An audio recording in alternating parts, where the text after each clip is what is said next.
even just subscribe for 15 months.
Hello, hello, hello, hello, hello. Oh, my mic's a little bit far away from me.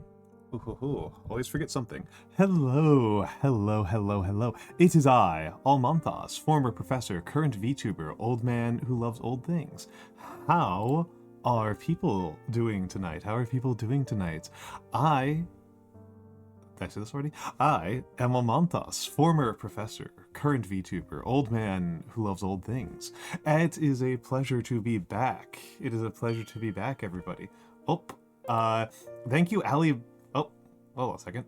Thank you, Loremaster of Sotek, for the follow. And thank you, Ali Bashi, for the raid. Are my alerts not only partially working? It looks like my alerts... There we go. There we go. I was wondering what was going on there. There we go. Thank you, Ali. Thank you. Yes, Loremaster of Sotek. Yes, the Loremaster of Sotek. Hold on, hold on. Let me give the shout out to Ali Bashi very quickly.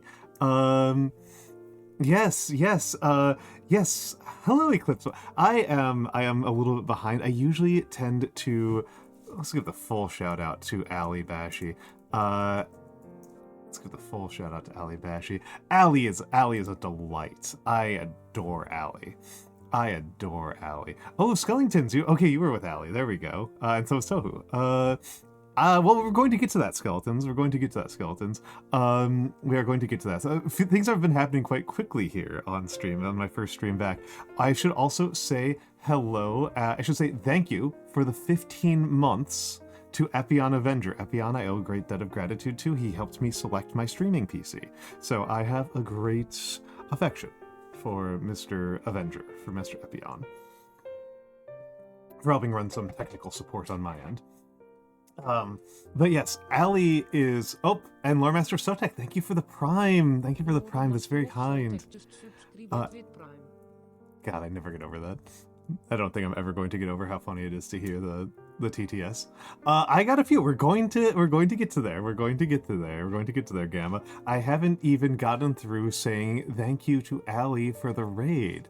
Thank you very much, Ali Bashi. Ali Bashi was one of the people I met at Offkai, and she is a delight. She is so wonderful. Ali is one of the most fun people I can think of having met. She is incredibly funny, incredibly insightful. Razor Blade Flamingo, thank you for the follow. Extremely, yeah. And my introduction, Ali came at me with a certain degree of skepticism, which was very interesting to encounter. You know, she's a friend of we have a mutual friend in Karatsun, and when she first meets you, she's like, "What do you do? What's your deal, man? What's your deal?" Yeah, Ali's a mega hater.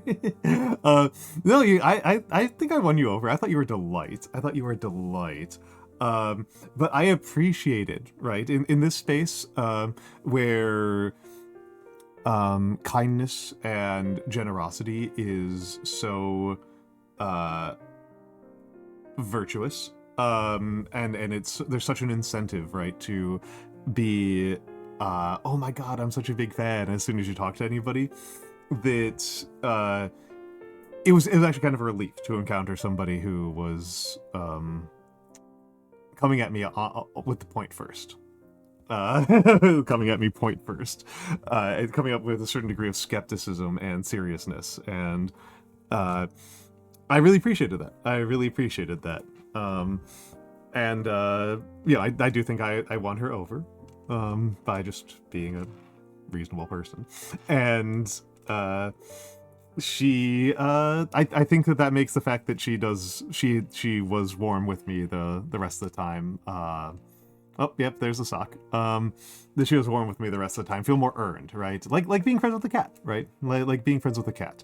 That, you know, cats, you kind of have to earn their trust and affection. And Ali's trust and affection needed to be earned. So, yes, this is the sock. This is the sock that we're based on.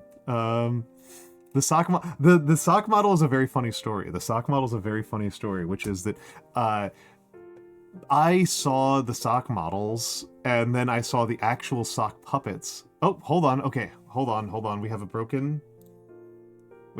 here.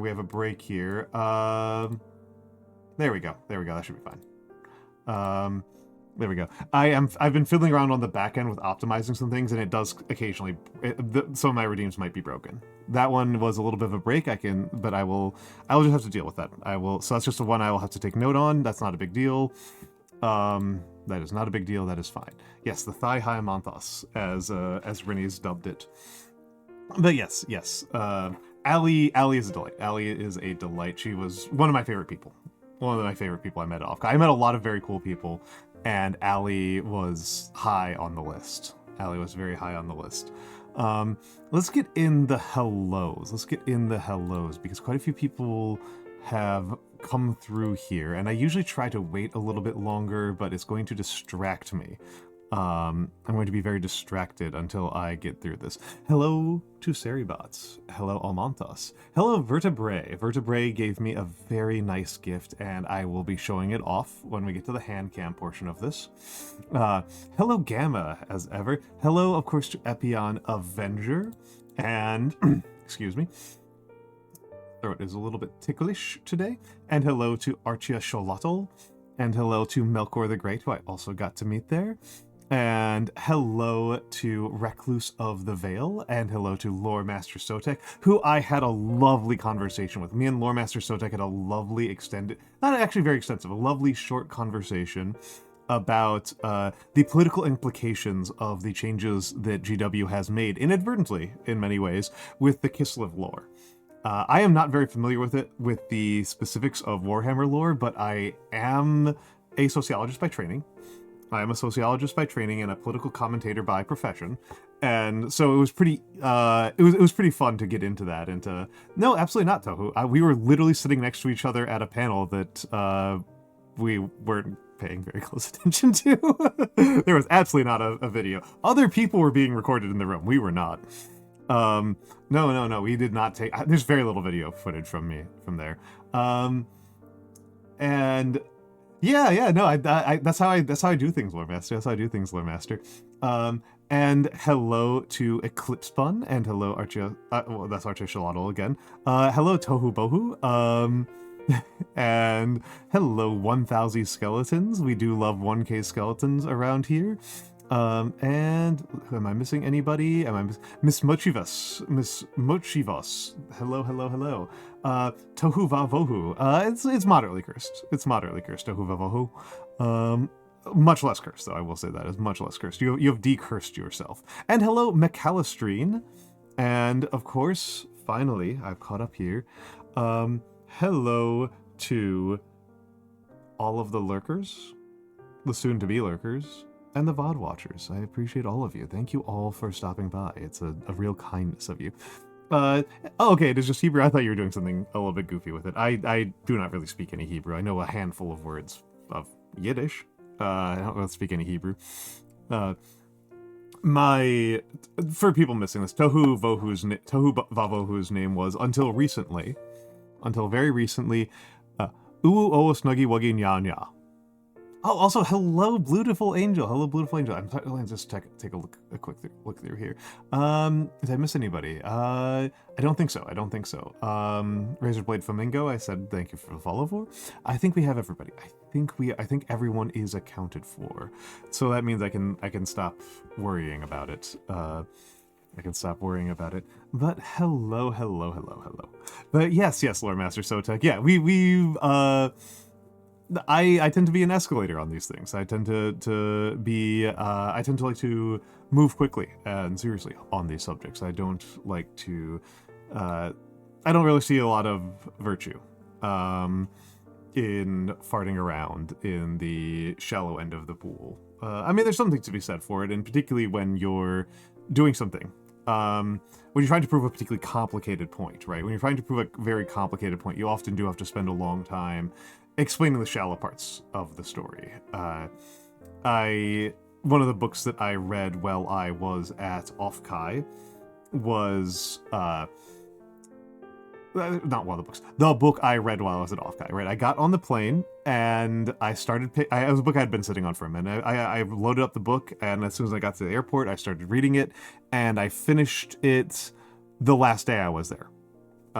After I finished packing, I finished packing, and I had breakfast, and I finished the book. Was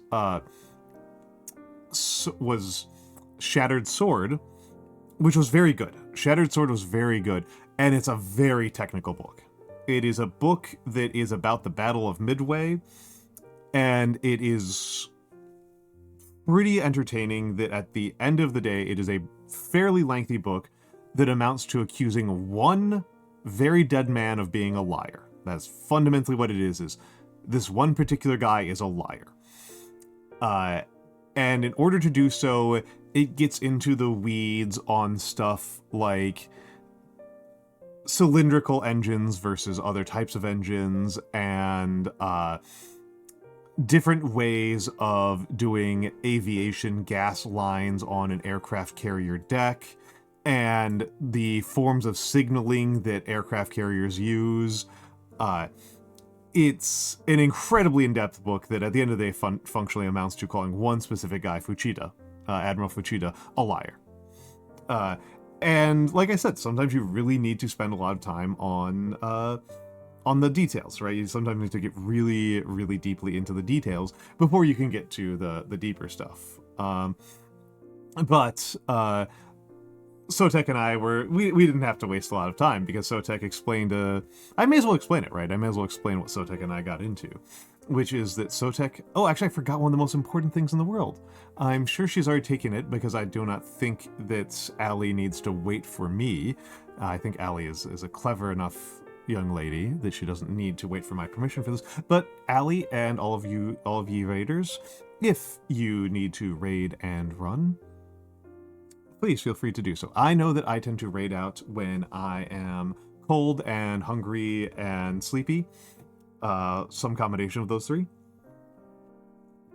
And I will be... that is how I will... that is how I tend to raid in, and so I am hopeful that if you do need to use the bathroom and get some water, you have already done so, and you are not waiting for my permission. But if you were waiting for my permission, you absolutely have it. That said, alrighty. So folks, as mentioned, this is, yes. So the conversation that Sotek and I had was that, GW, actually, hold on, Sotek, is any of this information we talked about privileged? Is any of this information that I'm not supposed to, like, let people know about? I should ask you that before I get into it. You might have been giving me some, like, information from a draft that is not supposed to be public knowledge. If it is not supposed to be public knowledge. Okay. That's what I was wondering. Like, wait a second. Hold on a second. There might have been some, NDA or corporate issues in this. So, there's a region of the Warhammer Fantasy universe known as Kislev, and Kislev is meant to evoke the Russian steppe. The Russian steppe, the Central Asian steppe area of the world. Your from, like, arguably Ukraine, definitely over to, like, Tajikistan area of the world. And it is meant to... So the peoples of Kislev in Warhammer lore so far have been a people that have been very... They've had a lot of contests. Archie, okay, have a good lurk. They've had a lot of inter-ethnic disputes and changing rivalrous leaders, and a lot of challenges along those lines, which is very historically grounded, right? Which is very, very historically grounded. I've often sung the praises of Jason Leal's Divided Armies, and part of what is going on in Divided Armies is that one of the case studies in that is the Sultanate of Bukhara, and the Sultanate of Bukhara was a country that was riven and eventually dismembered because of its incredible ethnic divisions, where Uzbeks, Tajiks, Kazakhs, and half a dozen other ethnic groups have this very complicated set of hierarchies and relationships, and the most recent sultan was not in a stable position. Okay, yeah. Was the Bukharan Jews? Absolutely, yes.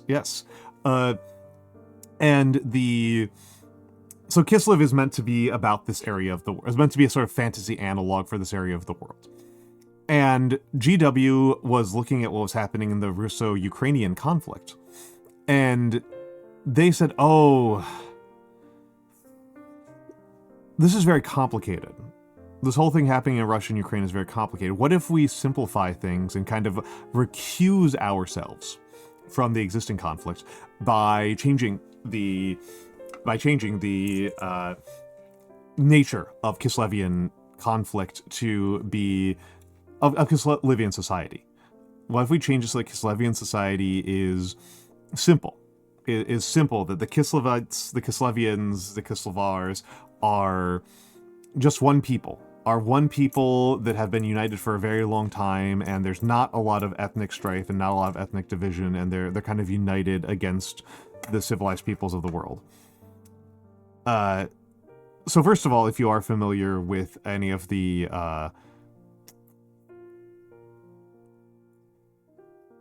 historical literature, yes, Tohu sees where I'm going with this. I am being somewhat derogatory here towards GW on this one. So there's a lesser problem here. And that lesser problem is that this is leaning even more into a traditional naive understanding of what the steppe peoples were like, where people will talk about like, oh yeah, the Mongols and the Chinese were always in conflict. It's like, well, the Mongols didn't exist until like 1000 CE, so you can't talk about the Mongols being in conflict with the Han Dynasty because there's a completely different ethnic group of people. There's ethnogenesis, there's changes in relationships, and different people go extinct, people rise anew, different people. There's constant conflict on the steppe. There is constant conflict on the steppe because it's a big area. And there's a lot of different ethnic groups there because that's how ethnicity works. And conflict is not always driven entirely by ethnicity, but sometimes it is. Frequently enough, that's worth noting. And so to make it so the Kislevites are flattened is to buy into older, narrower colonialist ideas. But the much more problematic part, from GW's standpoint, is that if their stated goal, which this was their stated goal, if their stated goal was to recuse themselves from having commentary on the Ukraine conflict, they did so by adopting wholeheartedly and completely Putin's narrative. Just fully and completely endorsing Putin's idea of how the Russo-Ukrainian conflict is proceeding. They're just fully adopting one political side of a political dispute, of an existing political dispute. That is a claim that a big claim that the Putin regime is making as part of their bid for justifying their invasion of Ukraine, is that Ukrainian ethnic identity is false, is a conspiracy, is a lie, made to trick Russians into thinking they're a different type of person. That like there are only the Ukrainians are just temporarily embarrassed Russians that have been tricked and brainwashed by the West. And so to turn Kislev into this monolith that where all of those previously understood ethnic divisions are false and have no basis in reality, is to go straight whole hog into endorsing not just a political stance in a existing political conflict, which is the exact same thing they were trying to avoid, but to endorse the, let's call it less popular. Let's call it the less popular side of things. And so I thought this was a pretty wild series of choices, as Lore Master Sotek told it to me. I thought this was a pretty wild series of choices on the part of the GW writers. Well,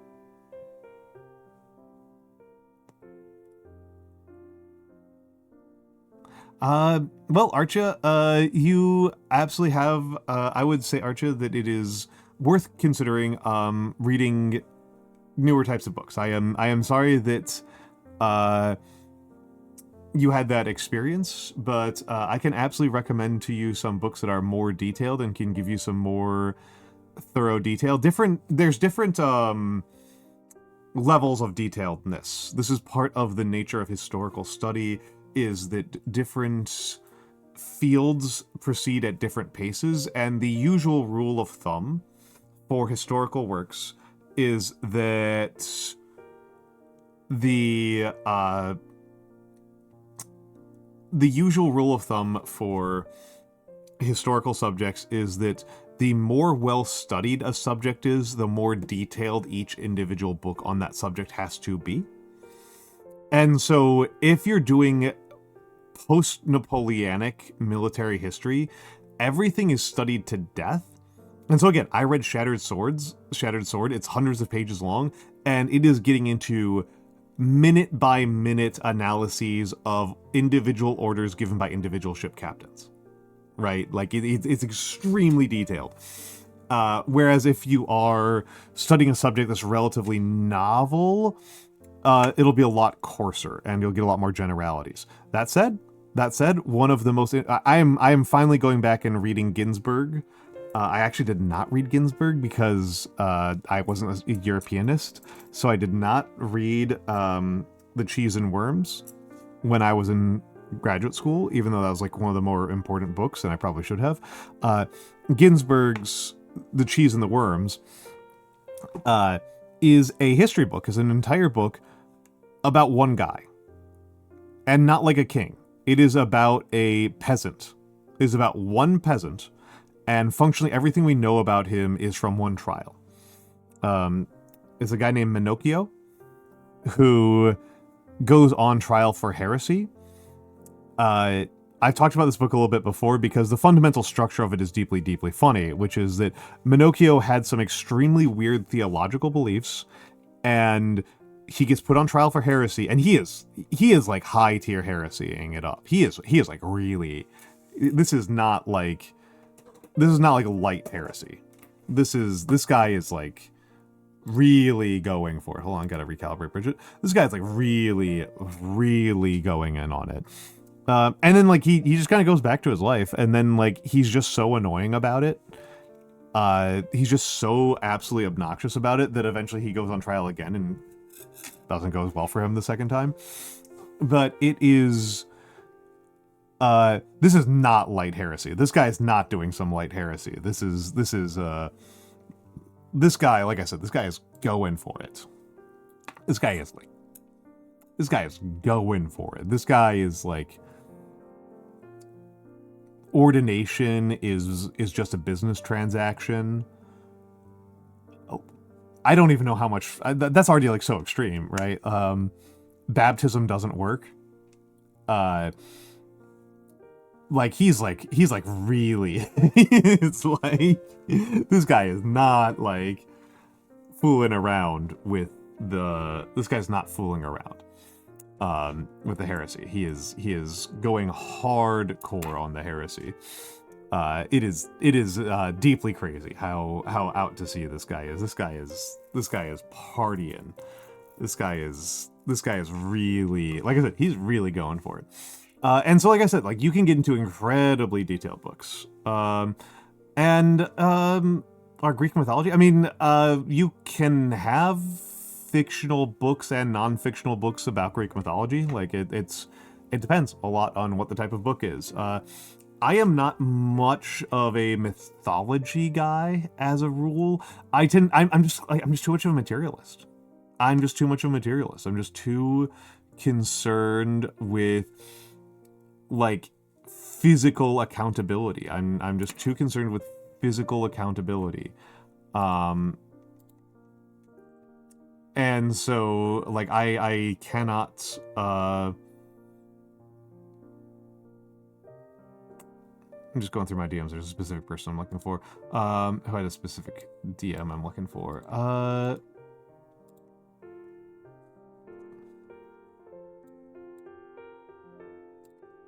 There we go. There we go. But yeah, it was, so yes. I don't know what I would consider mythology. I'm just not super duper into it as a rule. It's nothing against it as a subject matter. It's just it's just not my. I think it's fine, right? I think it's fine. I don't get as invested in it, right? I just don't get as invested. So we may as well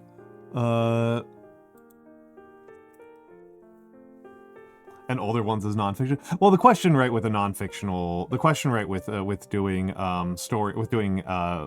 mythology, with looking at mythology, is like kind of what is your intent with it?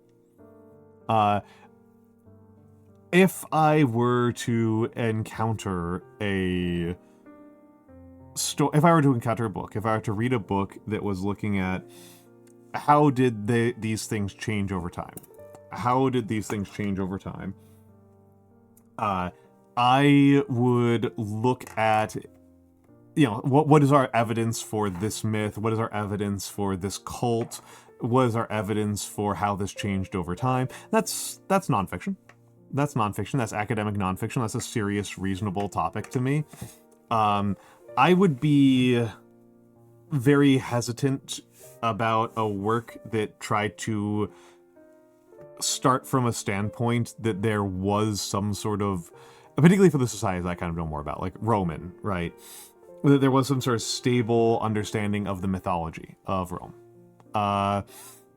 This is that there was just like a singular true story, because we have different accountings from how these things work in different eras, right? And even different states, right? It's most of our accounting of Ares from ancient Greece is from Athens, right? Athens dominates our historical records. It's not even close. Athens absolutely dominates our historical records. The amount that we know about other polises is relatively limited. Not zero, but it is. Athens is really, really much more massive in the historical record for a lot of reasons. And Athens' main rival is very famously Sparta. The two of them despise each other. And Ares is the chief god of Sparta. And so in a very large percentage of the writings that we have, Ares is portrayed as a blood-drunk fool. As a stupid brute who is easily who is frequently bested by Athena, as a raging lunatic who only has brute force. This is how he's often portrayed, and it's unsurprising that even other non-Spartan stories would also have a different take on the matter. It's unsurprising, right, that they would have a different take, let alone the Spartans, right? The Spartans are obviously going to have the most different take. That said,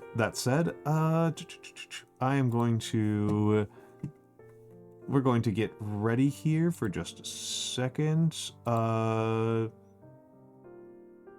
Firefox, which one? Firefox.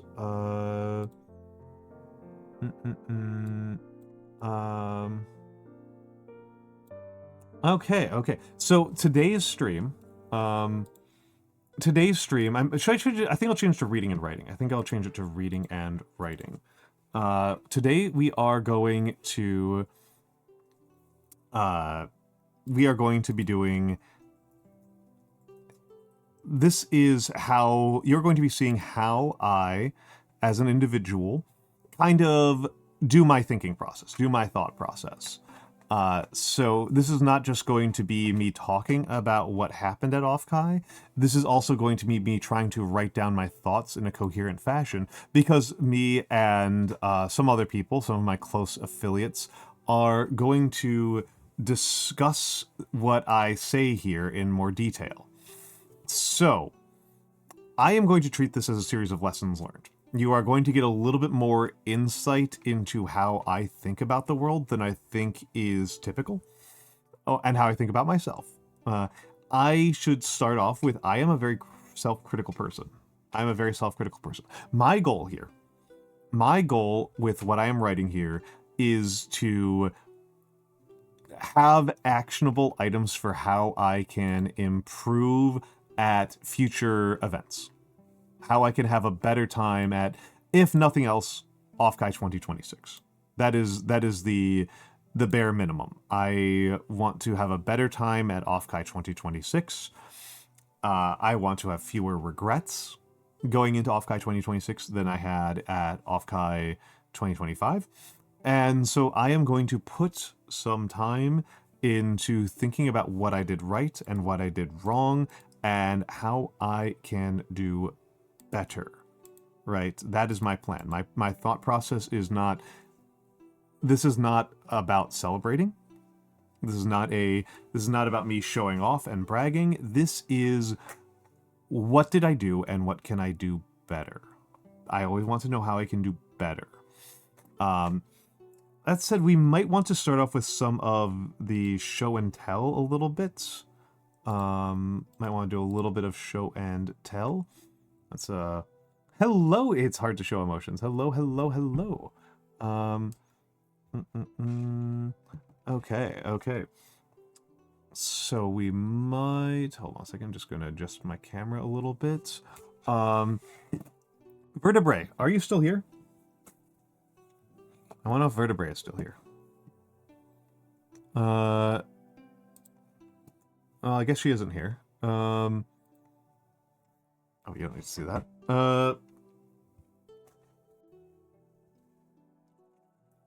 This, on my wrist, was a gift from Vertebrae. I barely got to see her. Oh my goodness, what is going on with chat?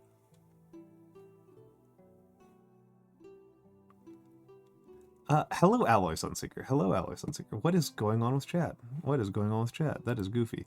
I really thought we were going to have a scuffless stream today.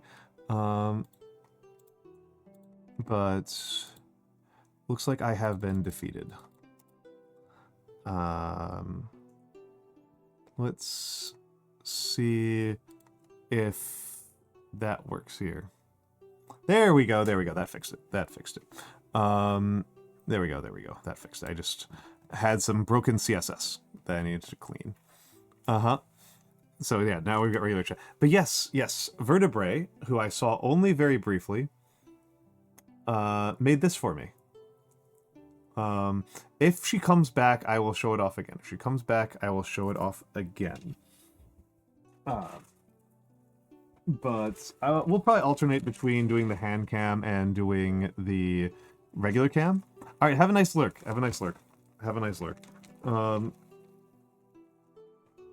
Because this is my tradition for how I handle things from events, is that I put them in a Ziploc bag and I label them. Because I get stressed out about archiving. I put them in little evidence bags. It would be funny for me to get actual evidence bags, actual like police evidence bags. But you know, I try to keep them separate. I try to keep them in their own places. low-tech is probably easier. Yeah, the Offkai Archive 2025. It's a Nari. It's Nari Reiju. It's Inari Reiju. Hold on. There we go. It's Inari Reiju. Inari is like the sweetest person. Inari's amazing. I think I've sung her praises a million times on here. I will not stop. I cannot be stopped. Inari is one of my favorite people on God's green earth. I am so grateful that I get to be alive at the same time as Inari Reiju. So let's... Yep. Get loved, nerd. But yes. So let me, I guess I can recap a little bit about what happened before I get too deep into my own thoughts, right? I showed up on the Thursday. Wednesday before. That's very sweet of you to say, Token. That's very sweet of you to say. Thank you. Thank you. I'm trying to get better about taking compliments, so just thank you. May as well write this down, right? May as well write this down. We're supposed to be doing a writing stream. Control M. No, I don't want that format. People should know that this is actually how I write. Hello, Zanjo. Hello, Zanjo. If I am writing if I'm not writing like a paper, if I'm not writing an essay, and if I'm not doing like pure brainstorming, if I am trying to organize my thoughts, I literally do write in Excel. This is not atypical for me. Actually, let's change the layout to. I tend to prefer the double column layout, but for summary slides, I like the summary of events. So I arrived on Wednesday, if I recall correctly. I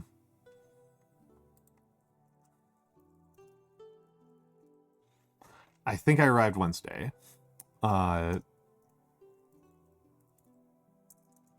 Karaoke. Nice.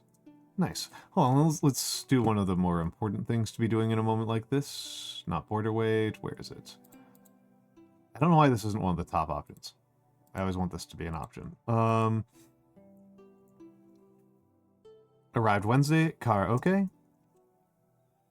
Thursday. I believe I baked Thursday.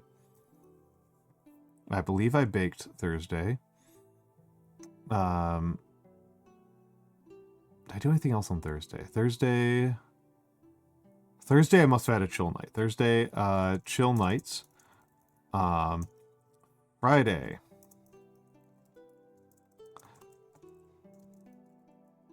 Now we're gonna change it over. Yes, I did. Yeah, no, I did do that. The physical letter that I wrote for Inari's birthday, I had with me.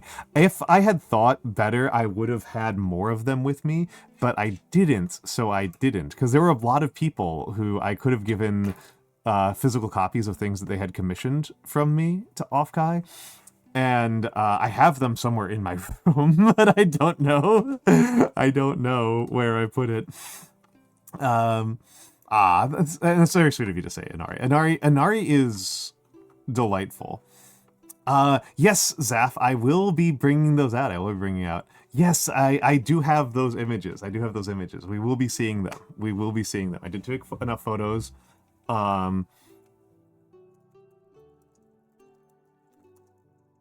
So the lawyer panel on Friday was incredibly good. And also, hello, Zeph. How are you doing, my dude? It was a pleasure to meet Zeph. Oh, yeah, no, Wednesday wasn't karaoke. Wait, was Wednesday karaoke? Hold on, I'm trying to remember. Thursday must have been not the chill night. That must have been round one. That must have been round one. That must have been the night I went to round one. Friday was the first day of con, hit panels.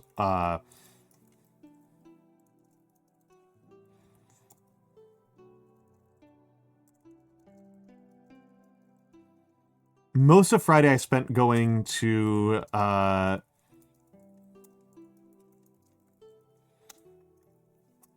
most of the time most of the time was spent with a friend of mine who was only there for Friday, who was there for only Friday. And I went to bed early. I went to bed early. I have a piece of logic in my life that if I feel sleepy, I will go to bed. There's a thing I tell myself all the time. If you are sleepy, just go to bed. I have really horrible insomnia. And so if I have the opportunity, if it makes sense for me to go to bed, I take it. This failed incredibly hard this time. I tried to go to bed at 10 p.m. I did not fall asleep. I fell asleep at 11 a.m. the next day. And missed a lot of the con.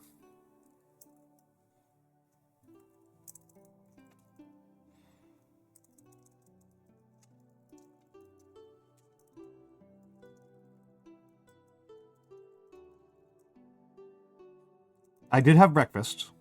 I did have breakfast.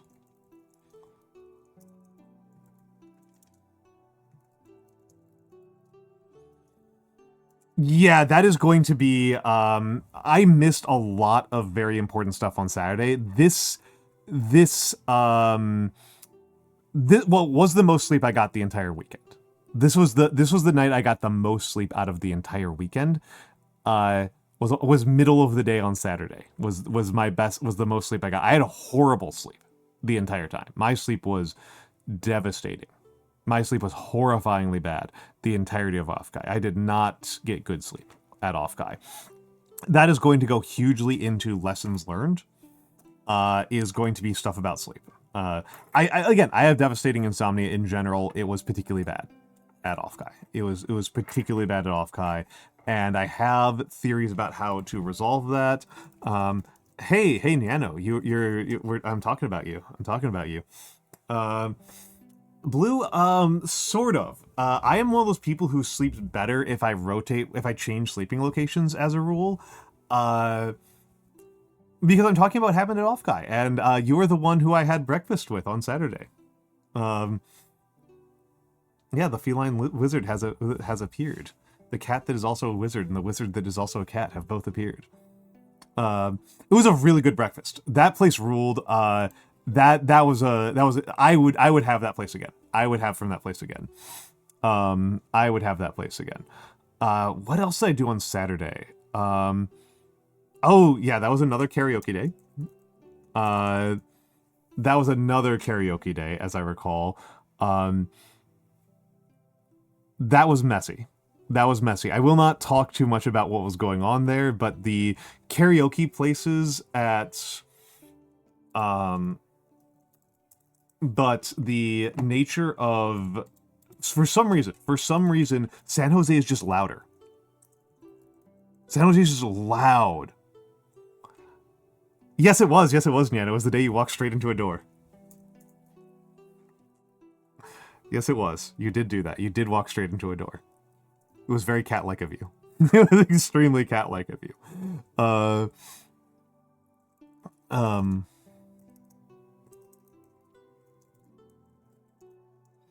Sunday, I did mass calligraphy.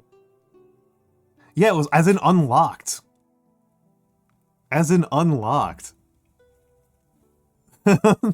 I did keep my place clean, Lore Master of Sotek. I think we did a pretty decent job for 5 guys. Hello, Stellar B. And just some goblins. Thank you for the 4 months. Thank you. That's very kind of you to say, Stellar B. As a sociologist, you should know better. Well, that would be more of a linguist. That would be more of a linguistics problem. And that would be Mikks. I am not the linguist. That is Mikks. Mikks is our linguist.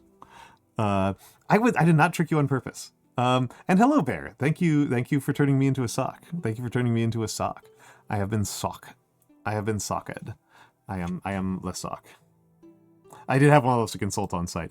And I will talk a little bit about that, because that was an absolute win.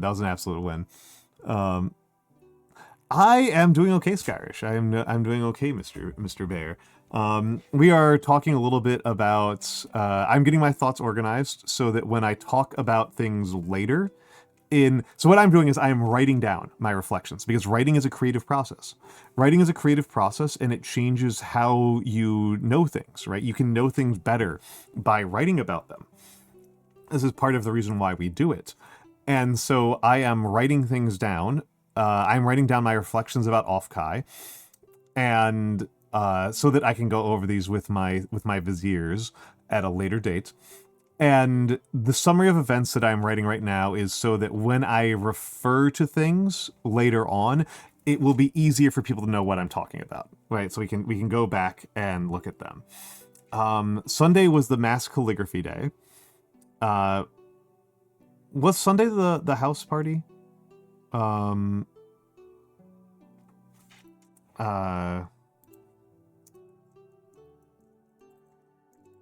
Sunday was the house party. Yes, Sunday was the house party. Which is one of the great victories of the whole thing. Monday was sailing. I forget what else we did on Monday. I legitimately cannot remember what else we did on Monday. And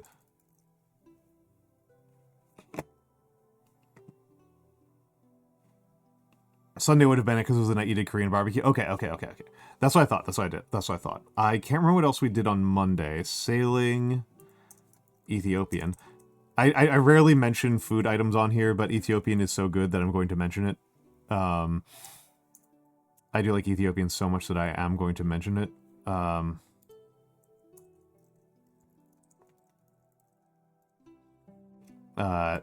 Tuesday, mini golf blew out. So this is the core of it. This is the core series of events at a very, very basic level. This is the very, very core basic level. I did hang out with you. I'm including that in mini golf. I wasn't going to get too detailed about who I hung out with when, mostly because there's a certain level of I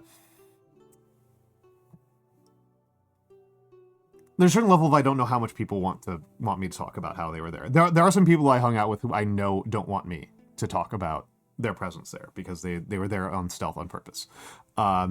There are some people who obviously are not giving a shit about that, such as Nanomancer, and so I feel perfectly free to talk about them. But there are some people I'm less confident about, so I am being a little bit more quiet about that. So this is the basic summary of events. Still sick. Yeah, Bear did get quite sick. I'm quite sorry for that. Bear also got incredibly sunburned. And I 7 compared to DC Ethiopian. 7. I don't think that's that far off. I think 7 is actually probably fair. The Ethiopian in New York is much worse. New York Ethiopian is much worse. That was very good Ethiopian compared to what I'm used to in New York. It was okay. I don't get sunburnt that much, Skyrish. It looked like pretty bad sunburn to me. That's like as much sunburn as I get in like a decade. And it did look very bad on a density perspective. In terms of the amount of coverage, not that much got sunburned. Not that much sunburn in terms of overall coverage of your body. In terms of how nasty it looked really rough. You've sunburned through a shirt. Oh my goodness. I get sunburned so rarely. No, Blue. We are talking about putting it on a hierarchy from the best Ethiopian you've had. Oh, it's not that good. I'm sorry, Blue. Go to DC. Go to DC. You'll get some incredible stuff. You'll get some incredible stuff in DC. Legitimately was crazy to me that was not like one of the main things that people were doing in at MagFest. Like at MagFest, I would think it would have been justifiable for people to order Ethiopian for every single meal. That would have been like a reasonable thing for a person to do. That would have been a completely normal human thing to do. Would just be order Ethiopian every single time. And like me and Mikks were having to like cajole people into getting Ethiopian into trying it out. And Nyano cried. Yeah, Nyano and Nagi, their first time having Ethiopian ever was at MagFest, and like they both like lost their minds immediately. Instantaneous conversion from skepticism to like this is the greatest cuisine on the planet. It's really good stuff. It's really good stuff. All right.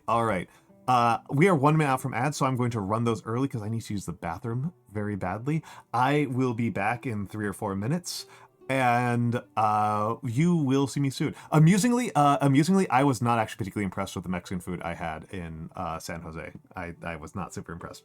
It wasn't bad. It just didn't blow my socks off. All right, I'll be back in a minute.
Thank you for your patience. Thank you for your patience. Let me catch up on chat. All right, Bear. I hope you've fallen asleep.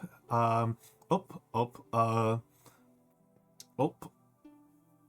I'm changing my sweaters around because I like to change my sweaters around every like 30 seconds because I don't know, something wrong with me. All right, Zanjo. I think my throat's a little bit scratchy. I don't think that one was very good. I'll do it another one because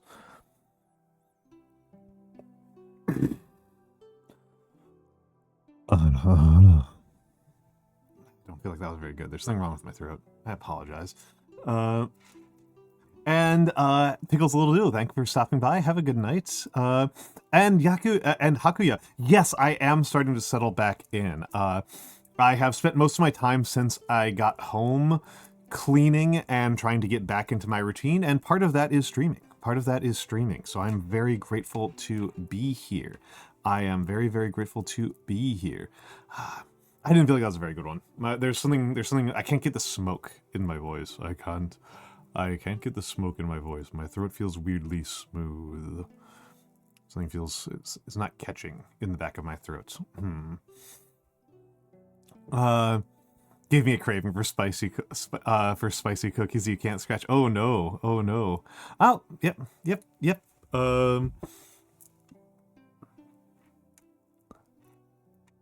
I didn't know you were roommates. I think I'm getting a little better. I think it's coming back. I'm mostly just trying to torment Inari a little bit with that one. Because I love her, and that's apparently what you do. Apparently that's what you do. What, Inari? What? Somebody redeemed the RR, and I'm still trying to get my ASMR voice back. Oh no. Okay, that was better. I can live with that one. I can live with that one.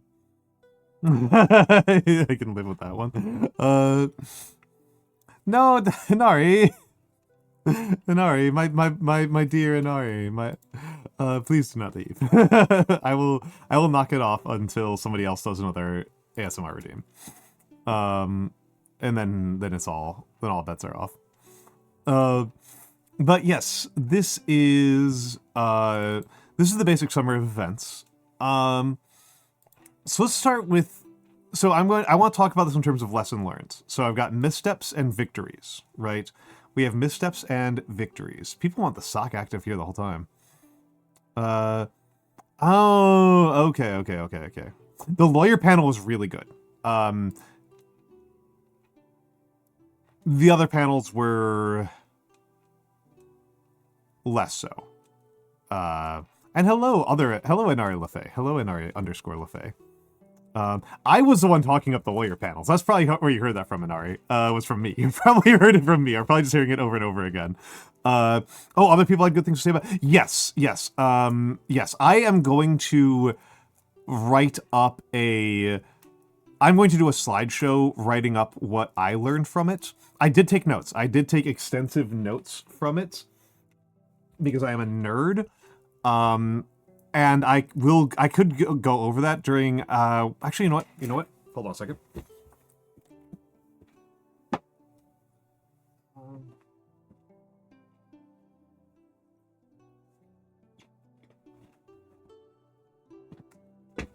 Okay. I just went to grab the notebook that I worked with. I did talk to the lawyer afterwards, and he said it was okay. He said it was okay that I could make a slideshow of what I learned from it and say that I mostly learned it from him. He said he was comfortable with that. So here's my notebook. Here's my Offkai notebook. Yes, here we go. Immediately went into it. And Ari LaFay, thank you for the 5 gift subs. Thank you for the 5 gifted to Winter. LaFay gifted 5 subscriptions to the community. Thank you for the gift subs to Winter Charm and PTDLSD341. Oh, Hype Train. Thank you for the Hype Train. Thank you for the hype train. That's very kind of you. That's very kind of you. And to Minty Bunny, and to Mina Bun, that's somebody who I know, and to Punderful Owl, another one of my regulars. But yes, yes. So this was my notes from the lawyer panel. It might not be very legible here, but the lawyer panel was a really, really valuable one. It wasn't a lot of... There was a few things I didn't know, and a lot of things I kind of already did know, but it's also really good to have a lawyer actually saying it. That's always a good way to get some more confidence. Oh, I would be very surprised if you could read this, Hakuyo. I would be very surprised if you could read this. Yeah,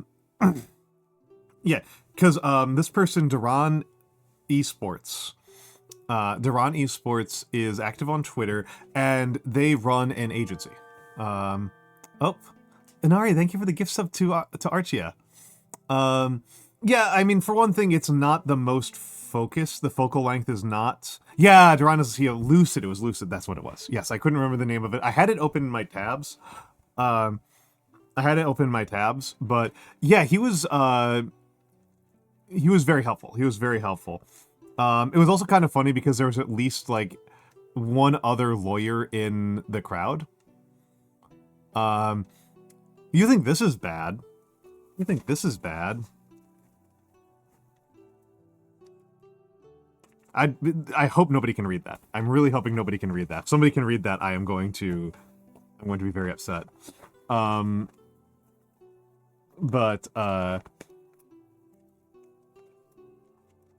Yeah, I took some notes down in a cipher, encoded. Yeah, that was English. I took some notes down that I encoded in order to, because I didn't want, I want to write down some private thoughts, right? I want to write down some private thoughts, and I wrote them down in code so that other people couldn't read them over my shoulders if they happen to see that. Yeah, I do. Blue, mostly feelings. Mostly emotional things. There are some things I don't want. There are some things that are inside thoughts. Sometimes you have inside thoughts that you don't need other people to see. Yeah. so I did do a little bit of that. Yeah, so yeah. Yeah, some things that, yeah. I'm such a nerd. I'm such a freaking nerd. I learned special ways of doing handwriting so that other people can't read them because I'm such a turbo nerd. Honestly, I mostly learned that method of writing for preserving my wrists, to make my wrists a little bit easier. But yeah, let's... Hello Tigress. I mean, if you need to... Yeah, thank you for stopping by. Thank you for stopping by. So the biggest misstep. Sleep. Holy crap. Holy crap. We can go back to this one later. Why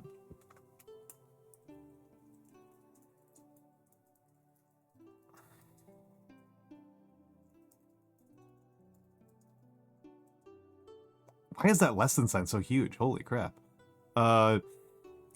My sleep was devastatingly bad.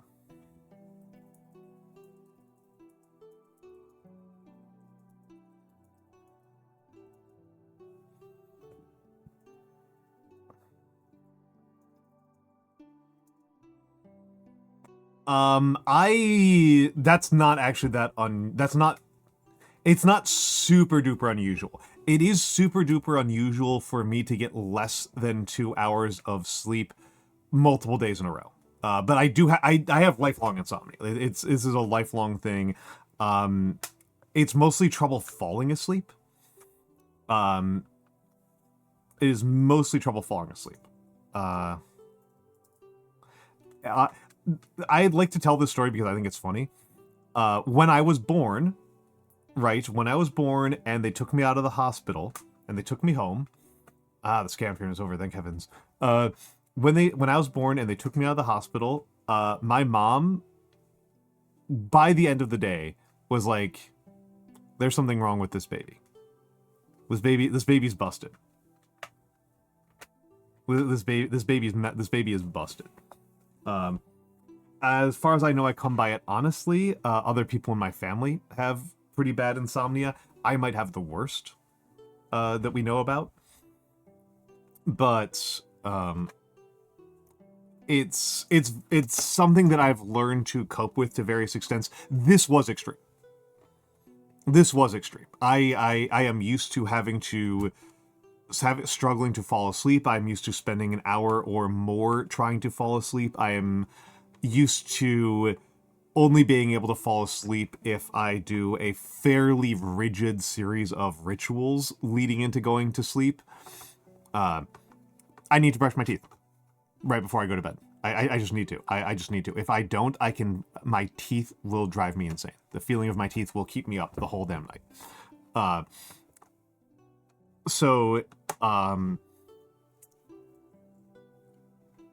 Anxiety was very high the entire time. They don't feel clean. They don't feel clean unless I've just brushed them. Unless they're relatively recently brushed, like last 20 minutes, they don't feel clean. Certainly if I've had any food before then. An empty stomach causes me to stay up very frequently. If I have an empty stomach, that will also cause me to stay up basically infinitely long until I eat more food, which also requires me to brush my teeth again, right? So I have really terrible. It's just part of the package. It's part of the package. New environments, maybe. Possibly. I never really considered OCD. I don't have an OCD diagnosis, and it's never come up. In decades of being in and out of various types of mental health treatment and having a lot of diagnoses, OCD has never even come up as an option.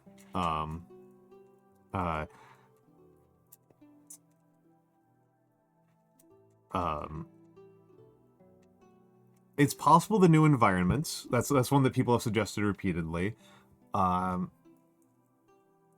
Blankets too thin is an option. Anxiety was definitely the biggest one. Bed was actually not too bad on that front. My bed was if Nano's still here, the room I slept in was amazing, and Nanomancer turned it down because the bed was too hard. Nanomancer actually would have been able to take the room that I slept in, and my room was amazing. It was the perfect room for me. It ruled, and it was too firm for him. I like a firm bed. I actually really do prefer a firm bed. No,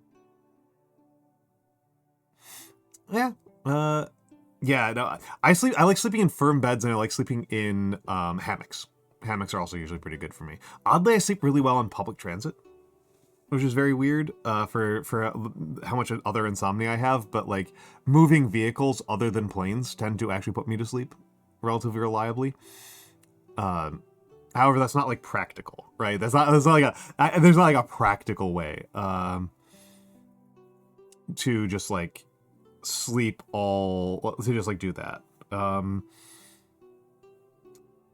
Anxiety, new environment, diet. Diet was definitely a problem.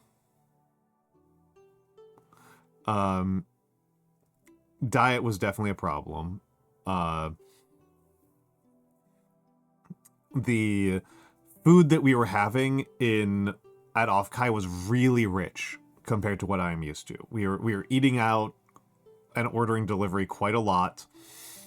I was not having nearly as many veggies as I am used to. It was a lot more carb and protein heavy than I'm used to. And a lot fattier than I'm used to. I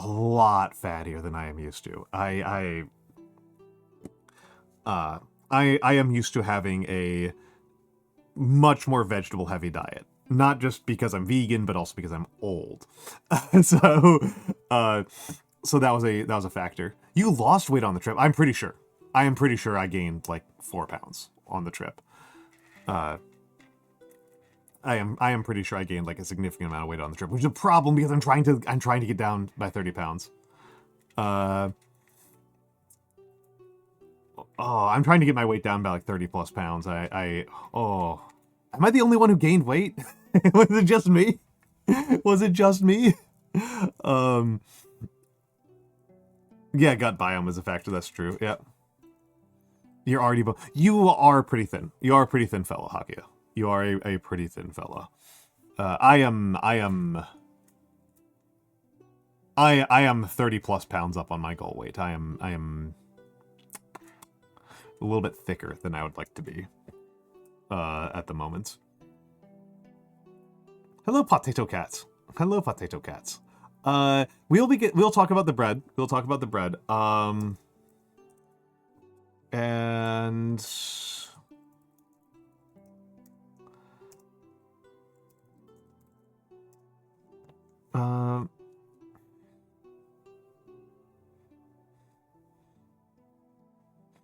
curses you with your ancestral beer belly. It's obnoxious as heck. I have a beer belly when I'm underweight. It's awful.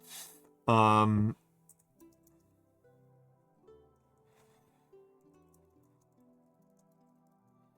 I'm not going to put it in writing here, but I don't mind saying it out loud. I currently am not taking either any anxiety medication or hypnotics. I have not had any in years. I am just taking vitamins these days. If I can say from experience that if I had some PRN, Klonopin, and Ambien, I would have been much better off. Hypnotics means sleep drugs. Hypnotics are things that put you to sleep.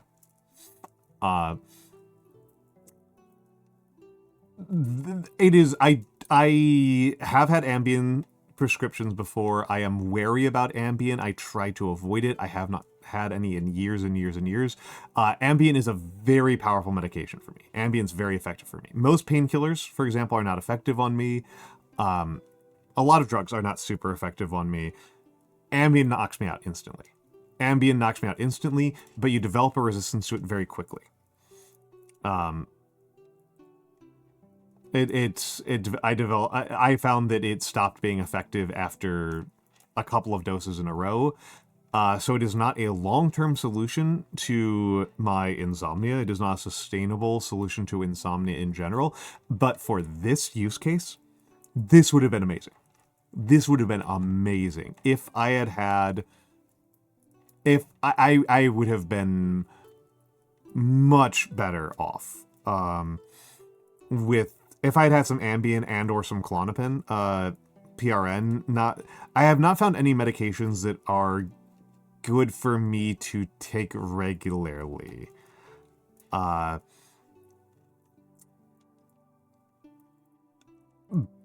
for taking PRN, for taking as needed, some of them have been very effective. Tylenol knocks you out? Interesting. Dramamine makes me drowsy. I could have possibly done that, but I didn't really want to muck about with that. And I mean, in the case of Ambien, like a single dose knocks me out very effectively. It feels insane to me. As a person who usually takes like 2+ hours to fall asleep, to just take a pill and be gone in 15 minutes is incredible. It feels insane to me. It feels like a superpower. Again, it's not a drug you want to use lightly. And I would not want to use it without a prescription, but I don't currently have one. I would not... So I currently don't have any prescriptions. I've slept only 20 hours. Oof, I'm sorry, Potato Cat. I don't have any meds. I don't got meds. Yeah, that makes sense to me, Archa. That makes sense to me, that it might have been pain. Oh, that might have been a problem as well. Oh, it shouldn't be hard. It shouldn't be hard. With my medical history, Ambien should not be a hard sell. It should not be a hard sell for me to get those medications. Again, I have a good history with them. So, hello, Ratmost. Hello, Ratmost. It is a friend. It is a friend. It is a friend. It is friend Rat. It is friend Rat. It is friend Rat. So this was the biggest misstep, and we can come back to this one in a minute, but people have mentioned it several times. Baking. Baking. So let's, I'm kind of curious about what will happen here. Okay, cool. It doesn't show you my file system. Cool. So I can do this safely. Hell yeah. Hell yeah. Not there. I'm in the wrong folder. I'm in my backups. Not where I need to be. Let's add the other images. I did not take a picture of every loaf of bread I baked. I baked 3 loaves of bread, not 2, but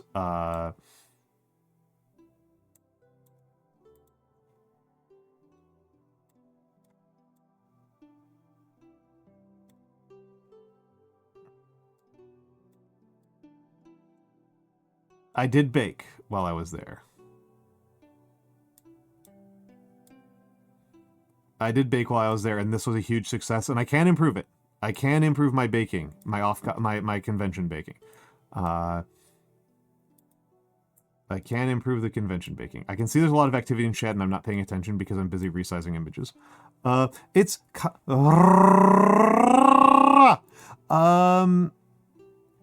I think so. No, baking was not a misstep. Baking is under victories. Baking is under victories. Baking is under victories. Oh, you have to use anticonvulsants. You have to use anticonvulsants. Oh, we got a, we had an Airbnb. We had an Airbnb.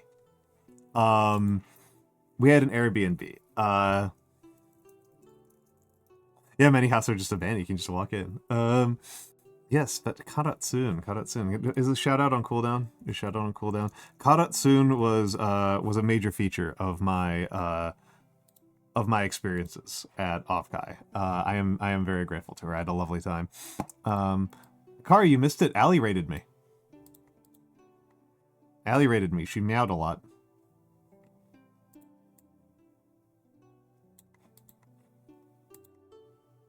It was at the start of stream.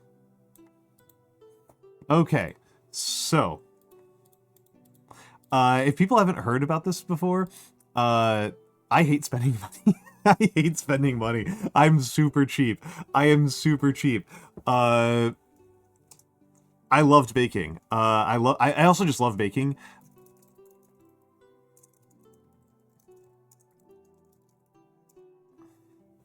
It also really calmed me down a lot.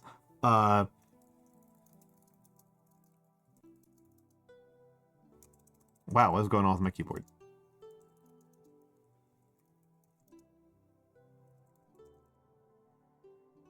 Yeah. Dude, I was so much more freewheeling than I am in my daily life. Nano did not even see the worst of it. You saw some of it, Kara. The person who got the worst of it was me. The person who got the second worst of it was Mikks. The baking was very helpful for me in a lot of ways. It was very, very helpful in a lot of ways. I liked to show off. It's helped me calm down.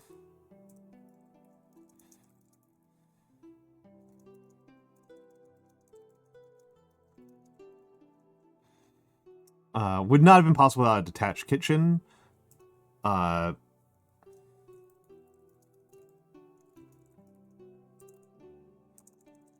my keyboard's being really weird.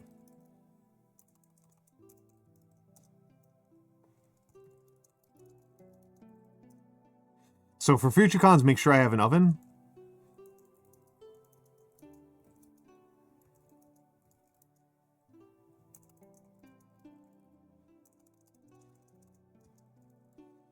So one of those things I did not think about before I left. I think I need to fiddle with my keyboard a little bit here. One of those things I did not think about before I left I just kind of assumed that food was not going to be a good thing to check because nobody ever does that because that's insane. But I am insane, so this makes sense. So checking some ingredients would be really bad and dumb, but I could check my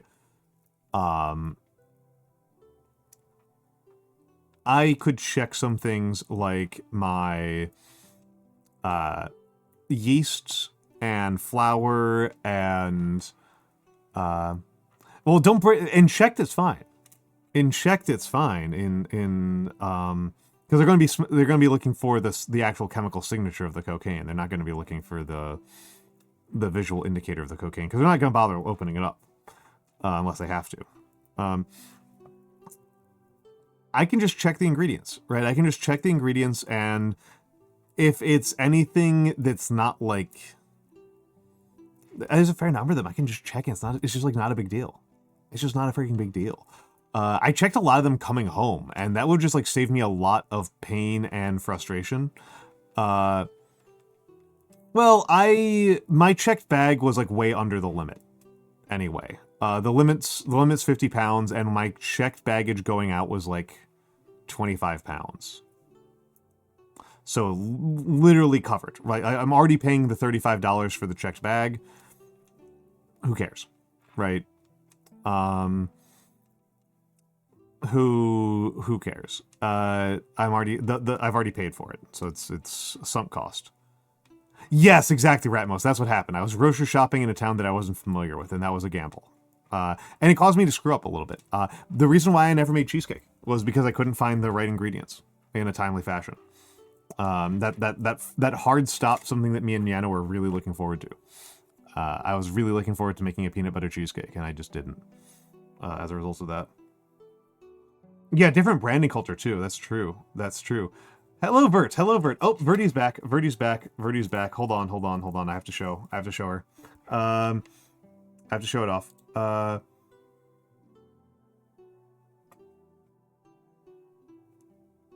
Vertie made this. Thank you, Vertebrae. Thank you, Vertebrae. Yep, the bracelet. Yep. She spelled it with two S's. She spelled it with two S's. She spelled it with two S's. However, she survived the Offkai orgy and I didn't, so. You ran out of letters? You added extra letters. This is more letters, not less. This is more letters, not less. What are you talking about? What are you talking about? Also, you got my wrist size correct, which I told to Saf that so Saffron made this. We've got the Almantas. We got the Almantas. She won. Okay, nice. We got the Almantas, and one of those things, Vertebrae, you're going to think this is very funny. Lady Saffron, like, was really stressing out about my wrist size, and you just like no scoped it. You just like got my wrist size correct. Saf was really stressed out about my wrist size, and I think enough people have seen me in real life and talked about this. For a guy my size, my wrists are actually pretty thin. I'm actually pretty, like, fine-boned. At least on my wrists. My like, shoulders, I think, are not very fine-boned, but my wrists are relatively fine-boned for a guy my size. Yep. Kara's fingers fit around it. A lot of people could do that. Saffron was like stressed about it. Saffron was like very unhappy about the fact that me and her have the same wrist size, even though Saffron is like literally half my weight. Like Saffron is somebody who I can like pick up one-armed. And she still has the same wrist size as me. She was very mad about this. She literally did not believe me. She made me pull out measuring tape on stream, and measure myself on stream while she was watching. And then you just did it. No, you did. You got him very correct. I didn't even think very hard about that. I was just like, oh, these are like the only colors that exist. I'm so used to like living in my like earth tones, in my like whites and earth tones, and I'm just like, oh yeah, these are the only colors that exist anymore. Like brown and white and gray. Like these are the only colors left. The only other reason why you'd have any other colors if you had a plant. But these are just like the colors. This is the colors. This is what color is beiges. My life has been colored. My life has been directed by a mid-2000s, art director. Now you're studying for an hour. Verdi, first of all, Verdi, I have a reference. My reference is available in several places. I have a reference that has my colors. So first of all, there's that. First of all, I've got a ref sheet that includes a color picker. I might even go grab it. Just to demonstrate this. Yeah, there we go. There's my ref sheet. But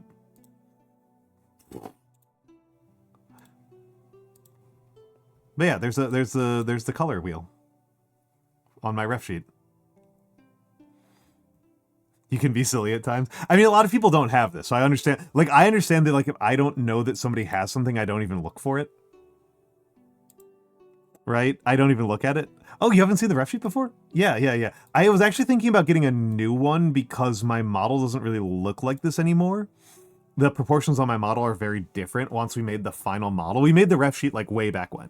We made the ref sheet way before the model was made. So I'm thinking about recomming for like a new one from Sensational, just to kind of like incorporate, and we've got some changes. We've made some changes since then. Burgundy is now part of my colors. So we might do that. I've just been thinking about it. You're actually hearing about this before he does. Oops. Yeah, no, my new model art.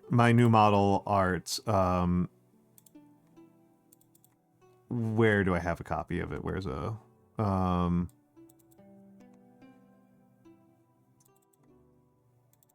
where's a new one?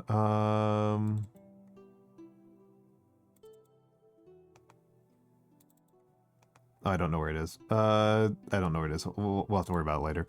But yeah, I've got a new model art that I will make. We've got a new model art. Did anybody take a photo of me? By the by, did anybody take a photo of me?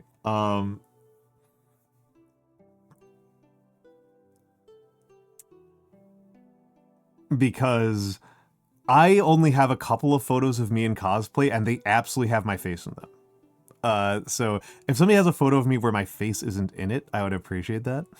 But I don't. I just don't.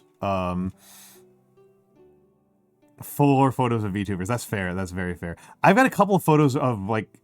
So this is where I'm going with this. Let's talk about the negatives. Let's go back to negatives here. But I was going to talk about the cosplay for a second.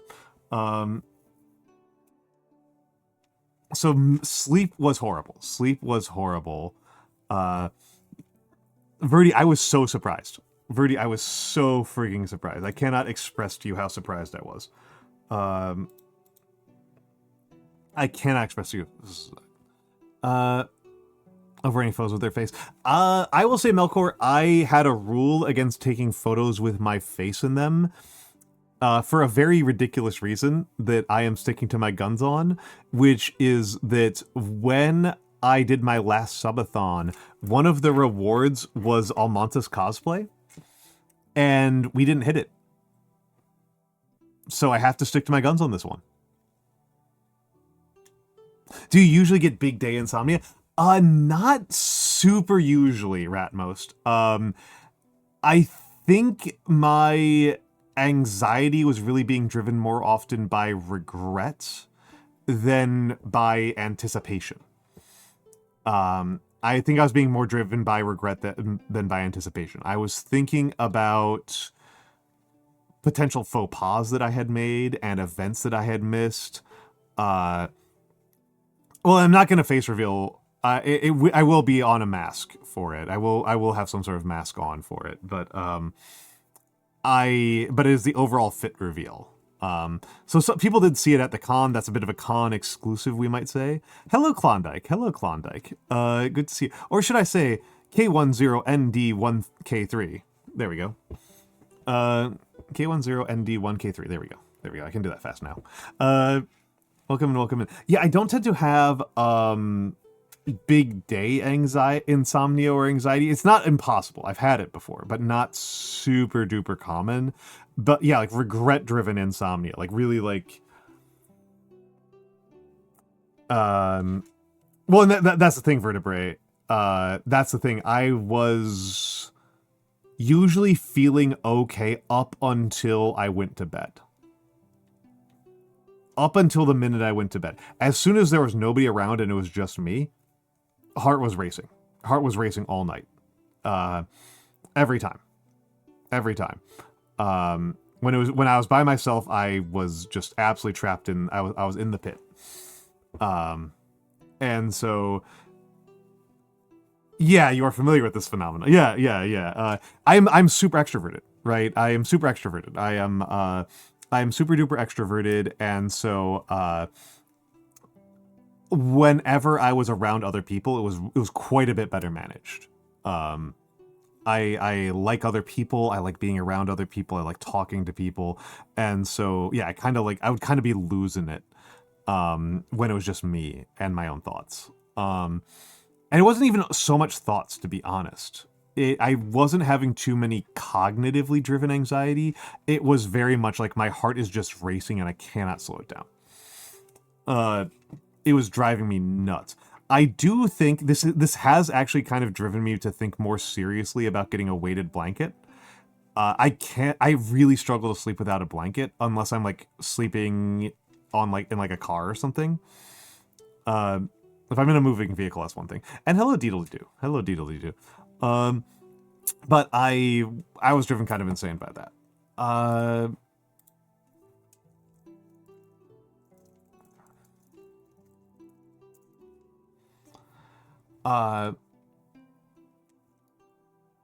Not partying hard enough. Panel choices. I'm just gonna write down some of the headliners, and I'll write down headliners, and I'll revisit them as I think about them.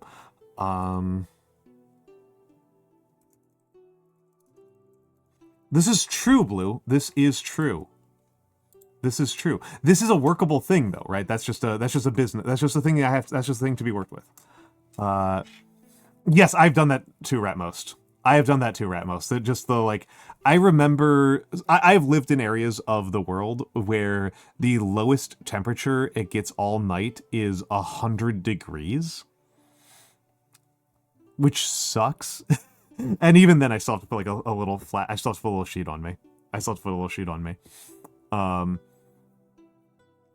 I need the feeling of being covered. I need the feeling of being covered. Panel choices.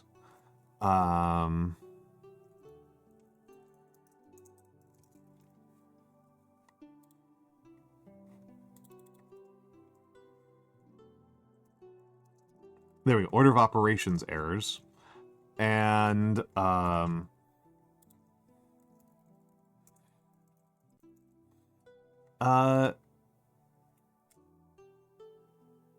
this summer field season in the Yucatan. Oh my goodness. I didn't know that you did archaeology. I didn't know that you were an How did I not know that you were an archaeologist? I did not know that you were an archaeologist, Ratmost. I will say, Blue, I am, some people will, I know at least one person in this chat will feel like this is an insane thing for me to say. I'm not a sleep cuddler. I'm not a sleep cuddler. I struggle to, when I sleep, I have my arms splayed out as a rule. It's not so odd other than the fact that I am an incredibly cuddly person when I'm awake. I'm an extremely cuddly, touchy person in general, but when I'm asleep, I'm pretty much just like I'm pretty much like arms at my sides, back sleeper. I really struggle to sleep if somebody is cuddling me. In no small part because I get overheated really easily. Let's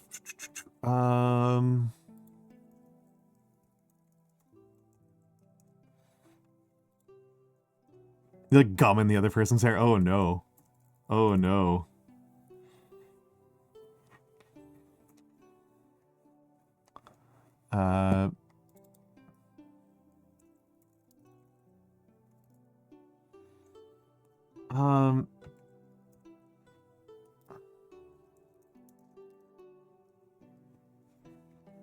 So I can't sleep with other people or stuff. Yeah, nice, Artie. Nice. Not partying hard enough.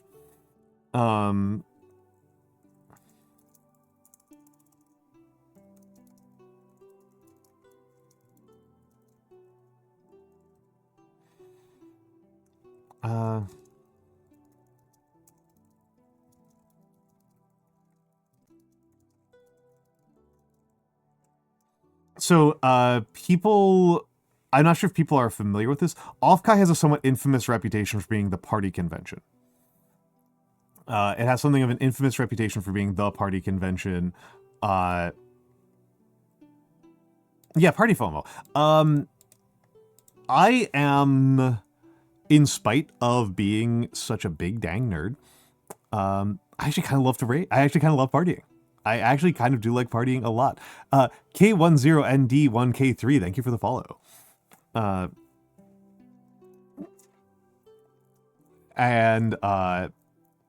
actually do kind of like partying pretty hard. I do think that the specific parties that I actually wound up on missing out on, I don't think I would have really enjoyed them that much. The piss floor in particular was described as very like shoulder to shoulder. And I think I wouldn't have been very happy, and I think it probably would have been an extraordinary COVID risk above and beyond what... I feel like I was extremely not COVID cautious. All the non-private parties were like that. That makes perfect sense to me. Yeah, the piss floor. Yeah, the piss floor. Yeah. I like how I like how Stellar B is just confused and Vertebrae is just cringing. Vertebrae is just cringing. I think my party technique is I am a type of guy. Right? I am a type of guy. All of us, many of us will try to deny it, but we all are all types of guys. I am the type of guy who gets a couple of drinks, and then every person... And then when people need a breather, they go outside with me, and we just drink slowly and talk about whatever the hell is happening. Talk and have like serious heart-to-heart conversations. I'm the guy who stays up, who's...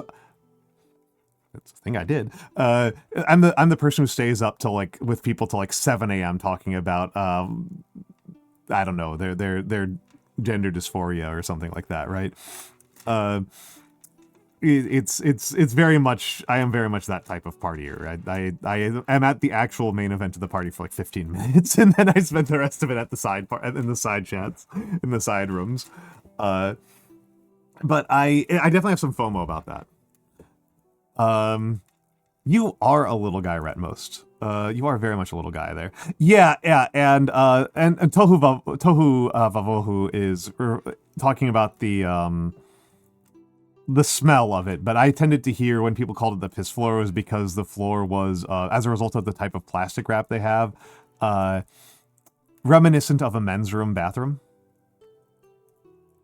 Ratmost, the patio is so important, and I am going to make sure... I'm going to try to fight for that to be inside,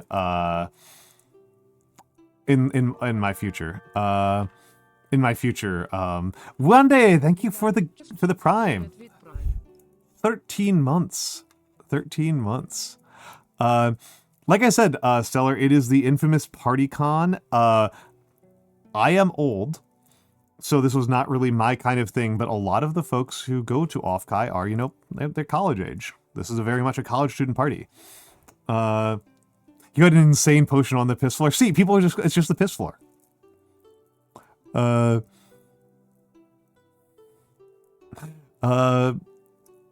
Alcoholism Central. I did not get turbo wasted at any point.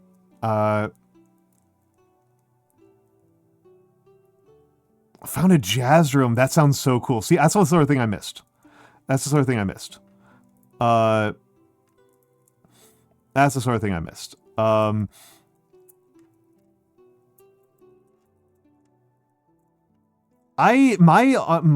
experience Tohu Vavohu, without doxing too many, without really doxing, my experience is that the actual VTubers who stick around in the space and are here for a long time tend to be even older than that.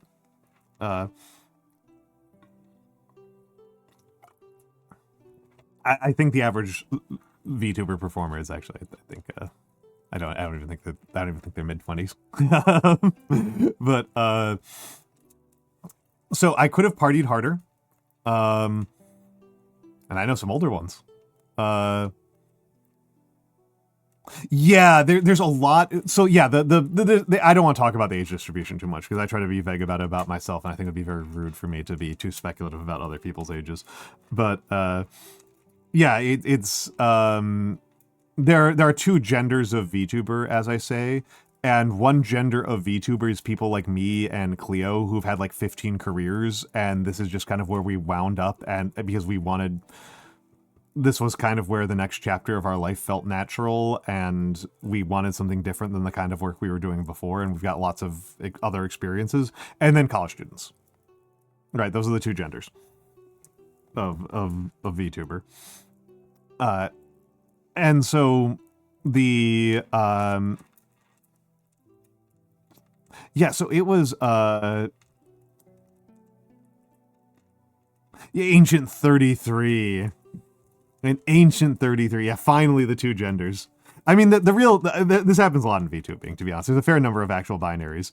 The actual two genders of people have too much time, people have too much time. The actual two genders are variety streamers versus specialists. That's the actual real two genders. But that said, yeah, the finally the two genders. You like making friends and drawing? Exactly. The vertebrae. I wish I'd gotten to spend more time with you, vertebrae. You were like a high tier. You're like high tier on the list of people who I'm like very sad that I only saw you for like literally 10 seconds. You were high tier on that one. You like this gender definition? Yeah. Yeah. I mean, we had a discussion on the server earlier today about gender, about male horny versus female. No, boy horny, I should say, not male. Boy horny versus girl horny. And some speculations about what non-binary horny might mean in this context. And I killed the entire joke. I murdered the joke. I ruined it. I did comedy homicide. I did total comedy homicide. I feel quite bad about it. I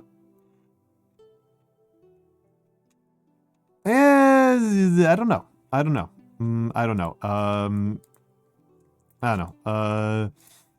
Gender and sexuality are actually really complicated subjects. They're considerably more complicated than thermodynamics. I think that like being able to talk about gender in a coherent fashion is like, I would say at least like minimum astrophysics. Minimum like astrophysics level difficult. Well, the meme that was posted, was it was by Archaea. Girl horny is like a deer with a prion disease, standing in unsettling manners, bashing a head against a rock, screaming, so on and so forth. Whereas guy horny is a golden retriever banging a stuffed turtle on Easter Sunday in front of the family. I think this is a funny dichotomy to point out about how people experience these series of changes in their life. bodies. So I definitely had party FOMO. And I definitely missed insane. The feel when I will never bleed out in the snow after an intense last stand gun battle. That's yeah, I mean, yeah. Wande and Yaku and Haki are talking about our beloved Sniper Wolf. No, I mean, Archa. It's. I am relatively versed in it because I took multiple graduate level courses in gender studies. I still frequently just give up. It is such an incredibly complicated topic, and it's super culturally local. There are entire subjects that I should know about inside of it that I don't know anything about. I have no idea what discourse and discussion around non-binariness is like in Japan. No, it's okay, Deedly dude. Don't worry about it. Don't worry about it. I also did comedy murder by somebody trying to figure out what like non-binary horny was like. I was like, well, the thing is that like non-binary covers like 80 bajillion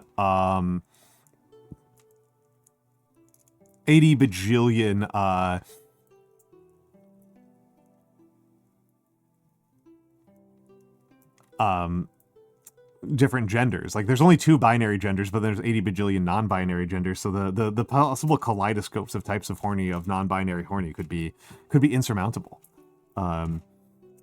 Understanding sexuality is like understanding astrophysics. Those thousands and thousands of hours in Kerbal Space Program are going to pay off after all. Well, Theron, what does Kerbal Space Program have? Kerbal Space Program has fueling concerns and lubricants and thrust and docking. So yeah, I think the Kerbal Space Program has prepared you quite well.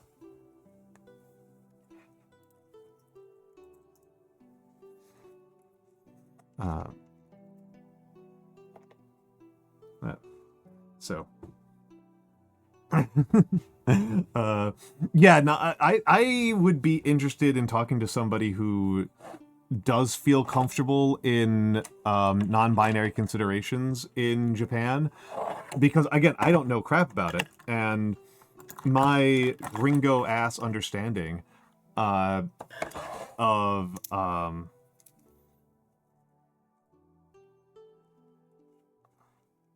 gotta write down the timestamp on that one, because nobody else is going to clip it. If somebody else would mind clipping that, I felt pretty proud of that one.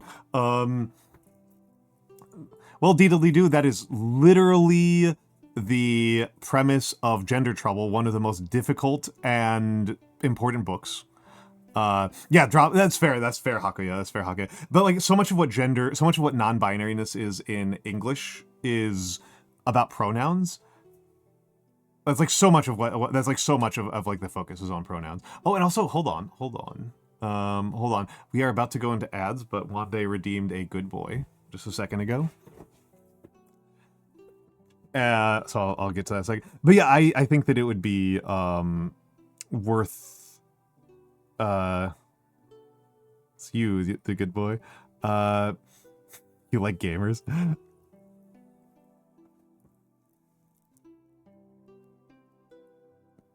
Good boy.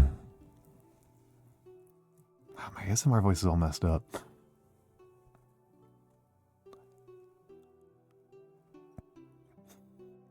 Alright, one day. You've been a very good boy. Alright, that was better. The part of my ASMR voice that makes it feel like it works is like a little bit of like throat, a little bit of catch in the back of my throat, and I'm struggling to catch it. My throat's a little bit, feels like weirdly smoothed down. Feels weird and smoothed down. So I'm not quite happy about that. Jebediah Kerman is really good, Ratmost. That's really good. Jebediah Kerman is a true icon. I've actually played very little KSP. I don't even know if I've actually even played KSP. I might not even own it. I'm such a poser. I just like Jebediah. I just like Jeb. I just like Jeb a lot. Yeah, mine's going the other direction. Mine's like less hoarse than I want it to be. I think I mostly just need some sleep. I did finally get some decent sleep last night. I didn't, the first night back, I did not get good sleep. I had like another day of like terrible sleep, but I'm starting to get there. So not partying hard enough.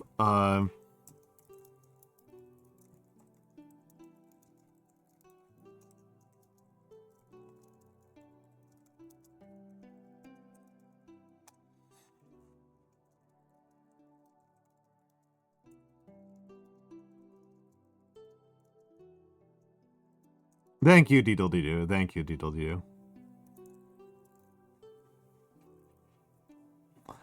Oh, thank you, Blue. Thank you, Blue. I will have to check that afterwards. Though we are going to be going into ads in just a minute. Putting you in the soup. The soup. The soup. Okay. Okay. We are going to... I will do the panel choices after we do the order of operations errors, because this was actually... Other than sleep, the order of operations errors were my worst thing. So we're going to go to ads. I will be back in a few minutes. Use the bathroom, enjoy the fan art, take care of yourselves. I love you, and I will still love you when we get back.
And I'm back, and I'm back, and I'm back. So this is probably the place where I messed up. I think the sleep was the biggest problem that I had at Offkai. The ads for the drone just made a mockery of Bumblebee is nothing sacred anymore. Oh no. Oh no. Call up the general and save some time.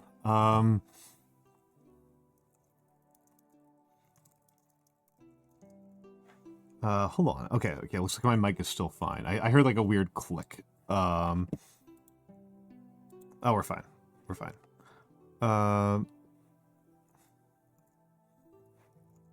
We're fine. There we go.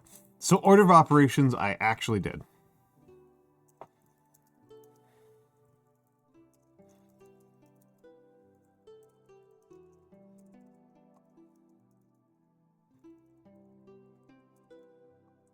This was partially a failure on my part to I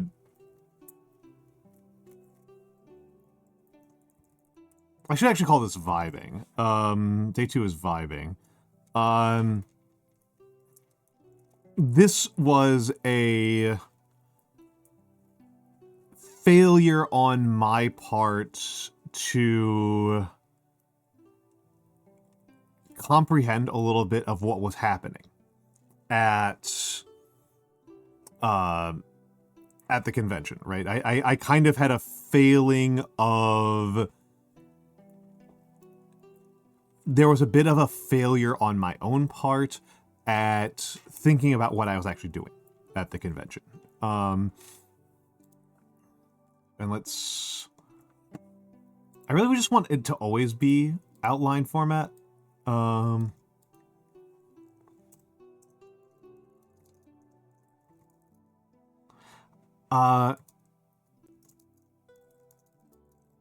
There's a specific thing I should have... There's a specific reason, Wande, why I shouldn't have done it in this order.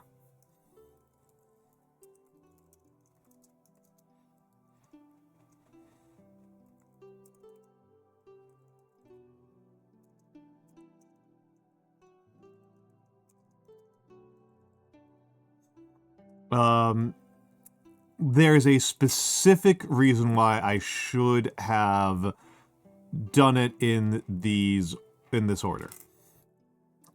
And that is because when I say advertising, what I'm talking about is doing as much as I can to spread my calligraphy.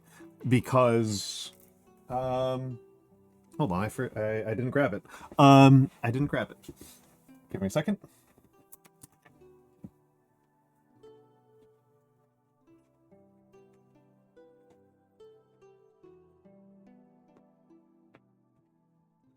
Okay, that's what it was. Seeing panels. I did not hold any panels. I should have held a panel. It would have been good for me to hold a panel. People did request that I hold a panel, but at the time that panel registrations closed, I was not planning on being at Offkai. I did not buy Offkai tickets until 3 months after after panel registration closed. But several people did request that I do a panel. I was like, I wasn't planning on going to Offkai. I mean, for people who have known my social media presence, the specific thing that people want me to do a panel on is the talking to artists presentation. People wanted a panel of me doing the talking to artists presentation. So, I am an actual literal lecturer. That is true. So, this is the reason why I should have done, this is what I mean by advertising. So what I did on Sunday, and this should have been the first thing I did, was I found a public area, and I sat down at a table, and I told people who were in my group chats, if you want to find me, I will be at a table in this area, and I will come and I'll make a calligraphy name tag for you. And that's what I did. Was I sat at a table and people came by and I made calligraphy name tags for them and I talked to them and then I would make more calligraphy name tags. That's what I did on Sunday. That should have been what I did on Friday. That should have been my first priority. Do people understand why I should have done that first? Why that's an order of operations problem?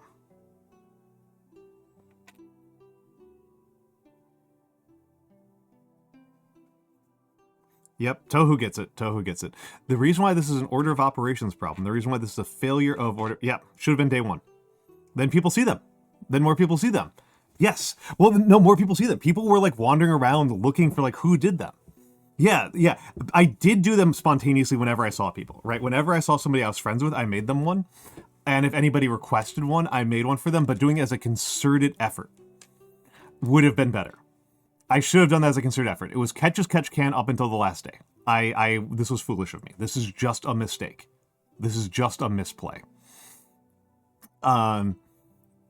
This was just a failing on my part. There's no way around it. And to be honest, going back to here, panels should not even be a full day. Panels should not have taken up as much time as they did in such a concerted fashion. Should have been more vibing. Should have been more vibing.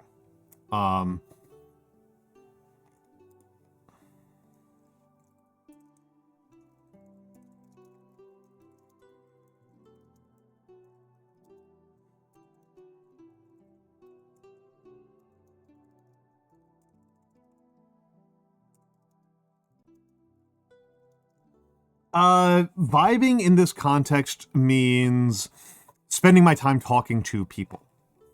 And there were a couple of ways that this played out. This meant going to parties. This meant looking for friends.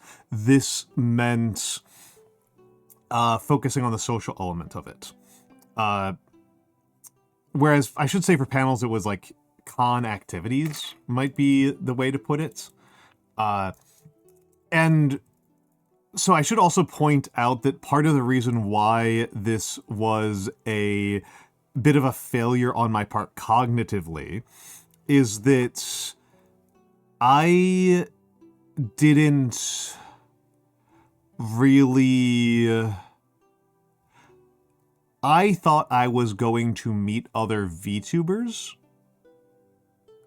which I did. And I met some very cool ones. I didn't really think about it as meeting fans. And this is partially a misunderstanding of what was happening at Offkai. That I thought of Offkai as the off collaboration, the Offkai, the off meeting, the offline meetup. And so it was very cool to meet some people and network like that. But there's also another level of misunderstanding there, which is I don't think I'm actually limited by not having like cool enough friends. Like I don't think that's actually a limitation on me. I think that that's a failure on my part on strategically, and I didn't really think about that very hard until I was actually there. I know lots of people who rule and are amazing, and I don't have trouble reaching out to people, right? Like, I can just talk to people. I don't really struggle with that. And I very much misunderstood how many viewers would be... Don't throw Nia Mocha at me. She's too cute. Don't throw the incredibly cute bear at me.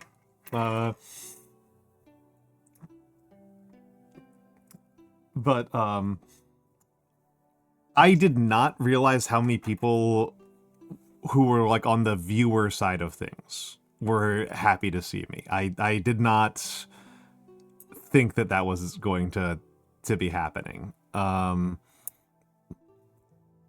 so it should have occurred to me that something was going on day one when somebody walked up to me and said, "Hold on. Are you dressed as somebody?" And I said, yes, I'm dressed as myself.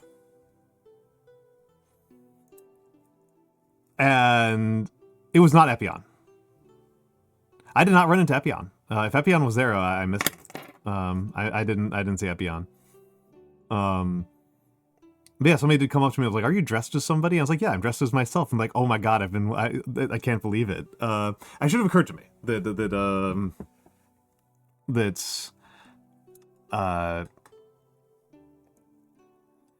I was not as small of a fish as I thought.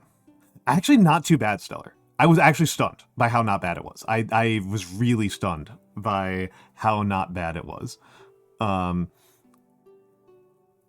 was actually really shocked by how not bad it was.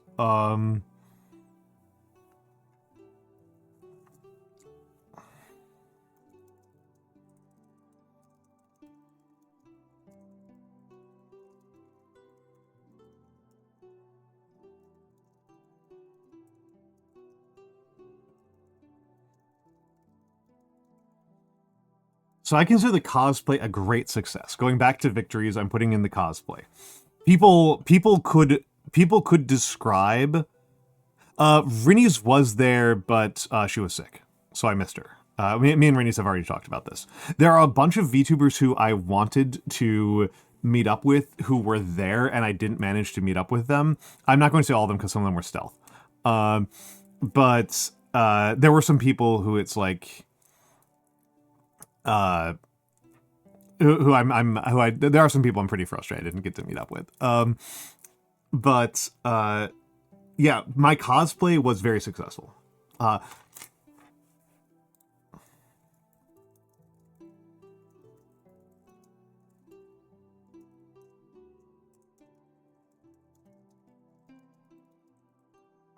did forget to pack the scarf.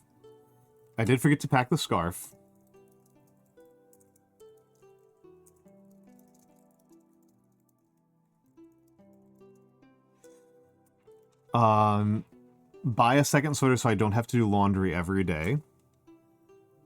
Hi,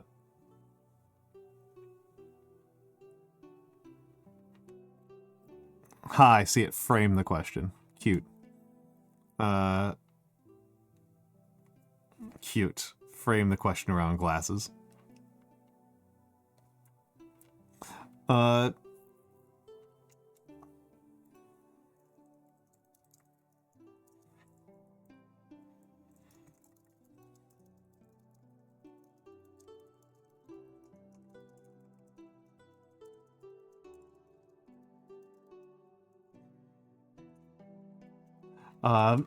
There were some parts of doing the cosplay that were a little bit labor intensive, and I can definitely work on ways to execute them more quickly. Oh, also, hold on. My glasses were cute. I liked the glasses I had for it. They could still be better. I was wearing full moon glasses, which are nice and nerdy, but I don't wear full moon. I don't have full moon glasses. My model doesn't wear full moon glasses. My model wears half moons. And there's a bit of a problem with half moons for me, which is like you can't. They don't really make prescription half moons they're always reader glasses. They're not for nearsightedness. They just like kind of don't exist for nearsightedness. And so that is an option to adjust the model's glasses. Another option would be to get glasses that are more like half moons, that are a little bit more, they're a little bit closer shaped to them, possibly only half rimmed, right, would work. Rounded half rims would be a little bit closer. And then there's, of course, the insane option, which is get non-prescription half moons and wear contacts. Yes, Stellar B, exactly where I was going, Stellar B. Yeah, contacts and fake glasses. I don't tend to like wearing contacts for a bunch of reasons, and bluntly, a non-trivial reason is that contacts cost like $3 or $4 a day, and that just drives me insane. My daily driver glasses cost $7. Like, period. They just cost $7, period. And so spending like $3, like $7 for like multiple years of wearing glasses. And so $3 like per day of wearing contacts drives me insane. The insane option was chopping. Oh my god, I don't think that works. I think that just causes you to die. Like, I mean, you're welcome to try it, Lore Master, but I think that just breaks the prescription. That is an insane option. That is an insane option. I have a very simple prescription. I have a very simple prescription, Stellar B. I do not have a complicated prescription. I did not grow up with a lot of money, Blue. My life has been defined by not having a lot of money. But yeah, spending like $10 on the cosplay, like, that's fine. I'm not that bothered by that. Like, just marking aside $10 for the cosplay. And I'm not going to name names, but there is somebody who is wearing contacts that managed to gaslight me with their contacts here. I don't know if she's still here or if she went to bed, but there is somebody here who managed to gaslight me with her contacts. I did think I was going insane.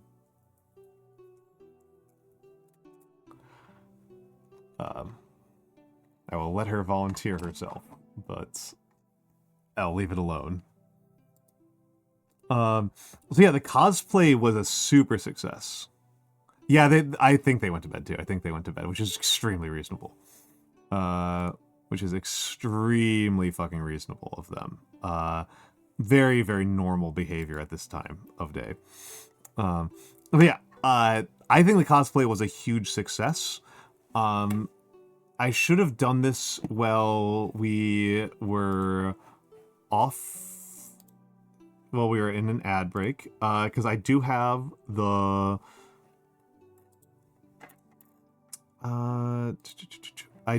next model art. This model art, I'll just show it off. I have a cosplay for this model. I have a cosplay for this model because this is not the model that we are used to using. I'm just gonna bring it over here. This is my summer fit model. And like non-zero, part of the reason why I went to Sensational and requested something like this was so that I could do summer cosplays and not die. And I brought it with me and I never wore it. I actually already own the cosplay for this one, and I never wore it because the sweater one was so recognizable. And an aside about the cosplay that I was wearing that I find deeply funny. So I was wearing my sweater, right? I was wearing the sweater, and it turns out that normally a sweater like this one, where normally a sweater like the one I'm wearing, this kind of cable knit white turtleneck, if you get a real one, if you get a really authentic one, they're like $300. And so I got one from Korea. It was like not nearly that much. But it's in Korean women's sizes. Oh, also the authentic ones are made with wool, and I'm vegan, and I'm not willing to do that. I'm not willing to break veganism for a cosplay. That's ridiculous. That is preposterous. That is clown behavior. So So the thing is, like, I am a distinctly not Korean woman wearing a Korean women's sweater. It's like a 5XL. it's insanely huge.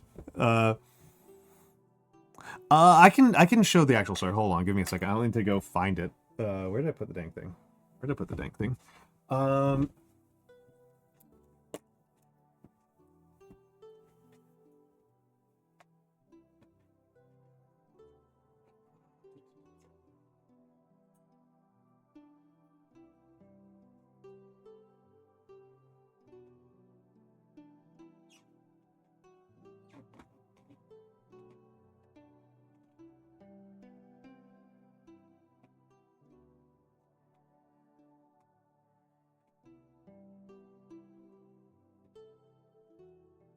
All right, I'm back. I am back.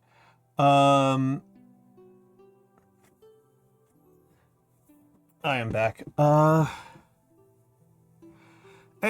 one day we're not having the veganism argument, but I can say from experience that acrylic sweaters are shockingly durable.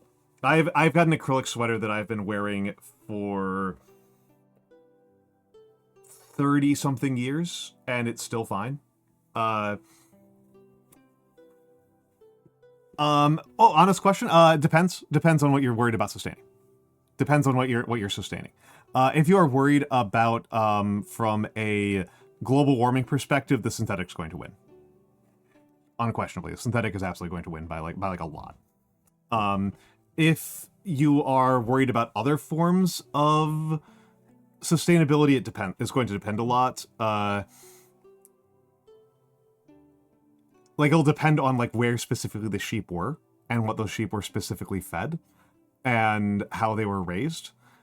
That's going to change it considerably. If it's from a if it's from a peak oil question, the sheep are going to win. If peak oil is your concern with environmental sustainability, the sheep are going to win. But if it's not, I think the synthetic should generally win. But yeah, this is the sweater. This is the sweater in question. It doesn't quite match my pattern perfectly. The sweater that was used as a reference by Sensational, I think he doesn't actually follow the pattern super closely, so it's not perfect, and also it was just impossible to get a hold of. It was completely impossible to get a hold of. It was and somebody did mention that when they made their VTuber, I remember talking to somebody who made their own models, one of the many VTubers who does their own designs. And she was like, yeah, I literally use references and that I can buy. I literally use I literally use physical clothing references that I buy so that I can do my cosplays more easily. I've lost track of it. It was something weird and bespoke. It was a Malaysian manufacturer that I think went under. It was something really strange. The reference, I know where the reference is for the tie in my current one because it was a really goofball one. It was a 1930s photo, which was quite cool. But yeah, this is the sweater. I am shocked by how breathable this was. I really thought I was going to die. I genuinely thought, before I went to the Offkai, I was I can maybe handle this for 5 hours and I will just die. I wore it 3 days. I washed it pretty much every day because I got pretty sweaty. I'm a fat, hairy white guy. I get pretty sweaty. Some of my hair in here still. And then I died. And then I died. And then I did die. I got better, but I died. Oh, it doesn't even have it on the label here. But yeah, I'm a fat, hairy white guy. I get pretty sweaty. So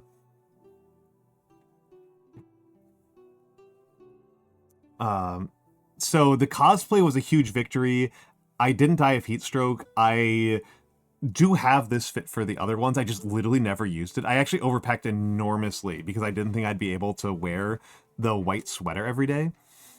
So I bought other fits. I brought the green sweater. I brought the green sweater that everybody likes. I just kind of like wore it around the house because I love that sweater. And it as like a backup cosplay option. I just never used it. That happens. So the cosplay was a huge success. The order of operations, I screwed up very badly. Let's talk about panel choices here for a second.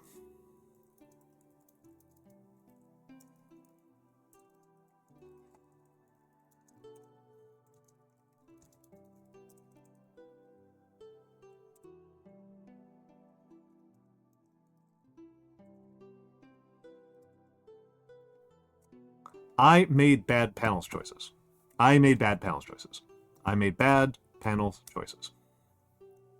The lawyer panel was a win. I thought that one was really good. Duran Esports was very, very helpful. I thought it was really interesting. I think other VTubers will benefit from knowing some of the things that I learned there. There were some things that he was not able to present on that I think I will in a more in a more complete format. I will be able to expand on them in a useful way, and I think I'll be able to actually make that more useful. I don't know that I will be able to do the maximalist execution of this. But I shouldn't even say maximalist. The maximalist execution of this is that I do a presentation. I make a slideshow like this, and I post it to Twitter, and it gets me 1 million views, and I win VTubing. That's the maximalist version. I do it like this week. That's the maximalist version. I don't think I will get it done over the weekend. That would surprise me. I don't think I will get it done that fast because I am behind on other writing projects and for other job. I got thrown off my game very hard by going to Offkai. Offkai really messed up my game. I'm still getting my sea legs back after being home. So that one's going to take a minute. I skipped the Shindigs one to go to another panel that I don't think I got a lot out of. And again, I skipped the Shindigs panel. What's wrong with me?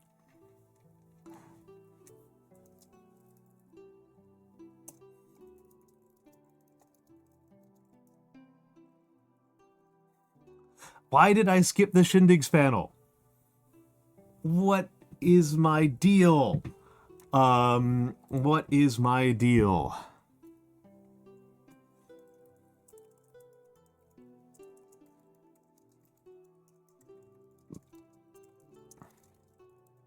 I also slept through the V-Fleet one, which I'm really mad about. I literally slept through it. I couldn't have gone. I just physically couldn't have attended it. But the V-Fleet one would have been extremely useful for me to have gone to. And the timing. Actually, one day you will find this really funny. V-Fleet was there. And V-Fleet is affiliated with the USS Hornet. Like the actual ship. The actual museum ship, the USS Hornet. And while the book I was reading at Offkai, like when I was while I was waiting for plane flights and when I was trying to fall asleep at night and when I was just kind of like waiting for people to show up to things, I had a book that I was reading, and my book was Shattered Sword. I read Shattered Sword at Offkai. Have a good night, Alloy. Have a good night. Definitely did not hear Hornet the first time. I don't know what you could have heard. Cornet? Tornet? But the Hornet, the USS Hornet, which, just to clarify for people who might be, I think Wande knows what this all means, and he'll find this funny, but for people who are not following, the book Shattered Sword is a really in-depth history of the Battle of Midway. And at the Battle of Midway, they're one of the 3 U.S. carriers. It was a carrier-on-carrier battle. It was a naval aviation battle in World War II, and the one of the 3 U.S. aircraft carriers there was the USS Hornet. So, and yeah, I'm very mad I missed that talk. I'm very mad I missed that talk. That talk would have been really good.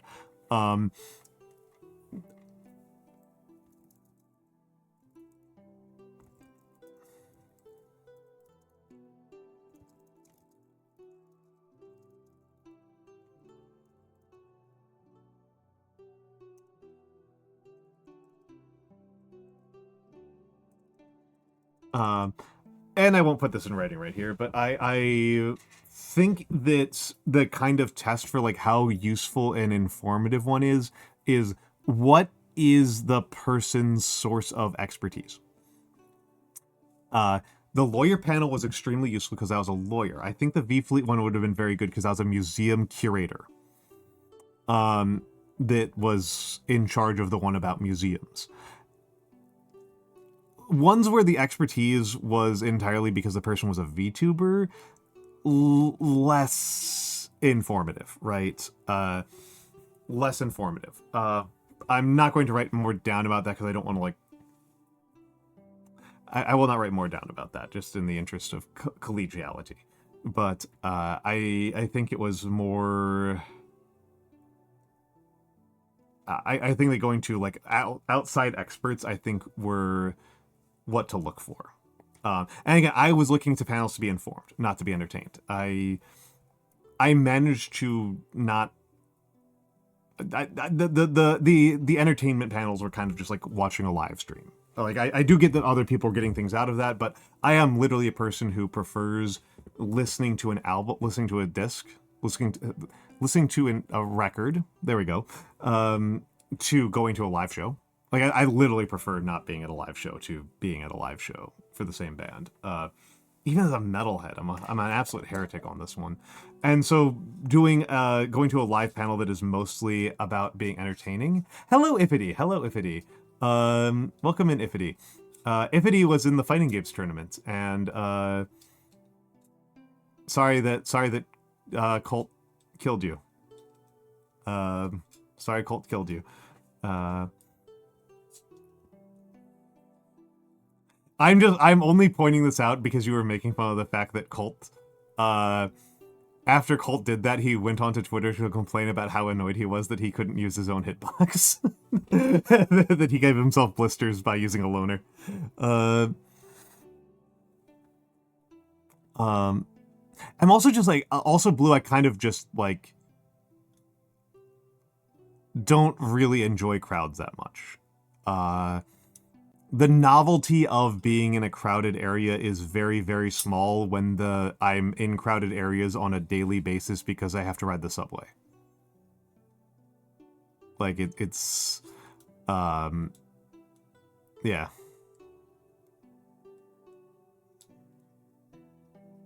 Me and him both has a struggle with competing. Everyone uses PS5. Okay. I'm going to trust that...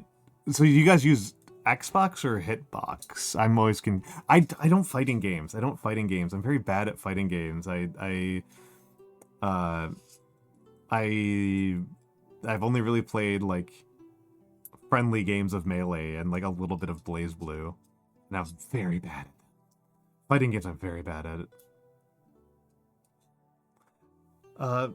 I have grown to dislike crowds more. I like living in New York because I like walking, because I like walkability, but I don't actually like crowds very much. I just consider crowds just kind of like a cost of doing business. So that's kind of where I'm at on that one. Yep. I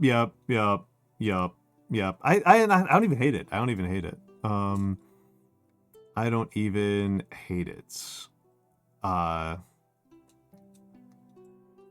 But yeah, I skipped a Shindigs panel. What is my problem? What is my damage? That was stupid. Oh, that's what you mean. That's what you mean. That's what you mean. Okay, okay. I thought you meant you were unfamiliar with the PlayStation style of controller. That's what I thought you were going for. Was like you find the PlayStation style of controller like unfamiliar and alien. Okay, okay, okay. Interesting. Interesting. Yeah, I haven't owned a console in a long time. So I did not even think about that particularly. I am very much not a console gamer.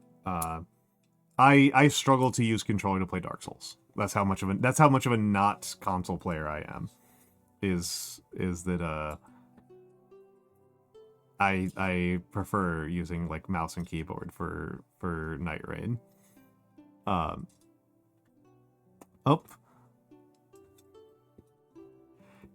Kiri.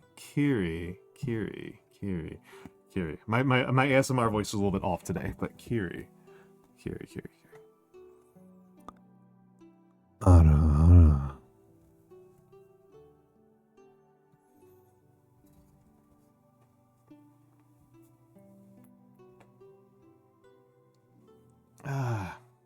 It's Kiri. Excellent. Well cooked. Excellent. I feel like my voice is not like raspy enough right now. It's not as it's not the level of raspiness that I would like it to be at. Kiri's very cool.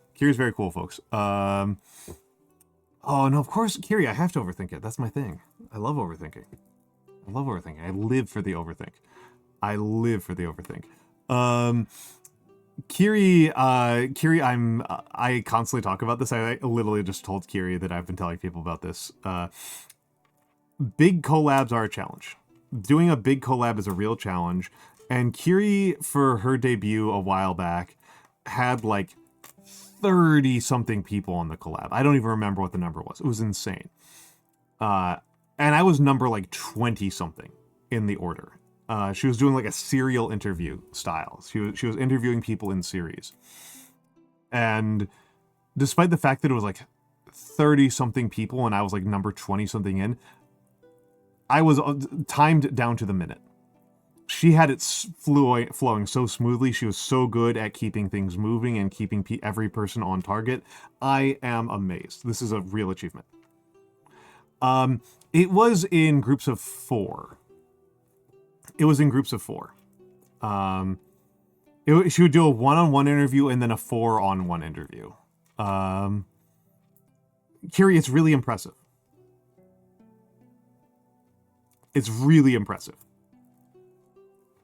I couldn't do it. I wouldn't be able to keep people on time like that. You've collabed with me. Ratmos has collabed with me. Several other people have collabed with me. You know that I run over on everything. I've got no time discipline.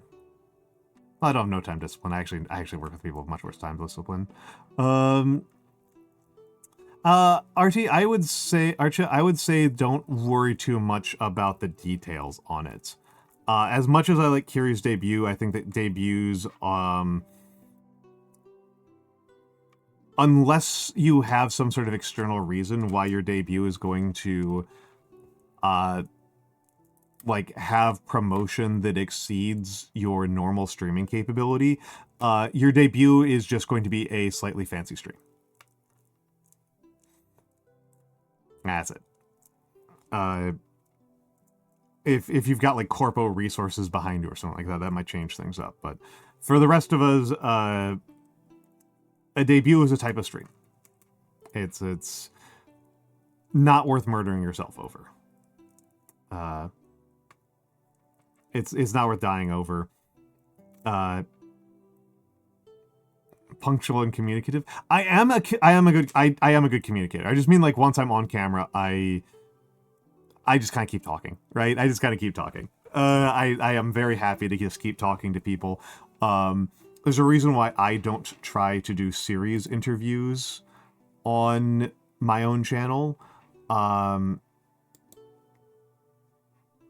said, despite the fact that we've got 17 minutes till the next ad break, I'm going to run the ads early because I need to use the bathroom. That's it. I just need to use the bathroom really bad. So enjoy the fan art. I'm going to do an early ad run and I'll be back.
And we're back, and we're back, and we're back. Thank you for your patience, everybody. Thanks for your patience. Yeah, Mr. Yapper is fair. That's a fair accusation. I have no complaints about that as an accusation. That makes perfect sense to me. That makes perfect sense to me. But yeah. Skipping a Shindig's panel was an incredibly stupid choice. Yes, I was there. This is a recapitulation of it, Kiri. It's a recapitulation of it. If you were there and I didn't hear, I feel very stupid, which will get to mistake. We are doing a we're doing reflections. This is a reflection stream. I didn't think so. But yeah, I got this. Vertebrae, who may not still be here. That would be very reasonable of her not to be. Vertebrae made this for me and gave it to me. Yeah, the big thing I did there, Kiri, was... You see this? I carried around the materials for making this. And if I talk to somebody for more than like 30 seconds and I like them, I would give them a choice of Gothic, Batard, or Insular. And I would make them a little name tag right on the spot. I had the stickers for it right on the spot. So this was this was like one of my biggest mistakes. This was one of my biggest mistakes. I talked about this just a few minutes before you got here. Was the time I did that just kind of like whenever I talked to people. So I was spreading them around quite a bit, but I only like actually went out of my way to advertise to people that, like, I'm going to sit in a given location and I am going to be giving calligraphy name tags to everybody who asks. I only did that on the last day, and I should have done that on the first day. That's the thing that I can point to that is the most unambiguous, clear, like, I did this wrong. There are other things that I did wrong, but this is the one where it's the most obvious and straightforward lesson learned. Like, I come on. This was so silly of me. There are ways I could improve the calligraphy name tags. And the biggest one is that I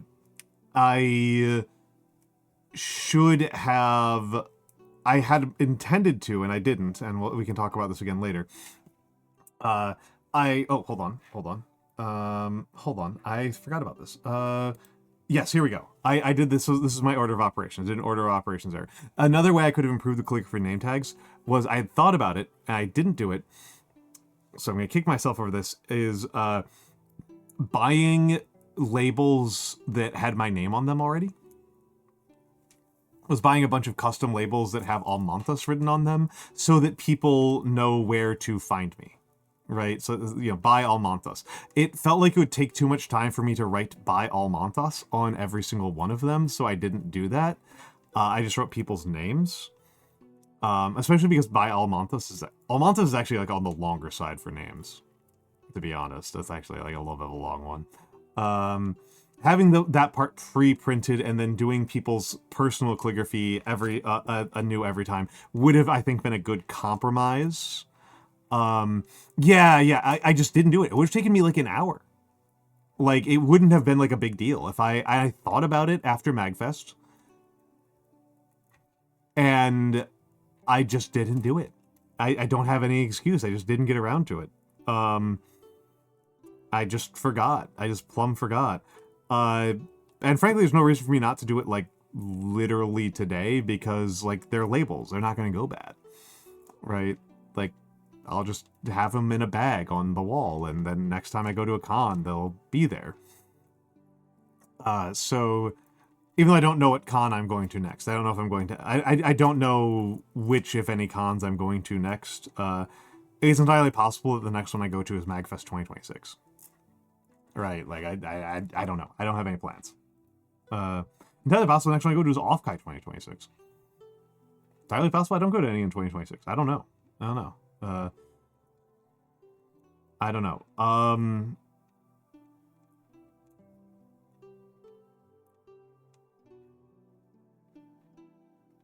I mean, that's, actually, Archa, that's not a bad idea, and, at the risk of making me sound even more like I have money-related OCD, a non-trivial thing, I did check the printing prices for getting calligraphy, not calligraphy, getting pre-printed labels, and it like they're actually kind of pricey. They're actually like a little bit pricey. Not that pricey, but like it's like $1 a label.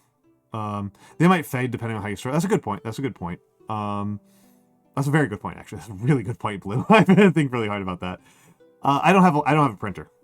Oh my goodness, Ratmost. Brains genius Ratmost. Brains genius Ratmost. Oh my goodness. Have a good night, Tohu. Have a good night, Tohu.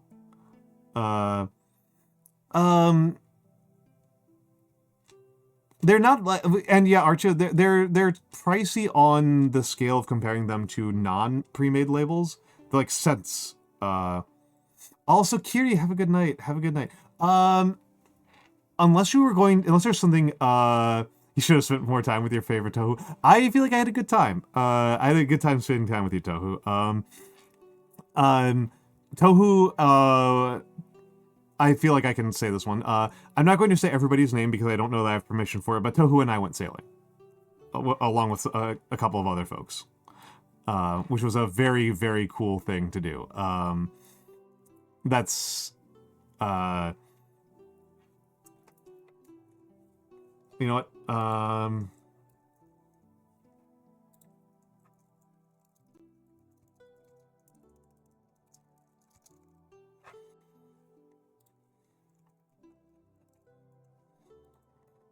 And let's insert an image. All right, Stellar, have a good one. Upload from computer. Yeah, I went fucking sailing.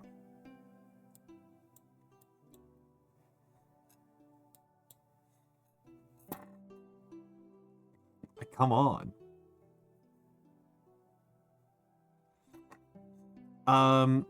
The DC cons, I'm actually even more likely to go to than New York conventions. Because I have a lot of friends and family in DC.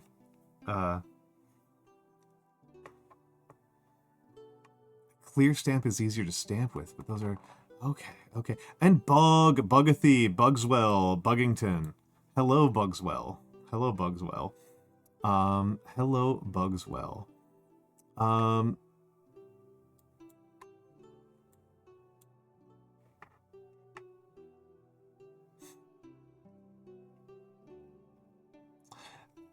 Yeah, I will say that my thought about going to cons is very heavily driven by, like, how many of my friends are going to be there. And I'll be completely blunt. If it wasn't for Mikks specifically, I would not have gone to Offkai. Just fully and completely. I nearly bailed on going to Offkai, like, the week of. And Mikks talked me out of it. Mikks was like, Mikks talked me down. But hello, Mikks. Hello, Mikks. I thought you'd be asleep by now. Mikks, you're allowed to join in, if you would like. I am in my collab channel. Yeah. I am, and Mikks, you're going to get the full version of this later. Anyway, so, I don't know if you want to, like, save yourself the surprise, but,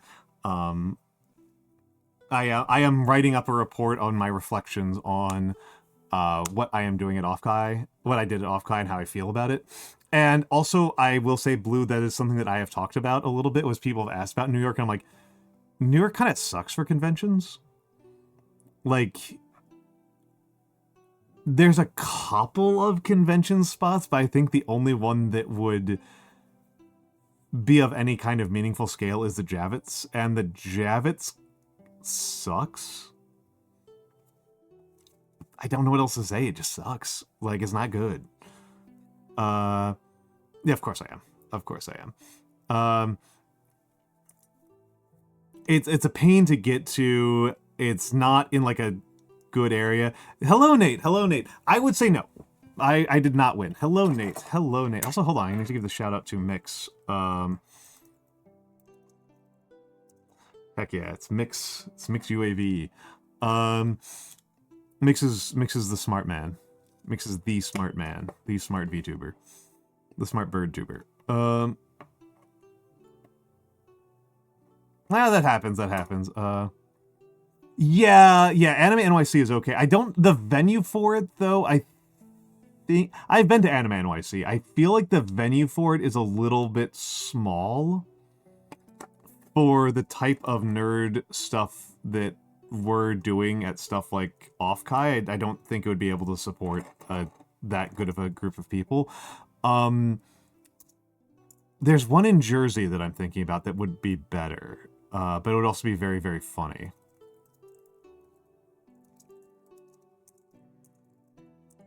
Hold on, there's a specific venue that I'm thinking about in Jersey. Very, very deeply funny.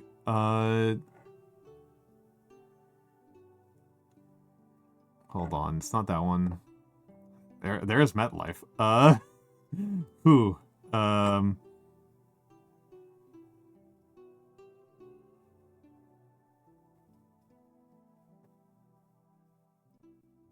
PNC.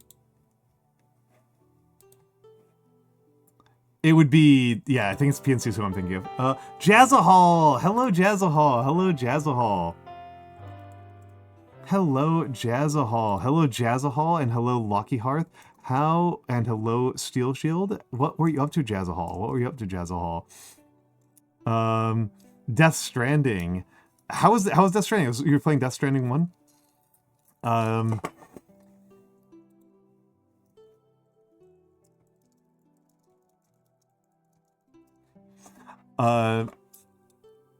Death Stranding 1. How is I've never played Death Stranding. I've never actually played Death Stranding. I've thought about it a lot, and I've just never gotten around to it. How are you enjoying it? How are you enjoying it? For the Raiders, welcome in, welcome in, welcome in. My name is Almantas. I am a former professor of sociology, and now I am anime online for money. And today, I mostly do calligraphy streams, as a rule. I'm not doing a calligraphy stream today.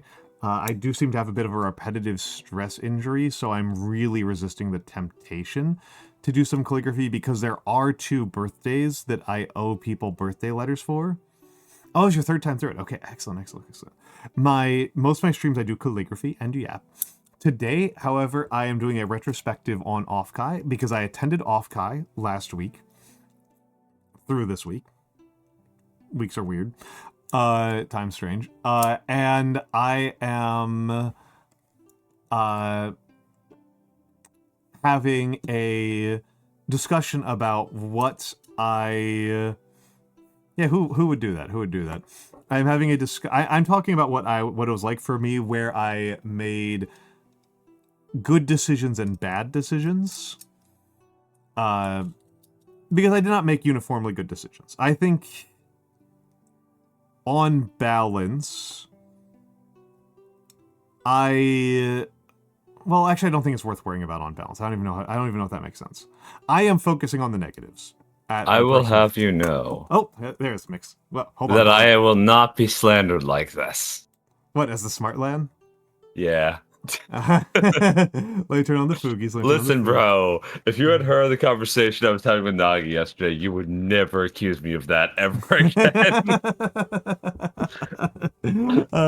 Welcome in, Mikks. Hey, man. I just got up, so I'm a little bit like... hopefully my voice is coming through all right, basically. It's coming through all right. I had it tuned up a little bit high. You probably blew out people's eardrums a little bit there. No, it's all good. It's all good. I just had to adjust the instrumentation. No. So again, Mikks deserves huge credit because I was doing horribly going into Offkai mentally, and he dragged me in there. Kicking and screaming. And one of the things that Mikks and I had shared an Airbnb. And one of the parts of Offkai that I loved, I don't know how to fit this on here, but I thought was amazing, was pretty much every morning, I would wake up first, I would play some. I would wake up first. I would read. I'd stretch. I'd get dressed, and then Mikks would come over to my part of the house and have coffee. And we would have a He had all the coffee. There wasn't any coffee anywhere. I did have all the coffee. The coffee was for some weird reason stored in my bedroom.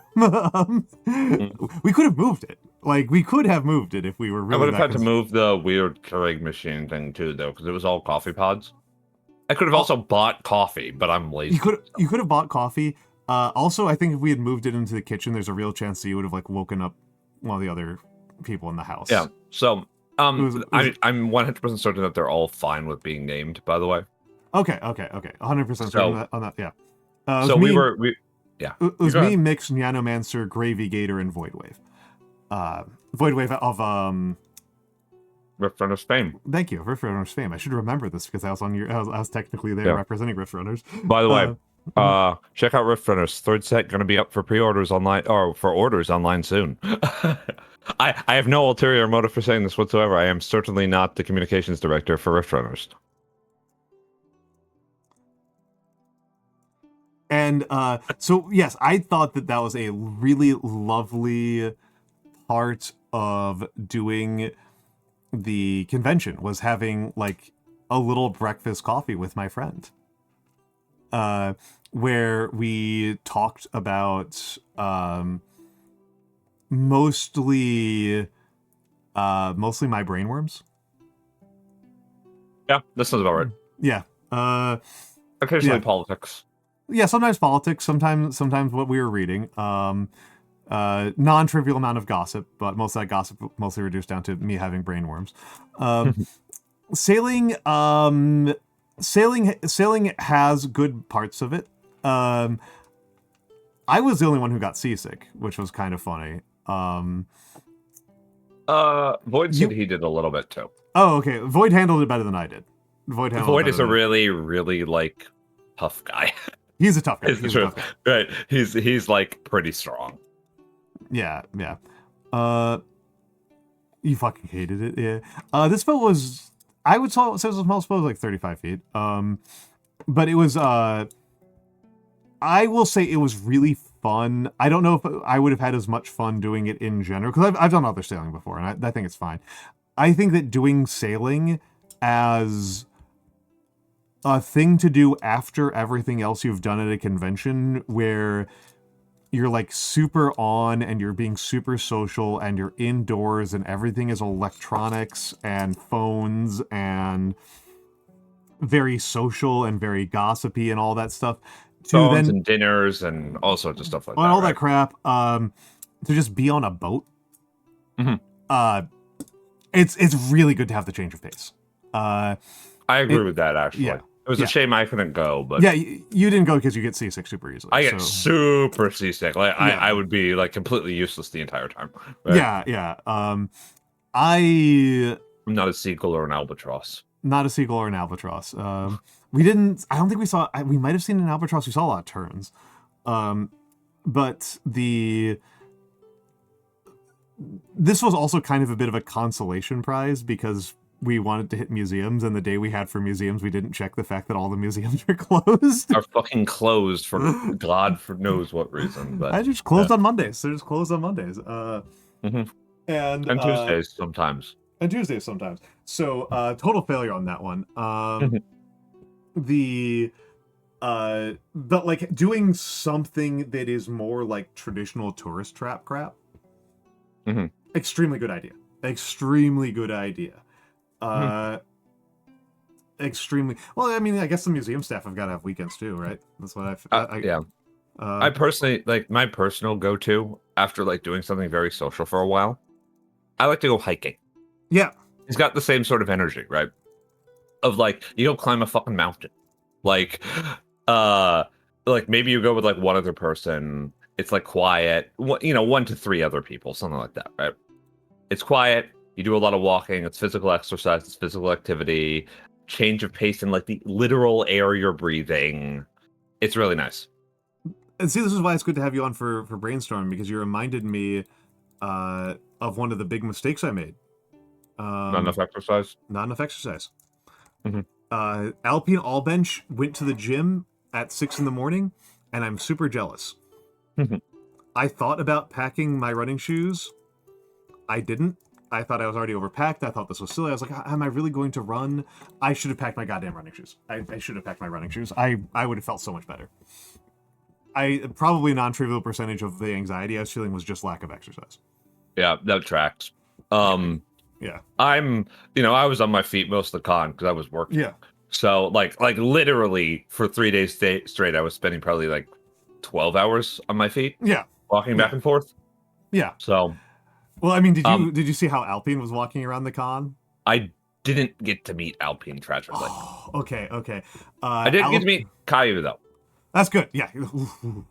But he's very pretty. Yes. Alpine Allbench, for people who don't know, Alpine Allbench is a fitness VTuber. He just announced his graduation, tragically, like right after he got home, like the next day he announced he's graduating. Alpine's a very fit guy who is very concerned with his physical fitness and looking his best and all that. There were parts of the con where he was just like, okay, I need to burn off some calories, and he would just walk back and forth from one end of the convention center like really fast. He was just like speed walk, hustling back and forth across the convention center to just like get some and just like burn off some excess energy. I was like, oh, that was smart. Yeah, because like I am, I mean, from an anxiety standpoint, right? I've talked about this a little bit before. I find that running is extremely valuable for me managing my anxiety. I feel I experience a lot of my anxiety as kind of just having an excess of energy and not having anywhere for it to go. The good old jitters, right? Yeah, the good old jitters. I was so jittery. And I did pick up on that, yeah. You did pick up on that. Some people did, some people didn't. Some people did notice, and some people didn't. Somebody in chat earlier today was saying like, "Wow, I didn't notice that you're anxious at all." I was like, "Well, yeah." The truth is with Al, you have to know him relatively well, right? Yeah, and you have to know the specific signs of the jitteriness. I won't go into them specifically. Yeah. I think that would be a little rude, but yeah.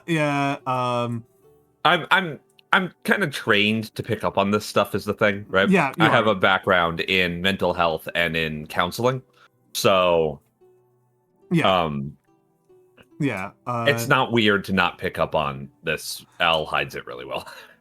I think I hide it pretty well. Also, it was definitely attenuated by talking to other people. And like by being in social environments, definitely attenuates it. It was by far and away 99% of it was like when I was laying down to sleep. That's when it was like by far and away the worst.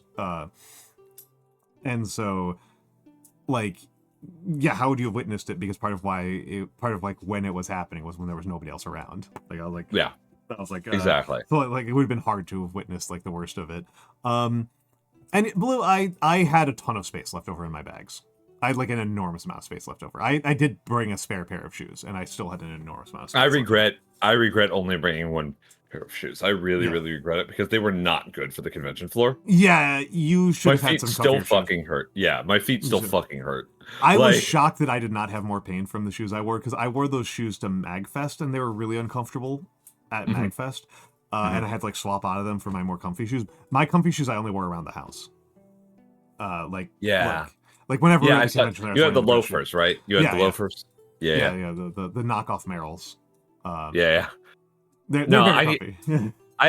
I have a pair of shoes for like waiting tables on hard floors, walking back and forth in kitchens on hard floors, and I'm a fucking moron, and I didn't bring them, even though they match my suits better. Like you should. That's really foolish of you. That's really foolish of you. So, people bring appropriate footwear. Bring appropriate footwear. I will say, just kind of an aside for anybody who is like using this to try to think about lessons learned for themselves and things that they might learn about going to something like, say, Offkai. Don't fucking wear heels. Oh no, do not fucking wear heels. If you're gonna wear heels, pack a second pair of shoes to swap to whenever you don't need the heels for your cosplay or whatever, right? Yeah, like bring them with you to the convention. Like bring them with you to the convention center level. Like, yes. Like, carry them in your bag. Like this, like a nice pair of slip-ons or something. Something really comfortable. Yeah, Yeah, this is I mean, Blue, I did bring my comfy shoes because I have a very specific set of philosophies around what to wear while flying. I am very particular. That makes a lot of sense. Yeah, it was really great. It was really drilled into me when I was younger to wear your heaviest clothes onto the plane, because then that means you're not carrying them. That means they're not in what's packed. And I have extended this to be wear the comfiest shoes you have. That makes a lot of sense. Yeah, that makes a lot of sense. The what Flying's I track, an unpleasant enough experience. yeah. I mean, with flying, I'm just tense the entire time I fly, no matter what. So and I tend to check most of my luggage because I fucking hate dealing with carry-ons. Fair enough. I hate waiting to get off the plane. I hate it. I cannot travel without doing a carry-on for my most essential things, because about 10% of the time my luggage has gotten like mixed up. Yeah. And like I'm just not going to talk, like, particularly I don't I talked about this earlier. I currently don't take any meds. Right. But if you are taking meds, like, yeah, I'd never want to be more than 10 feet away from them. Oh, I just put them in my personal item, which is like a little bag, Oh, right? I guess I technically am not using a carry-on. I guess I'm technically using a personal I'm talking item. about something you have to stow, right? Yeah. Stow in the overhead compartment, right? I'm that distinction always confuses me. I have a backpack. Right. I bring a backpack. I just bring a backpack, and it's got my. I always bring my laptop there, like, because I don't want to lose track of that. Right. I carry my device with me, and then I have my little bag, which has like my essential, like a dose of my essential meds. Yep. I have like my wallet, my phone, that sort of stuff in it. Right. Chargers, that sort of thing. Yeah. But like I definitely. So yeah, I definitely have this philosophy of like wear heavy but comfortable clothing when flying. Mikks is a lunatic. Mikks is I'm completely depraved. To be fair, my suits are very comfortable. Yeah, that's fair. They're very comfortable suits. The pants are very comfortable. Most of them can be worn without belts. And I tend to wear them not with a jacket, but with a vest. Right? But I'm depraved. Yes. Yeah, and so I will say like nothing unless you are doing certain specific activities at a convention, such as like a really vigorous concert, or you're a really vigorous rhythm gamer, or some other types of activities, you are unlikely to spend any amount of time greater than 100 beats per minute heart rate. If I had some exercise, I think I would have felt a lot better. Yeah. Well, it's a lesson learned for next time, right? Oh yeah, absolutely. I mean, this is the point of this. This is the point of what I'm doing here. Is lessons learned. Some of these are positive lessons learned. Some of these are things that I whipped ass on. Some of these things I did really, really well on. Your cosplay was great. The cosplay was phenomenal. People kept commenting on it. Yeah, right. People recognized me who didn't know I was going to be there. People recognized me who didn't know I was going to be there. It was great. There's a couple of ways we can improve it, and I've talked with you about a little of them. You want to put me in touch with a cosplay expert that you're friends with. Yeah. So that's a bit of a lessons learned.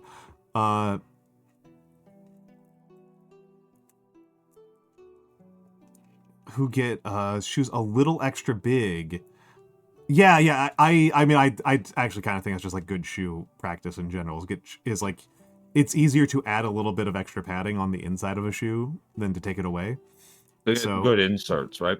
I need inserts. I need inserts. I've got super high arches. I need the inserts. They help a lot. Yeah. It's absolutely worth doing. Absolutely freaking worth doing.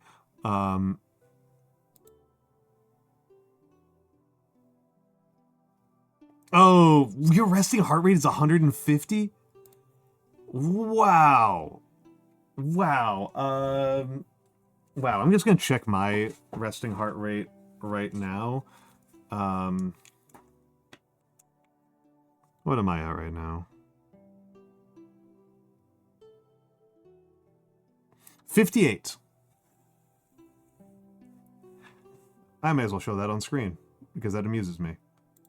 Yeah, my 59. resting heart rate is also really low. I don't think this is super low. I think this is average low. When I think of super low, I think of a guy who I know who claims his resting heart rate was 28. The average feels crazy. resting heart rate, right? The average resting heart rate is like 60 to 100, so you're not like that low, I don't right? know, But that's super low, about that's about where I am. That's what I Right. mean when I say Yeah, super yeah, low, because most yeah. of the people I know are like 70 to 80, right? Yeah, Archie, that will kill you. Your doctors are making the right choice, at least according to my not medically. That's tachycardia, isn't it? I thought tachy was like irregular.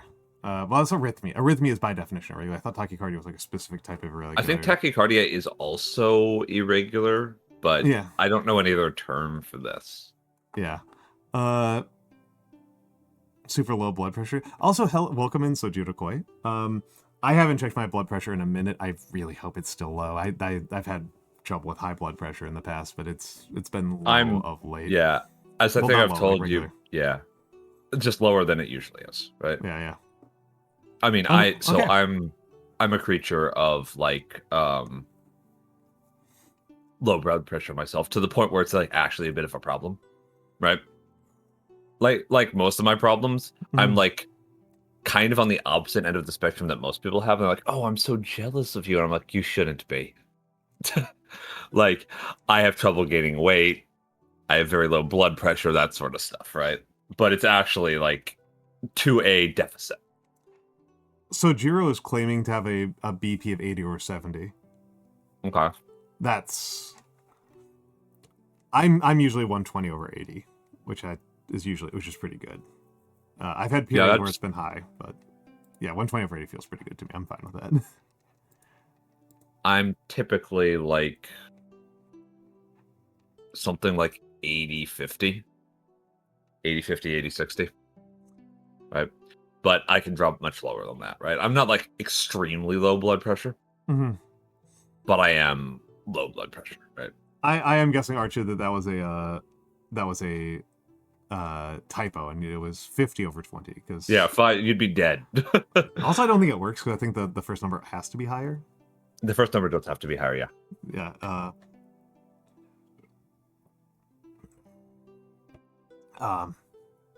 Yeah, like mathematically, it's defined in a way that like it has to be higher. But yeah. I come from a family with hypertension does run in my family, so it's something I do have to watch out for. Yeah, it's hypotension for me, right? It's hypotension So, for you, yeah. It's hypo. Okay. That's what I thought. I was like 5 over 20. That's even like what? That's the wrong way for those numbers to work. No, it's 5 over 2. The typo was that was the the typo was the typo was the 20. Yeah. Face got frowny while I scratch my back. Not scratch my, stretch my back. But yes, it was. Yeah,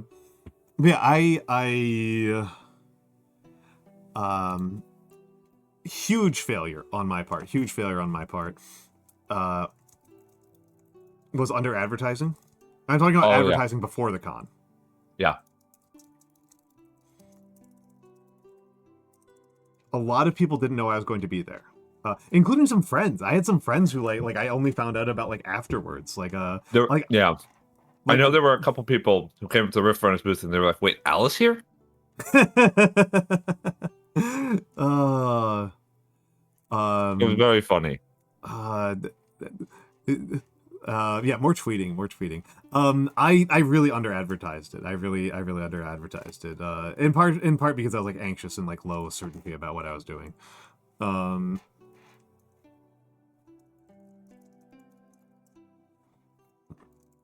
At least you were easy to find, except I was if easy your to name find. was Stewie.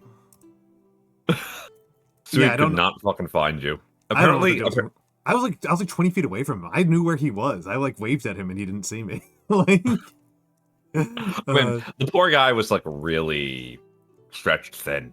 Yeah. Like, everybody seems to have elected him and DJ the leader. Wow. So that's a choice. I mean, of his group, it makes a lot of sense. Okay. Right? Okay. It's just like DJ's really good at just like determining course and then taking course, right? That's one of DJ's specialities, right? That makes sense to me. And It's just... Sui is the guy who knows all the people in this circle. Okay. Right. And who has the other friends who they might want to go visit and stuff, right? Like of his little like subgroup, basically, right? The Sui subculture. The Sui subcultures. The people who don't always punch him in the face when he explains the Iron Man hypothetical. Only sometimes. I will say that I think I had a good pace to my experience at Offkai. Mm-hmm. It would have been nice to meet a few more people, and I am sad about some of the friends who I missed out on. I am not envious of how some people experienced Offkai. Yeah, some folks were just really running around like chickens, right? Like, yeah, they just had no time to themselves at all.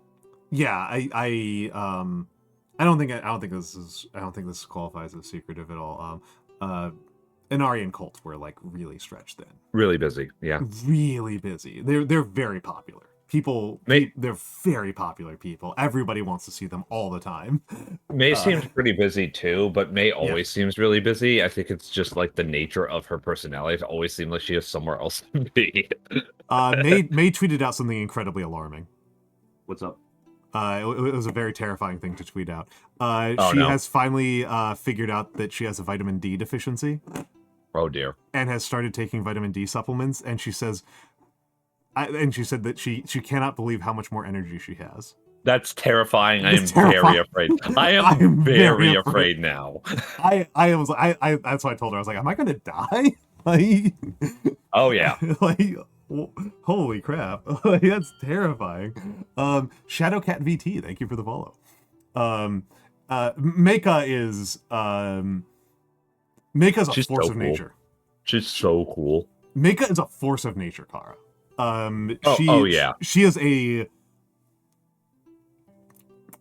She is the person that is the most hurricane-like. Like she is an approaching storm. Yes, that's a very good way to put it. Yeah, she rocks. She's also pretty much implacable, right? Yeah, implacable, right? She cannot be stopped, dissuaded from a course of action when she has decided she is taking it. Mm-hmm. And she's basically fucking invincible. Like yes. There are some people. It's like just kind of interesting to see like how they move through the world, and she's just like so much. She is like so confident and so energetic. Very commanding force of personality. Yeah. Right. Yeah. There's always some funny ones. I mean, like I always think it's funny to like just kind of watch Cult do things, and Cult is just like so efficient. Mm-hmm. Cult is just like so efficient. Soya Poya was another funny one to me. I didn't see her at Offkai. I only caught her at Magfest, but she was a very funny one to me because Soya Poya is just like has this incredibly commanding presence. Like people just like line up around her and like know that instantly like she's important, that they need to pay attention to her. And she's like 5-0. Yeah. I mean, that's like VTubers are only one of two things, okay? Mm-hmm. They're either like 5-0 or shorter somehow, or they're like over 6 feet. That's the only type of VTubers that exist, okay? Sorry, Kara, we know which one you are.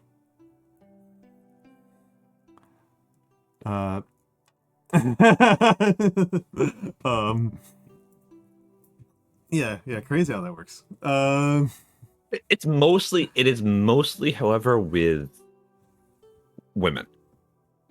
Yeah. No, the dude male VTuber is a little bit more varied and averages towards like relatively normal height for an adult man. I think so. People like me and Void are a little bit out of the norm, right? Void especially. I mean, Void is like 20 feet tall. So Void's a big guy. And not even a big guy. He's just a very tall guy. He's just really tall. speaking of guys with who are weirdly proportioned. Yes, Kara. Yes, Kara. See, the first VTuber I met. This is like one of my funny things with the con. I shared a layover with Alpine Allbench, and so like we got on a plane. We tried to do the funny VTuber thing, but we forgot about the fact that our only cameras were our phones, so we couldn't do the funny VTuber thing. And then somebody in our group chat was like, "Hey, we need photo evidence that the two of you are together." And I think it was Floofy was like, we need hand holding. So here's me and Alpine. Right. Here's me and Floofy's so funny. Floofy's like the funniest person ever. But this was me and Alpine holding hands on the plane ride in. Alpine's. I know you don't really know Alpine, but Alpine goes into the extremely rare category of people who are more like their models IRL than their model is. Yeah, that tracks. The other one I've talked about, and I know she lets me do this, is Bodega. Oh yeah, no. Bodega like somehow looks more like Bodega Rat than Bodega Rat. I had a conversation with somebody. You don't remember exactly who it was about Bodega. At Offkai specifically, right after Offkai, they're like, "Wait, Bodega was there? Apparently I walked past her multiple times without recognizing her. I'm like, how the hell don't you recognize her? Yeah, like I had never met her before. I had never met her before at MagFest, and I recognized her instantly because look at her. It's crazy. It's crazy. It's and she acts like the way she acts is a lot of it. Like her actual like personality is like somehow more of a VTuber than her VTuber. She has the aura of a bodega rat. Like I don't know how else to say it, right? Yeah. But people recognize me, but like I dress unusually. Yeah. Alpine is so jacked that he makes his model. He's got a traditional like VTuber like buff guy model. Mm-hmm. Alpine in real life is so jacked that his model looks like a twink. Yeah, that sounds about right. His biceps are the size of my head. Awesome. He's so huge. He's so huge. Yeah. And it was really funny because Nana was like, "Oh, Alpine's shredded." I'm like, "No, he's not. He's bulking right now." And I was like, no, like anybody that big is shredded. I'm like, "No, I've seen Alpine showed a picture of what he looks like when he's like cutting, and he like and he looks like a Mr. Universe contestant. Yeah, like he can look like way crazier than he looks right now. Right now he's just a huge dude. Right now, just huge. Also, did I say hello to you, Mr. Donato? Hello. But yeah, this was just a funny picture to me. This was just a very funny picture to me. Alpine was a real pleasure to meet. He seems like a cool guy. He's super cool. I'm a big fan of Alpine. I'm very sad that that he is retiring and he's graduating and we never got to do a collab together. Never got to do one. A shame. But yeah, I met.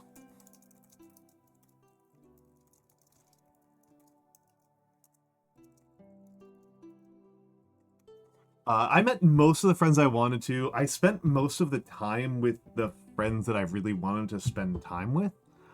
I don't feel like I ever put myself in a situation where I was kind of like trapped with people who I like only want to see for a few minutes and like not getting to spend time with the people I want to spend hours with.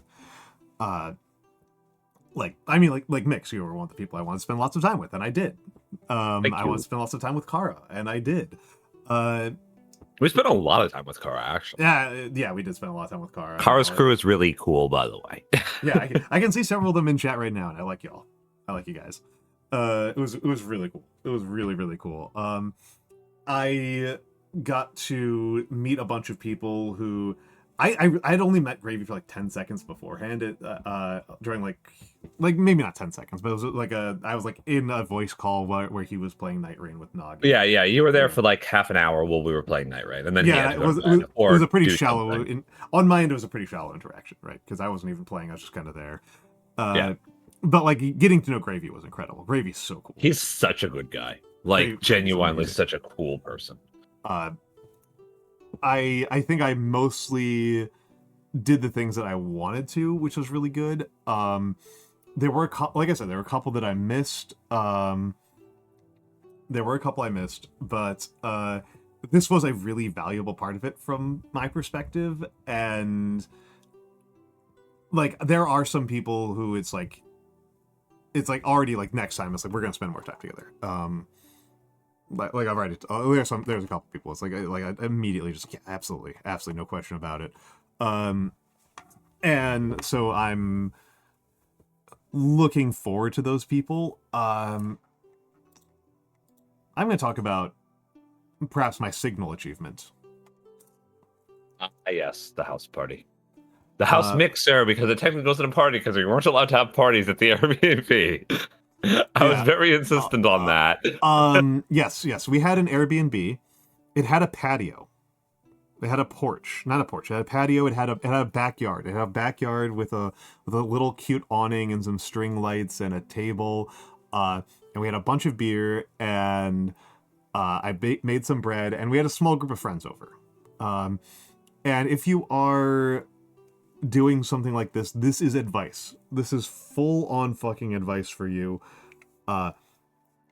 Try to set up some parties that are small and limited. Don't just rely on going to like big parties and like big established parties and parties that are like events. It is so nice, at least from my perspective, for the type of person I am. I thought it was really lovely and amazing to just have a much smaller, much more intimate gathering. I loved it. Mr. Donuto, that is fair. That is fair. That is fair. I talk about this sometimes that I am a little bit of a control freak in a very specific way. It is really just a little bit, though, in my experience. A little bit. It's just a little bit. You get a little uncomfortable when you don't have control. Yeah. But I don't think you get too... It's not, like, weird, you know? It's, like, actually a pretty normal level of control freakiness. I think that's fair. I think it's mostly that the traditional... The real consideration with somebody being a control freak is that they don't let you make your own choices. They deny agency to others, yes. And that's not how you are at all. I don't deny agency to others. You just vibrate. Well, I just like... It's not even really other people that's the issue, right? It's the environment. I like having control over my environment. Yeah, which makes a lot of sense to me, right? Yeah. Like, I think it's a pretty normal thing to want, that most people want, regardless of whether they acknowledge it to themselves, right? Yeah, I'm just a little bit... I might be a little bit further on that spectrum, and I might be a little bit more... I'm certainly more explicit than average about it. I'm certainly more, like, open and explicit about the fact that... I think that's actually really healthy, too. Like, being like, look, I need some control over my environment sometimes, right? Yeah, I think that's... not a big ask, in my opinion. I don't think it's a huge ask. I think I might be a little bit more neurotic than average about it, but it is... I don't make it really particularly other people's problem, except for in the sense that, like, if they're worried about my happiness, kind of thing. Yeah. No, I feel that. that. Like, if they're worried about my happiness, then, like, I guess they've now volunteered for my problem to become their problem, but I'm not tending to get into other people's faces about it. You don't generally try to shape things to be advantageous to you at the expense of others. You tend to just try to make yourself comfortable. Yeah, and that's fine. Like, it's so harmless, in my opinion. Yeah, I think it's pretty harmless. I think it's just a little bit of an anxiety thing. There might even be a better terminology for it, but control freak is the one that I know, so that's what I use. I mean, I think it's fine to use that term, right? I think it's fine because I think everybody knows that when somebody calls themselves a bit of a control freak, they're talking in terms of like, listen, I like to have an environment that I have some degree of ability to manage and to apply limitations to. Yeah, which is where I'm at, right? I I like to have that kind of yeah. I don't know. I don't even quite entirely know what else. I like say to be about it. in a controlled environment and not a chaotic one. Basically, tends to Yeah. be what people mean when they say that sort of thing, right? Yeah, that's very fair. That's very much the case. That it's very much like that. And so this is something that, again, lesson learned here. I recommend it very heavily. This is of the things that I kind of learned from this. Like, this is probably one of the ones that was the least discussed and most helpful. I felt like throwing this particular house mixer was an enormous success. For future events that I do like this, I am other conventions I go to, I am absolutely willing to bend what I am doing at the convention to make this more possible. You should get some stationery. Yeah. And write up really formal invites and hand them to people in envelopes. Yes. We did this a little bit last minute because I was less confident about doing this. Like, part of non-trivially why this happened is that, like, before we got there early, and some other people who got there early talked about coming over and having some beers with me, and then those plans fell apart, and I had too many dang beers. And you had too many beers, so we were trying to offload the beers because we all hate wasting food. Yes, we all hate wasting food. I was going to go insane about wasting beer. We ended up only wasting 3 total beers over the entire thing. We managed to have everything. We managed to drink all the rest of the beers. Good. Yeah, which is pretty good. Yeah, 3 Allagash Whites got stranded in the Airbnb. They didn't seem to care, by the way. So I assume the cleaning staff drank them. Good for them.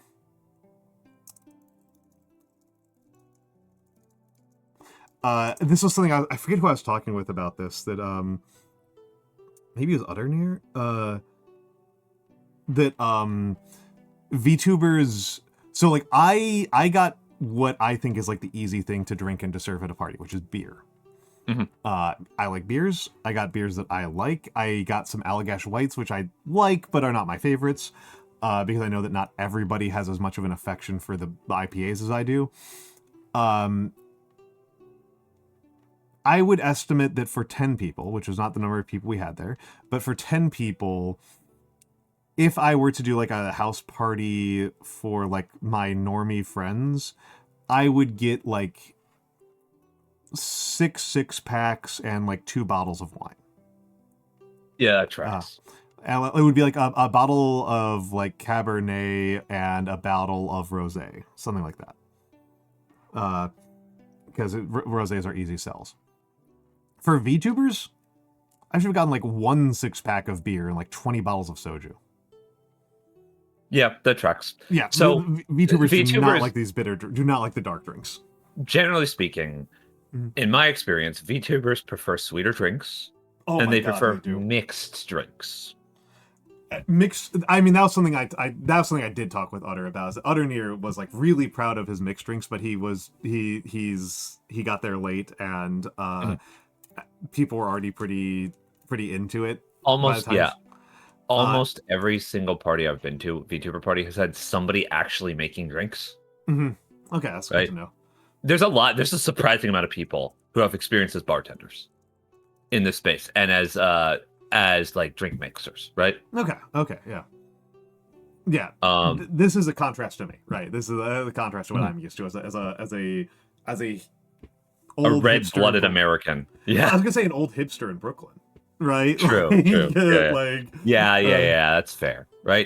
It's not much of a contrast to me because what I'm used to is wine. That's what I'm used to people drinking, wines, and not really beers. Like, my dad would occasionally have drinks with like his friends, but they'd have like 1 beer, right? And then drink a lot of water and sodas and stuff like that, right? So, aside, one of the I might need to disable that. It might not be working. The flip the lights. The flip. Game. Oh yeah. Yeah, it's not properly set up. I don't think. Hold on a second. I will. I think I can just do it manually. Manual. Okay, manual activated. We should be dark now. And also, hello, Xmidori. Hello. It is hard to surprise me when I'm literally staring at the activity feed. It's a little bit challenging to get me on that one.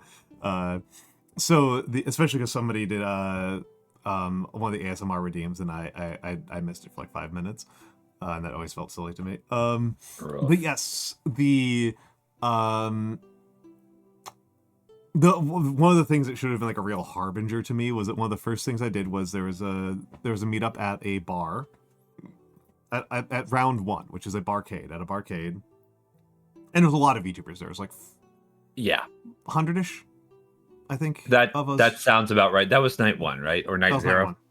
That would be night one. Night zero was night zero. I only saw a couple of people. Okay. Now night zero was. I think I talked. Night zero was fun. Night zero was fun. Night zero was fun. Right. You went to the round one, then the first night of the con. That's right. Yeah, right before the con, because I took it relatively easy there. Yeah. The night before was the one where Nyano was so drunk I had to stay up with him for like 6 hours. Oh my god, that boy.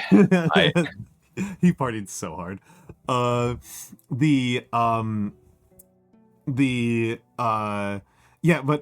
At round one's like a barcade, right, folks, at home. I've never been to a round one before. It's a barcade, and so it's not really set up to have like lots of bartending happening. And it can handle a certain amount of bartending, but it's not like they're not really set up for it. And so they had one bartender at this very small bar, and everybody is ordering mixed drinks. And this bartender is like a kid. Like, it's not like an experienced bartender. And he is struggling. And I am in line for 20 minutes, and they get through like 3 people. Yep. And I'm just like, folks, just order something on tap or a well drink or in a can. I just wanted to get a beer out of a can. It would have been very simple. But no, people are ordering like Mai Tais and stuff, and I'm just losing my mind. Yeah, no. VTubers like their mixed drinks, is my experience, right? Yeah. And if they're not like drinking mixed drinks, and they really like flavored soju. Yes. Like the mango and strawberry soju. Most VTubers are weebs. Yes. Right. And they won't, but not sake and not Japanese whiskey. Sapporo is the most popular, like just straight up drink that I've seen, right? Sure, fine.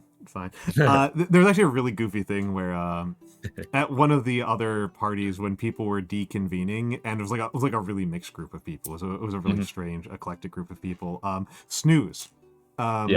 Snooze had a bottle of FF14. Yeah, MMO designer Joseph Solid. Yeah. Had a bottle of FF14 whiskey. And like she was trying to get rid of the last like 2 drams of it. And like somebody was like very loudly complaining about how it was like completely vile and evil and like horrible. And like I drank it, and it was like it was good. Pretty mild whiskey, yeah. No, it was like repackaged Glenfiddich. It was like good. It was like I don't think it was Glenfiddich. I think it was Glenlivet. And like that's good and like easy to drink. That's not like a Lafroig or something that's like actually kind of tough. Like that's like an easy whiskey to drink. Like that's easier than Jack Daniels. That's easier than Jim Beam. That's easier than almost any American whiskey other than like Eagle Rare, maybe. Like it's one of the easiest scotches to drink. I was just like, this is just like a tasty, nice little treat. And people are like, oh my god, how can you handle it? I am an adult who has drank whiskey before. Is like the actual answer. Yeah, right. This is fine. There isn't a lot of crossover, I feel, between, at least in the moment, right? There is not a lot of crossover between VTubers and people with traditional like dining and drinking habits. Yeah, that's true. That's true. These are like, in my experience, VTubers are very much leisure eaters. And so of course they like sweeter drinks. Of course they want mixed drinks. Of course they want complex flavors, right? Yeah. All these sorts of things, right? That's just how it makes sense to can't me. I Anyway, can't do the sweet mixed drinks. I don't know. They just give me a headache immediately. I don't actually like sweet drinks, so like I like soju, but I just drink soju. I don't really drink like fruity soju. Soju, I do like soju. I'm not gonna pretend I don't. Yeah. Blue, I drink Malort. I will drink Malort on stream. I promise you. This is a subathon reward. Mikks, we need to coordinate about this. You're going to see me in a couple weeks. Mikks is going to see me in a couple weeks. Yeah, very in like a month, right? Yeah, about a month. Extremely likely. So we need to coordinate on that. Yeah, I'll go pick up the Malort. It's no big deal. Hell yeah. Malort is vile. I don't like Malort. But you think it's interesting. I think it's funny. Yeah. I think it is. I think it is within my pain tolerance for the bit. That's fair. Like this is the thing, right? Like VTubers need a certain amount of like there's a certain amount of like punishment stuff that we do as VTubers, right? Mm-hmm. And I can't really do like a jump scare game because I just go, huh. And I like spicy is going to be like a problem, right? Mm-hmm. Like it's going to be a challenge to get something that's so spicy that it's like a problem for me. Like that's a real challenge. And the problem with that is always like if you exceed your spice threshold too much, it tends to just make you sick. Like us, right? People in general, sick rather than being funny. No, you need to have like a relatively low spice tolerance for it to like be funny, because like I am at the level of spice tolerance where spices that like are tasty and yummy for me are like are like a little bit of a stomach issue. So like it's not that funny. Like I have something that's too spicy for me and I'm just like fine, and like 2 hours later I'm like, oh, my stomach. Well, I guess that's stupid. That's stupid. I have a considerably lower spice tolerance, but I'm the same way, right? Yeah. So I think I need to step down my spice tolerance a little bit. I am adding hot sauce to bulldog ramen. It's a little bit much. I've had Malort several times, but I mostly have Malort because if I'm willing to do a shot of Malort, I can get other people to do a shot of Malort with me, and they are less prepared for it than I am. Which is kind of funny. It is the equivalent of playing a magic card that does 1 damage to yourself and 3 damage to your opponent. Yeah, roughly. It's kind of how I use Malort. It's like the old school, like the pre-internet trolling, basically, right? Yeah, exactly. Ghost pepper hot sauce. I actually don't like ghost pepper. We've got some ghost pepper hot sauce right now, and I don't. I don't think it has all that great of a flavor. Honestly. That's the problem with it. It does seem like I might have the issue with I might have like the cilantro thing, but for ghost pepper. Because like I find ghost pepper tastes like really chemical. It's like a very like bleachy flavor to me. Yeah. I know exactly what you mean, right? It's also like way too hot for me, but it definitely has. It feels like drinking like bleach and having it burn you, right? Yeah. Or getting soap in your mouth, that sort of thing. Yeah, so that's probably that seems like we might have a similar genetic marker, which makes sense given our family histories. Not though I actually kind of like. Yeah, I don't find it fruity at all. I don't think it's fruity at all. It's I don't taste any fruitiness to it at all. Reaper, I get a little bit of fruitiness from. Again, my favorite peppers are actually arbols, which like don't have any spiciness to me anymore. So that's like the big one I'm thinking about stepping down. I was like arbols are boring to me now. Like I love arbols. Novelty eater. They're cheap around me. I can get a bag of them for like $1.50 at the local Mexican grocery store. They're not. They're nice. I mean, my weird one is that I like surströmming. Ooh, that's a very weird one. That's a weird one. It smells bad, but it tastes good. Like, it's like durian. Oh wait, is Cena also do the same thing as me? Where is Hina also a person who is like, I'll do a shot of Malort with you?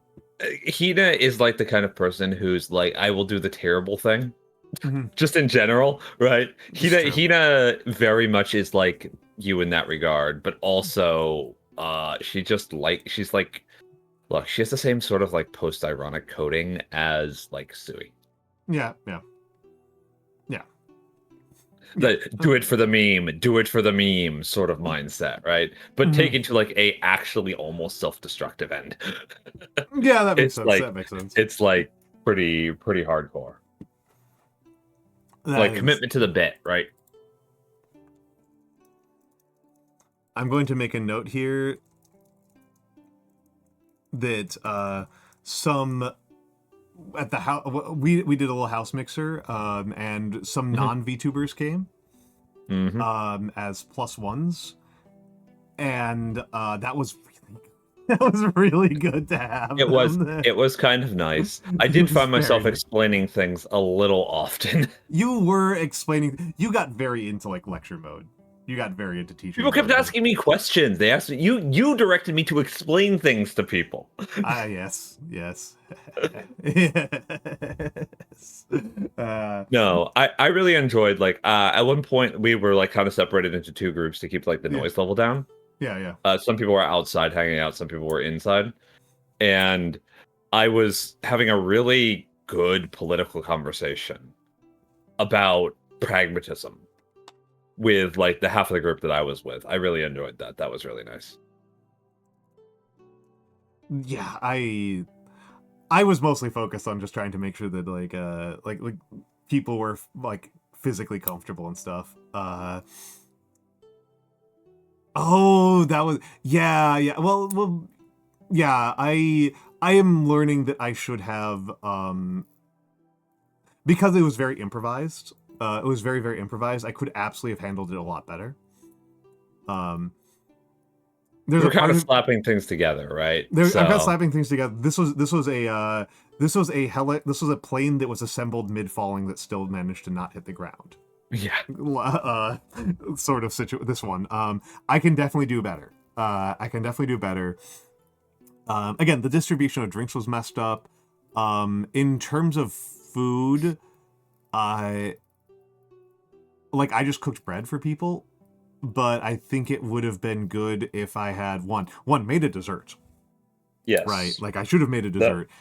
The cheesecake would have been nice. Oh my god! Yeah, I'm gonna. That's like a huge lesson learned. Is I can just check some ingredients and just not have to worry about buying them in situ.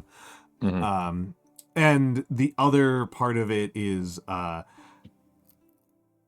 there's a part of me right now. This is probably a bad idea. It would be very funny to have it have a dress code. Oh god, that's a terrible idea, but it's really, really funny to me. Especially, well, I mean, what if the dress code was cosplay? I'd want to shoot myself in the head.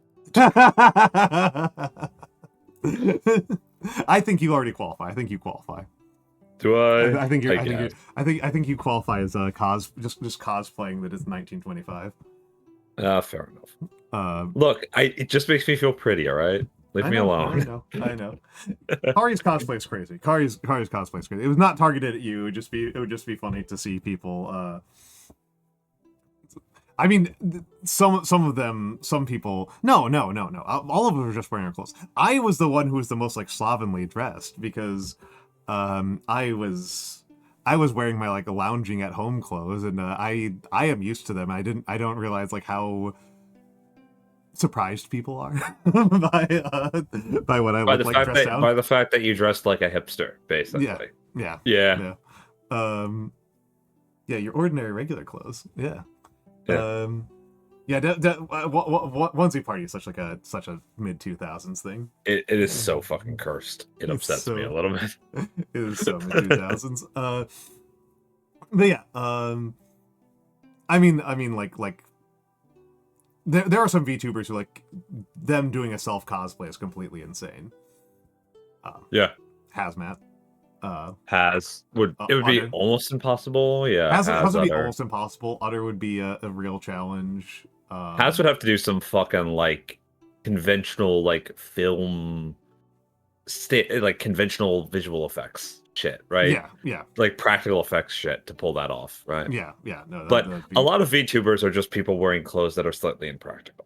right? Yes. Impractical, bordering on impossible. Yeah.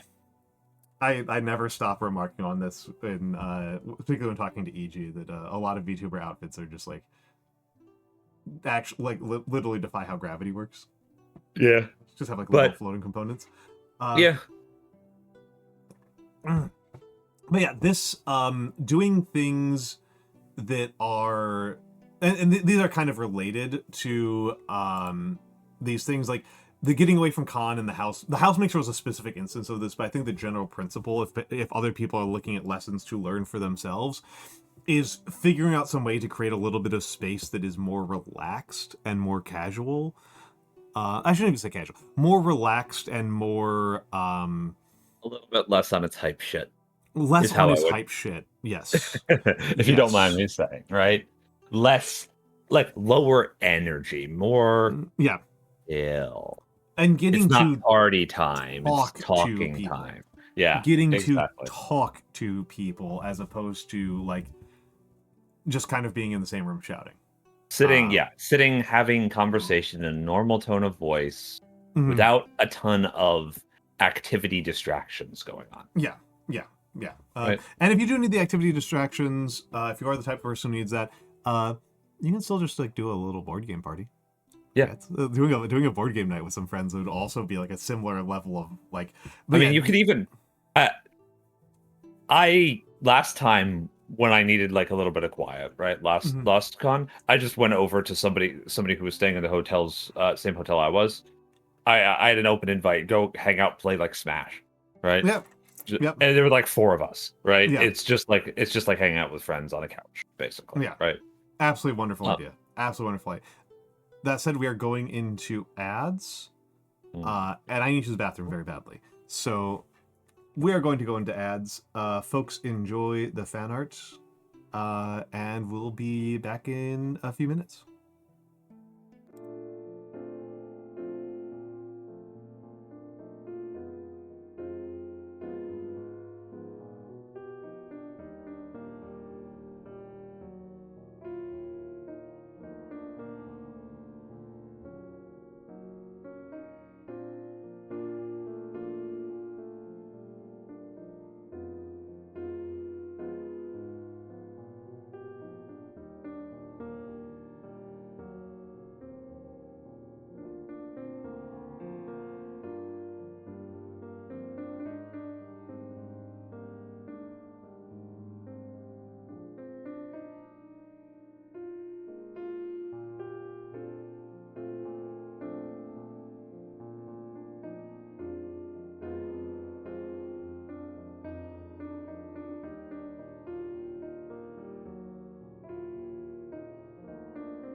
We are back. We are back. Welcome to you folks.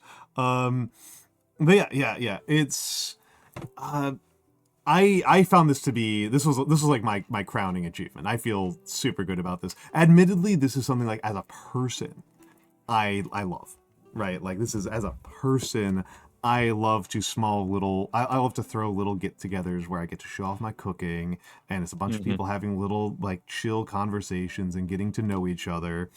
I mean, I'm just really glad we got to take advantage of the location, right? Oh my god, Like, yeah. I as soon as I saw the I would have location, I was like, felt we have to really do this. I would have felt really bad about getting this entire Airbnb and not like hosting something that takes Yeah. advantage of it a little bit. Yeah, Right? yeah. No, that I if it's at the San Jose Convention Center again next year, I want to see if we can get. I would be happy getting literally the exact same place. Like that was like Probably near perfect. it's probably possible to get literally the exact same place. There might be something very similar that's cheaper potentially, but potentially cheaper or slightly closer. Slightly closer. Slightly closer would be nice. Slightly closer would be nice. It was a little bit obnoxious to be that far away. The distribution of rooms was a little bit unjust in that I was bogarting a ridiculous percentage of the space, which was great for me. Great for me. To be fair, I don't think anybody cared.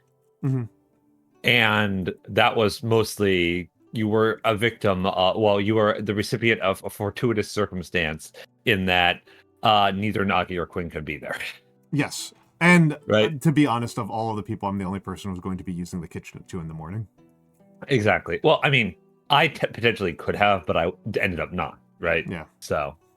All right. Actually, have a good night. Have a good night. Have a good night.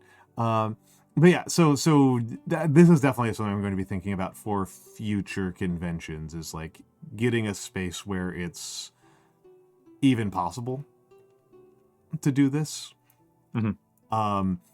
And to be more deliberate about about it.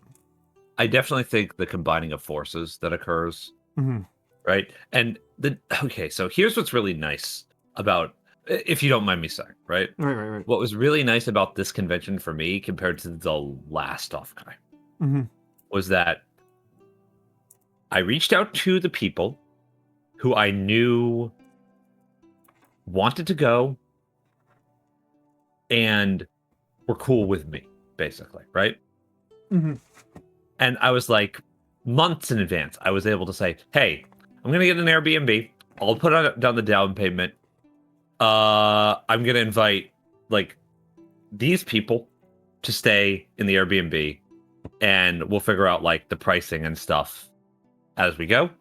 Like, who can pay what, whatever, right? Who wants to pay in, like, partway, who wants to do whatever. And the very important part to me was being able to set that up and have it be low fuss and low maintenance and just a matter of like, okay, yeah, that's what we're going to do. It's settled. And then everybody was very respectful to each other. Everybody did pretty well, like cohabitating for the duration of the con. Everybody was just like, oh yeah, I'll get some stuff. Oh yeah, I'll get this other stuff. You guys want to get food? You know, that sort of stuff. It was very comfortable. Yes. Measure. Very comfortable. Very low friction. Mm-hmm. And it made coordinating between the group very easy. I think going with a group and renting an Airbnb or something like that, right? Yes. Yes. Is the way to do it, at least for Offkai, especially if it is in San Jose every year. Mm-hmm.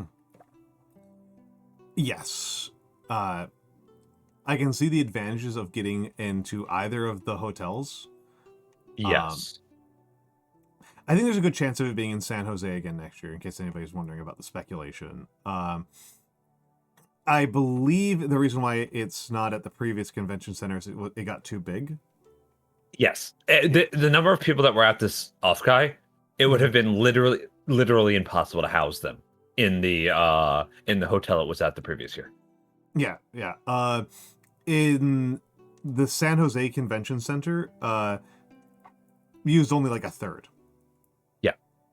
use only like a third of the space. And I think that's more comfortable for this sort of convention. It gives people more space. Yeah.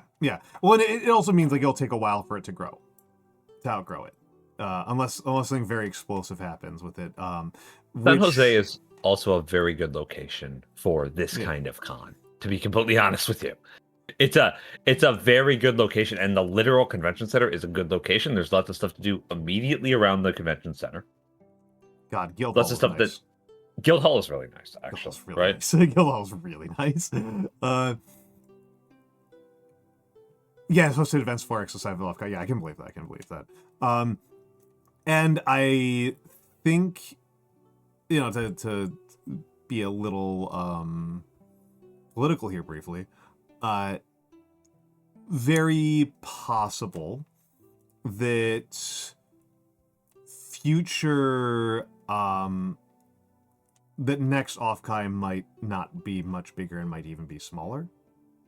It's possible, yeah. Yeah.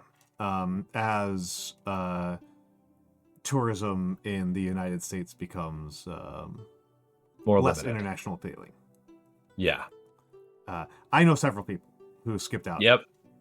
Specifically because of the lack of appeal for being an international visitor to the United States right now. Yeah. It's I think it's worth considering as a possibility, right? I think it's worth thinking about as a possibility. The most extreme version of that seems very unlikely, which is that they just move Offkai to another country. I would say, Kari, it depends a lot on what happens over the next 6 months. Yeah, 6 months to a year. 6 months to a year, I think it is going to have a considerable effect on this. Admittedly, there's an element of that affects that, which is that what percentage of the people in Offkai are international? Yes. And how many of them are also international and from, say, Japan or Korea, who I do not think have quite as much concern with the political situation regarding tourism and visitation to the United States as people from Europe might, for example. Also, hello, Cooley Ono. Yeah, Kari, I did see rumbles about that. I didn't know that they had been talking. They'd come. It's a really funny idea to me. What, Niagara Falls? Yeah, Niagara Falls VTuberCon. It's like the least VTuber thing combined with like the most VTuber thing, which is VTubers. Like I don't know. The thing about Niagara Falls just makes me think like this is like the least VTuber thing possible. I mean, it's driving distance for me, so it's got that going for it from my perspective. Yeah, true. Yeah. So it would be there's definitely that level of convenience. Yeah, it'd be extremely convenient for some of us on the East Coast. Yeah, that's what's been going on. I saw a couple of Canadian VTubers who I could just name one, Podge. I'm sorry, Podge the Goblin. Who she canceled on going to Offkai because of international concerns. And I have a few friends who wanted to be there and then canceled, right? Yeah.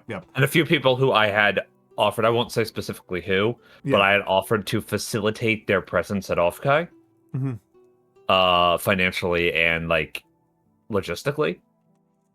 And they basically told me, and this was like almost a year before Offkai, right? This was like months before Offkai. They had basically told me, I'm not comfortable with going to America until something changes. Yeah. And I'm like, yep, understood. I mean, I know an international who I'd actively discouraged from showing up for exactly that reason. But I'm bringing up Podge because she specifically was talking about on Twitter about, hey, let's do a Canadian Offkai. I'd be down for that. I've been to Canada only like twice, so I do think it is a thing that annoys me about Offkai is that Offkai really sucks the oxygen out of the room for this kind of stuff. I mean, it's a niche within a niche, right? Yeah, it's a niche within a niche, and I'm just talking about local, like temporarily locally, right? It's sucking the oxygen out of the air for doing something like this in June, July, August. Right. Yeah. And it's in one of the few, and the other places that we're talking about for doing these kinds of things are like New York and DC and Ontario, which are Places you don't really want to go. Yeah, true. places that are not that nice to be in January. Yeah. Like, a non-trivial advantage of this is that the only one I've been to is MagFest. The weather was a lot nicer. Yeah. Than it mattered. No, San Jose has pretty nice weather. Honestly. Oh, beautiful weather, and I'm sure that as far as I know, it's beautiful in December. Yeah, sure. Like more chilly winter cons. I mean, the lack of chilly. This was something that was disarming to me as a New Yorker. Was like how you could just kind of confidently walk around without like an umbrella and like a coat. Like crazy. Yeah. Niagara in winter probably has hella cheap con space. True. What about somewhere like really far north? Just like go somewhere that has like a 24/7 night time for the true basement dwelling experience. Go to Alaska during the 30 days of night. Yeah, and then go there specifically because VTubers are afraid of the sun. Yeah, exactly. Like vampires. Like vampires. Yeah. Dude, I'd go to an Iceland con. I love Iceland. I've never been to Iceland. I'd love to go. It's super nice. I'd love to go there. Dead Horse Alaska Offkai, yeah. Yellowknife Canada Offkai. I mean, again, a fairly significant percentage of the concern here, right, is violence against non-Americans. Yeah. Is a lot of the concern. Is that we have had incidents of German tourists being detained for like a month for like no reason. That was very bad. Yes. Yeah, and that's oh man, dude, VTuber curling. This is the most Kari conversation imaginable right now. That's get a curling stone with your Oshi on the top. I mean, there's a lot of Canadian VTubers, so yeah, like a disproportionate. Very disproportionate. Yeah. I mean, obviously, like the ones that make any amount of sense are Vancouver area and like Toronto area. Like almost anywhere else is silly. Vancouver area would be funny because then maybe it would be pretty funny. Maybe we'd be able to get Ronan to do something.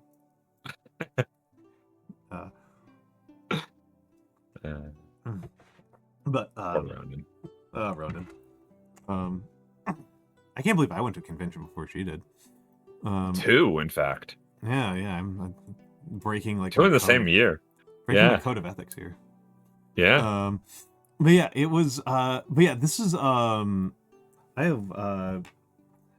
I know the thing I'm supposed to be doing when I'm on this is like showing off my haul, but my haul is literally one standee and a bunch of business cards. I mean, the business cards are a pretty good haul. I have like a fucking pile of like 60 of the fucking things. I haven't sorted them, so I don't know which ones like I would even want to show off and which ones would just be strange. I was planning on keeping things fully VTuber, and here I am. Yeah. And here I am. Hell, a lot of the reason why I got into VTubing was so that I wouldn't have to do things in person. This is the one standee I bought. It is pretty cute. And a lot of the reason why I got it is because Saf is the one who made this. Yes. You can see that I'm fidgeting. So you can see like you can see that I've got like a carabiner just like on the desk now because I'm just fidgeting constantly in the background. But yeah, I've got I haven't unpackaged it because I don't actually. I just kind of got it to support the homie. Yeah, no, it makes sense. But and I don't know. The Mantis, the story behind Mantis still cracks me up. It's so funny. So I will tell the story. I've told the story a million times, but it doesn't stop being funny. I did also just realize that at least one of the business cards I have is from somebody who officially wasn't at Offkai, so I'm not going to just show all of them off. So, Saf, I saw that Saf made one of these sock puppets for, I think, Lux. I think it was for Luxuria. And I was like, hey, Saf, I'd like a sock puppet. I'd like a sock Mantas. And she was like, cool. $99 will take me about 2 weeks. I was like, that's okay. That seems both simultaneously expensive and really fast. And then she's like, okay, here it is. And I'm like, what? And she emails me the model. And I'm like, wow, thank you, Saf. But, I meant the physical thing. I did not mean the digital. I did not mean the digital model. I was not looking for the live 2D. I was looking for the sock puppet. And she was, oh crap. And she swings by New York a few months later and brings it with her and has dinner at my place. And it was very nice. Very funny. Very funny. Like... she was the second VTuber to meet me in person. After Kari. The first being Kari, because Kari is the first VTuber anybody meets. As soon as you say you're a VTuber, Kari manifests behind you. Yeah. And introduces herself. Yeah. Kari. The moment you announce, right? Always. Yeah. Always. Kari will be there. Kari cannot be stopped. She can't be reasoned with. She can't be bargained with. She absolutely will not stop. But yeah, it was the legend. Implacable, unstoppable. It was but yeah, so I might as well put this away because I don't really have a lot else to show off. Actually no, this one's a little bit funny. I think Sotek is still here. I haven't taken out of the packaging because again I don't. Yeah, I guess I can take it out of the packaging. I got another standee that I did not pay for. Yeah. This is Callie Calico, who is perhaps my favorite VTuber. I would say my favorite. She's pretty VTuber. good. She's pretty good. I love Callie Calico. And Callie, the story behind this one is quite funny to me, which is, I was again doing very little con stuff, and I was at. This is when I met Lore Master Sotek. Is it Lore Master? Sotek is cool. Sotek's so cool. Lore Master of Sotek was sitting next to me, and he had a big bag of 3 a.m. stuff that he had won in a contest. And I was like, oh, that's pretty cool. I was like, yeah, I don't know why I have this. Somebody just asked me to like throw a ball, and I hit the target, so I won a prize, and I won this, and I actually don't know anything about 3 a.m. I don't know who any of these people are. I have no investment in this. I'm like, Callie Calico's my Oshi. So... Yeah, it's funny to me because I know most of 3 a.m., right? I've interfaced with them a number of times for a number of reasons. Mm-hmm. So it's like always funny to me when somebody's like, I don't know 3 a.m. I'm like, I've known all of them since they were like 40-something VTubers. Oh, we've got a raid. Severidus. Paro raid. Party. There we go. What were you up to? Oh, hold on. That's not how a shout out works. What were you up to, Severidas? You were doing Minecraft. How was the Minecraft, Severidas? For the raiders, while Severidas fills those in, my name is Almantas. I'm a former professor of sociology, and now I'm a old man who loves old things. I'm anime online for money. Today, I am doing a retrospective on my Offkai experiences. I am showing off my extremely small haul because I am not a merch guy. I own too many things. Owning more things stresses me out. So I'm not really much of a merch acquiring guy. I'm horrible for the economy on my part. I am joined today by Mikks. Yes, sociology. Also not much of a merch guy. Also not much of a merch guy. Despite you were selling merch. You were trying to I was selling merch. I was selling a game. No, the crowning achievement is the Zaku pin that Kara gave me. Yes. That's my haul. I got a Zaku pen and a bunch of business cards. Yes, yes. So the Minecraft was laggy, and hello Boothberry, and hello PHN_TC, and hello Severitas, and thank you for the follow, Metaphysical Engineer. That's a pretty good name. Zaku 1 or Zaku 2? Charge Zaku 2. Okay. I say as if I understand. They'll understand if they're asking. If they know there's a difference between Zaku 1 and Zaku 2, they know what it is. They right? will understand. They will understand. It's not important for me to understand. My understanding is immaterial. But yes, yes, Citrus Sunshine. That's who I was. Hold on, I need to write those down. I need to write those down because I was writing down the people who I need to say thank you to, and I. Oh. Hold on a second. Am I still here? You're still here. Okay. Yeah. I locked my computer. Oh. I was like, did that? I always forget that interferes with things. Okay, yeah. But yes, I had a yes, I had a pretty good time at Offkai, and we were going over today's been a like going over it thing. Mikks was with me very closely. Mikks was technically like kind of the host here. I don't know. You dragged me there. Yeah. It wasn't for Niano, you would have been easily the person I spent the most time with. But I do think I actually spent more time with Niano. You did. Yeah. You have like Niano has been complaining that he didn't get to spend enough time with me, and I'm like, sorry, dude. Like, yeah, you were actually working. Yeah, I like sorry, I have a job.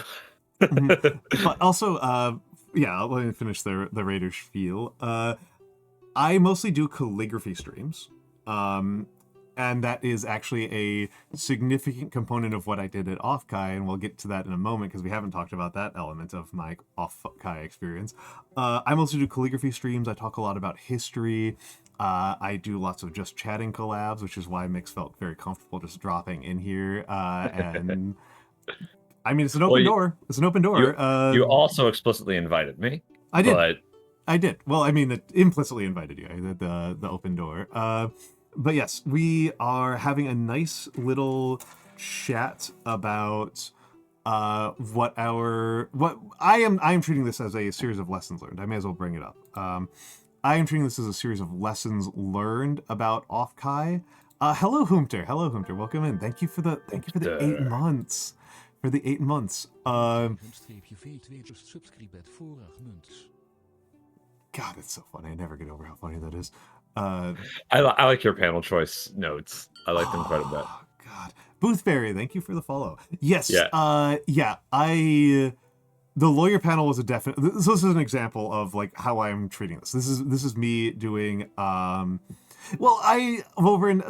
partially doing a stream that's kind of a showcase of how I go through my thought process and how I organize my thoughts because people have been interested in this, and so it's a writing stream. It's me writing down how I think. Yes, please, Boothberry, have a lovely rest of your evening. I should have said, I'm a little bit slow on this uptake here. But yes, if you need to raid and run anybody, I know that I raid out when I am cold and tired and hungry, so I do not begrudge anybody else for doing that. So it is extraordinarily reasonable of you to do that. But yes, I am writing down my thoughts, and this is actually kind of the format that I use for trying to structure my thoughts when I don't have like an essay format that I'm trying to work with in particular. I have a couple of different programs, I should say, methods that I use for organizing my thought processes, and this is legitimately one of them. Legitimately, one of them is I make a slideshow. The slideshow kind of forces me to move on to new topics very quickly. So you can't dwell too much, right? So I can't dwell. I can't get spiral around a subject, orbit around the same thing over and over and over again. Rethink it. Right? That's what we're trying to avoid here. Part of that, it also forces me to think like in the broad strokes, right, rather than in the details. That makes sense. Yeah. Is it like it forces me to just be very broad strokes about it. For the panel choices, I literally have 6 pages of notes from the panels. right? Like I Yeah. can fill the and it's handwritten. You showed notes. me. You showed me the notes. Yeah. Yep. I can write a lot more about the panels, but just kind of writing down like this is the top takes. This is kind of the top takes. And yeah, I'm a person who thrives off of thesis statements. I'm a very like I tend to be very organized, and when I can't be organized, I have to like work around it. And because PowerPoints are a very rigid structure, a very rigid and not even condensed, shallow. Shallow structure. Superficial is the phrase I'd use, right? That's a good way to put it. Yeah. It in like an forces you- academic sense, they're superficial. They're a surface level glimpse. Yes, and sometimes that's what you need. An overview at best, right? Another raid. Ditigris, welcome in, Ditigris and Raiders. Welcome in, Raiders. My name is Almantas, former professor, current VTuber, old man who loves old things.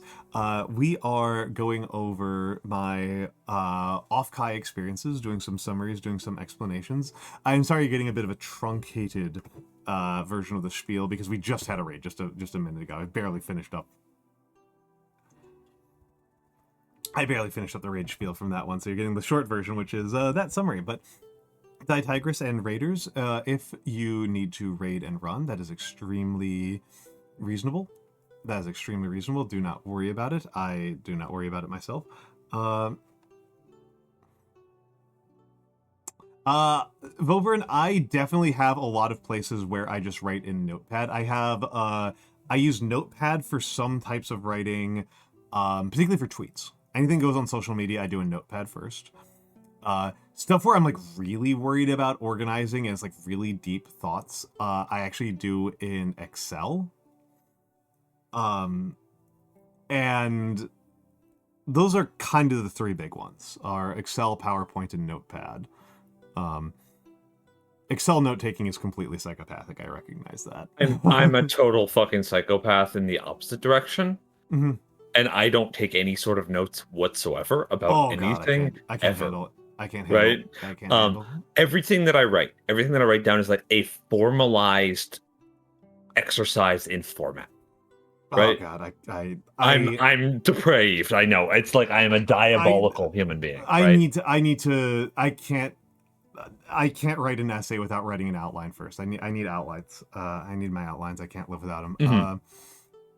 I do that when I like write fiction. Like you gotta outline at some level, or you can't really structure it. Mm-hmm. But it's like when it comes to organizing thoughts, the way I do things is I just have conversations, and that's like the only thing that really works for me very well. It's very difficult for me to organize my thoughts to myself because I already know what I'm thinking. This is why putting them on the page helps me so much. It's not different for me because I think in words. I mean, I think in letters. I think in text. I mean, I do too. Right? I do too. It's just, Right. I don't know. No. It makes. Yeah. I'm not. No criticism of you or anybody else's method. I'm just a diabolical and disrespectful human being who does not work in the same way as normal people who get something out of like note taking. Right. Vovern saying doing long form math in sticky notes. Yeah. That's.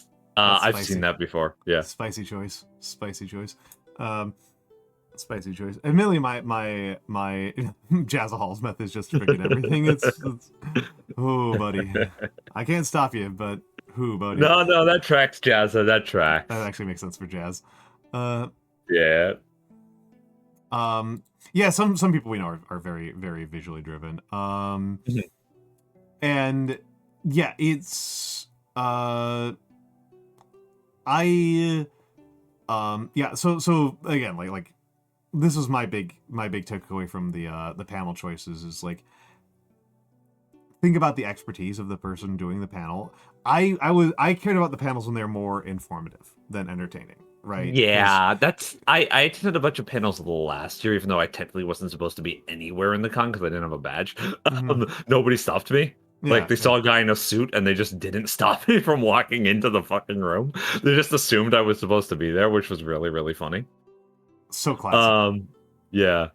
But most of them were just like, Shindig's panel was really good. I feel like such a jag off that I missed that one. Like, it's like, I would say anyone who attends an Offkai, go to the Shindigs panel. Shindigs Mhm. is like pushing like boundaries. Shindigs Shindigs is like pushing the limits. Yeah. Shindigs is one of those people who's kind of at like the forefront of his field. Yes. Shindigs is As actually niche as it may be, but Yeah. yeah, it's actually pioneering, right? So, yeah, my problem, I should say, with doing the entertainment panels is that kind of the highest form of entertainment to me is chilling with the homies. So I feel that. Yeah. I'm sacrificing the chilling with the homies time in order to do something that's less entertaining than chilling with the homies. Mm-hmm. So that's yeah. Yeah, activities for me are always a secondary, right? It's like Yeah. my problem. Like, so one thing that I always say is that I don't really like watching movies with other people because I know how I am and that I will talk through the entire movie because for me, nothing is more appealing than conversation. Yeah. Right? There's no activity that's more appealing than talking to somebody, talking to another person. So classic Epicureanism. Yeah, pretty much. I come pretty close to Epicureanism, like in my own ways. Not the weird debased version where it's just like getting drunk. No, classic Epicureanism where it's just having a nice meal with your friends and talking about philosophy. Yeah, pretty much.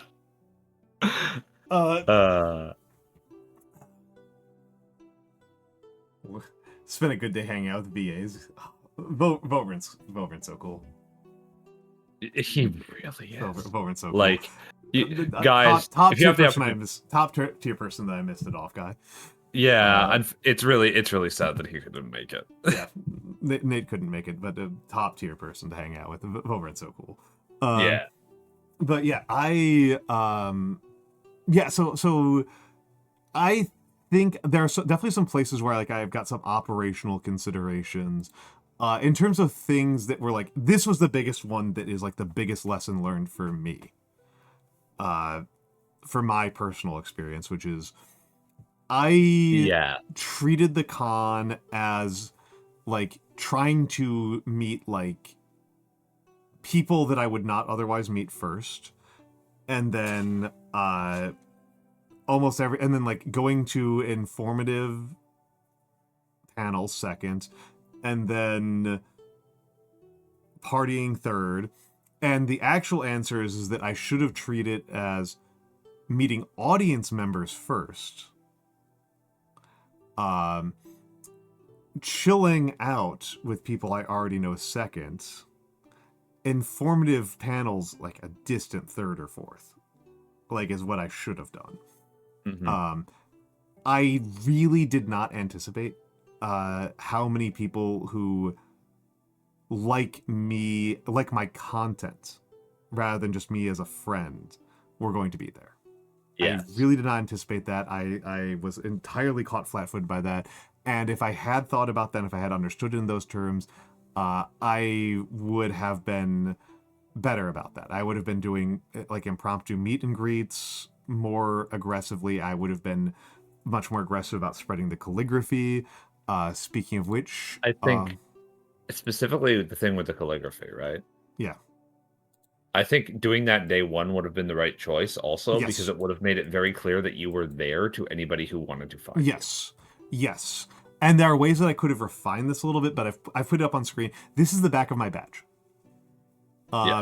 And so what would happen is I would talk to somebody, and if I was vibing with them or I knew them already, I would flip around my badge and say, pick a script. Pick a script, and I will do a name tag for you in this. And I had several options that I just kind of choose which one based on convenience mostly. And then I would do a quick calligraphy for them and hand it over to them and put and slap it on their badge. Another advantage, this is a small thing. This is so small. Oh, Kari came in. Hello, Kari. Hold on, let me just the Foogies. Another bit of a lesson learned about the. No, I can be halfway off the screen. I'm not important. It's fine. Please leave me there. Damn it. No, you're both covering up. No, the bird must be perceived. The bird must be perceived. That I so like I was like I did a lot of this calligraphy just very impromptuly, like around the con when I met people. This meant that I was doing a lot of calligraphy just like basically clipboard style on my own badge. Turns out that actually hurts your hand a lot. Yeah. It turns out that's actually really bad for my hand. When I came in earlier, before I joined the voice chat, you were saying that you kind of have a bit of a strain injury, right? Yep. I do have a bit of a strain in I my hope you're in my taking right it hand. easy, right? I am taking it easy. I'm a little bit stressed out because I owe 2 people birthday letters. Right. And one of those I do need to get done. Right. Cece's birthday is Right. is middle of next week, and she's graduating, so I need to get that one done. Yeah. Which means I think she's the first person to get 3 birthday letters from me. Because she's That's one of my pretty most awesome, viewed, actually. she's one of my most viewed people. Yeah. I adore Cece. Is it your first graduation calligraphy letter? I wasn't even thinking about writing as a graduation letter. I should do that one as well. I was thinking as a birthday letter. But I might do that as well. But yeah, I do need to. I'm gonna sleep and see how I feel in the afternoon tomorrow. I have suggested, I think, that getting a brace, like an artist's brace, might be a good idea, just because it helps with recovery in particular. Yes. Right. Yes. And they're cheap. They're not expensive. Right. Yes. So. But yeah, the last day when I did like a dedicated like doing calligraphy, I was at a table, so that would have been an improvement. So yes. The funny thing is, I actually heard a couple people walking around, right, who were just like talking about, did you see the guy doing calligraphy on the last day?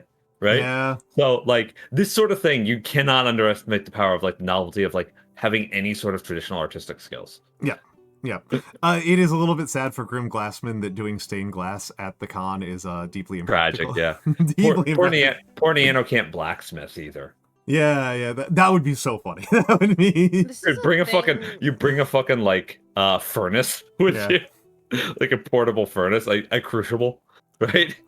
Oh my goodness. This is something in general that I found that just like you come into a space with something that is like somewhat out of pocket for that space, and then it just like gives you infinite riz. Yes, me and my suits, right? Yeah. Like.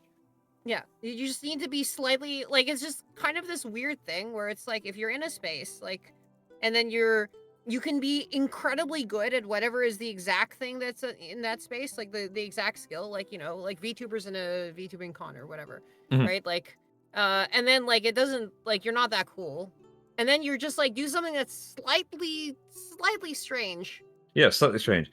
Like, and then you just have infinite riz, whatever it is, right? Being surprisingly fit, having a traditional art skill that is outside of like anime style illustration, knitting, anything like this, right? A lot of the hand cam skills that you see people do, something that isn't building gunpla or painting figures, right? Yep. You know what made me realize this is that like being a VTuber in some other spaces is this, like, you know, it's like where, you know, if you introduce yourself and you describe what you do, and you point out that you VTube, or you show them like, you know, oh, hey, here's VTube Studio in some other space. There are certain spaces where it gives you just infinite riz. It's kind of nuts. Yeah, especially certain sorts of like anime adjacent spaces, right?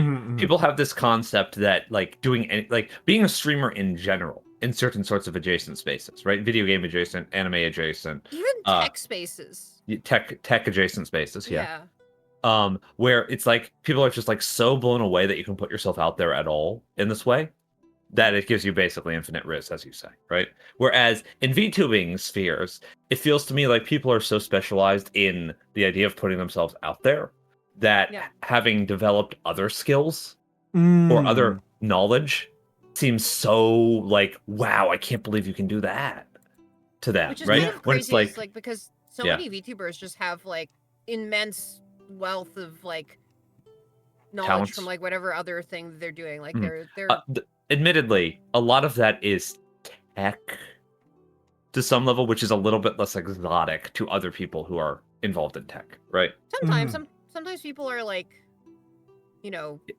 licensed psychologists or what have you. Oh you. yeah, sure. Like, Sure. I mean, the weirdest experience that I had at Offkai was when I was at the industry mixer, right? So I went to an industry mixer with Voidwave, right? And as we were leaving the industry mixer, somebody comes up and we're talking about Irium, right? Briefly, because she works for Irium, and I later learned that she's actually a relatively large VTuber, but I had no idea who she was. We're talking about Irium, and because whenever I hear Irium, I think Irium of the Pillars, right? Every single time. Every single time. So I mentioned that, and she's like, I don't know. And I studied theology, so I feel like I should. And I'm like, you also then, right? And we just have like a 30-minute conversation about theology as Void is trying desperately to leave the very loud party. and I'm just like, okay. This is like, hi Caillou. So, hey, we got a raid. Welcome in, Caillou and the Bears. Welcome in. Greetings, Bears. What were you up to? You're studying. What art were you doing? What art were you doing? For the Raiders, my name is Almantas, former professor of sociology, current VTuber, old man who loves old things. My streams are typically do calligraphy. You can see I've got some of what I did at Offkai up there, and we are doing an Offkai retrospective stream. I'll give the formal shout out to Caillou Kuma as well. Because I like Caillou. It was pretty cool. I will admit I misread the raid alert emote at first.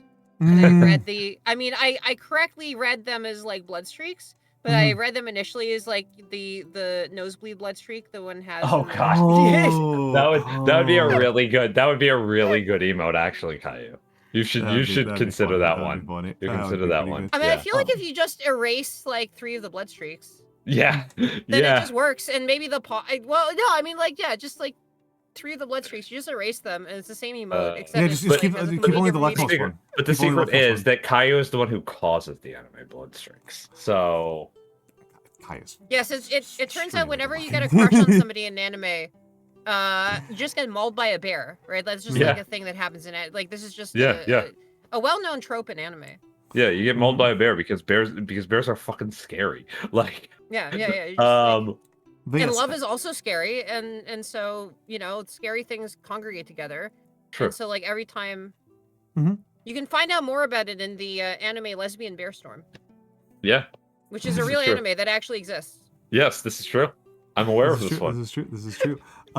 So let's get in the hellos. Hello, Timmy Boy 90. Hello, Cloudy One Punk. Hello, of course, to KWC9. Hello to Gitoido, and hello to Caillou Kuma, and hello to all of the other raiders. Thank you all for coming in, and obviously Caillou Kuma, if you need to raid and run, it is almost 3 a.m. where I live. If you need to raid and run, it's extremely reasonable to do so. But yeah, tell me about the art you were doing. As mentioned, I am doing an Offkai retrospective. I did meet Caillou at Offkai. He made me very jealous. See, Al and I have slightly different responses to Caillou, right? Yeah, it's very different. Al's like, man, he's so manly. I'm a little bit jealous, and I'm just like, yeah. The difference in the difference in how you approach this. But yes, it's like, I'm so happy right now. You have no idea. But yes. I am talking about I am treating this as a lessons learned thing, because I am a hideous perfectionist. I am obsessive about improvement, and you're just trying to get better at art. Excellent. I mean, if you feel like you're making progress, that's a huge. I should victory. consider doing that at some point myself. Honestly, like I've been meaning to, and I have like a tablet for this shit now, so I could try. Maybe I should stream it and let everybody laugh at my complete inability to draw a straight line. It would be good content, maybe. I mean, people laughed at my complete inability to say certain words or perform an Australian accent recently, so it's fair. People enjoy incompetence. True. I say as I'm not actually that incompetent at calligraphy. I do it constantly. But yes, classic VTuber trope to play down the skill that you are Actually very quite good at. Yeah. Yeah. Mhm. I am not downplaying it nearly as much as I normally do. You bastards, you VTubing bastards, should count your blessings that most of you have only known me after I started VTubing, and after you realize that you kind of need to sell your strengths, basically. My ability to take compliments is so much better than Fair enough. any other point in my life. Oh yeah, no, I know so your much type. more, I know your type, you filthy. Like I'm so much more annoying. Even just like 4 years ago, I was so much more annoying about this. I am treating this as a series of lesson learners because I am how does he struggle with character drawing?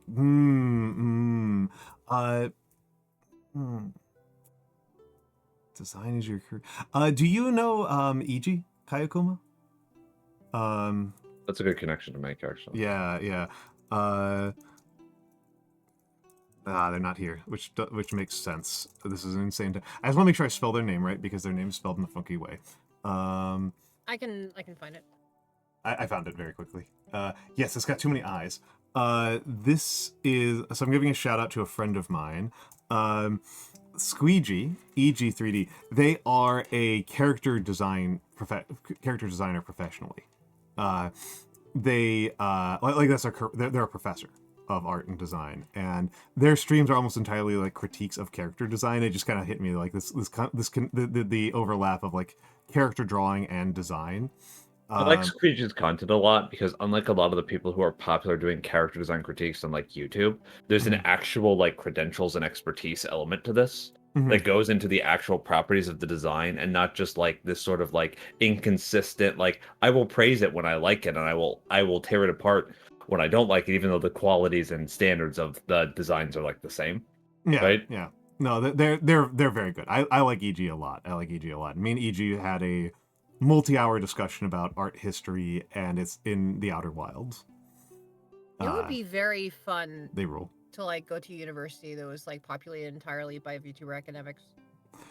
It would be. There's probably enough of us, honestly. I think that would be an unhealthy balance. Oh, it would be deeply unhealthy, but it would be really funny. It'd be really funny. I was just thinking about from an academia perspective, not from an emotional health perspective. From an emotional health perspective, yes. There'd be like 3 of us in the humanities department, and everybody else would be in like the STEM fields. Oh, jeez. What? There's Cleo.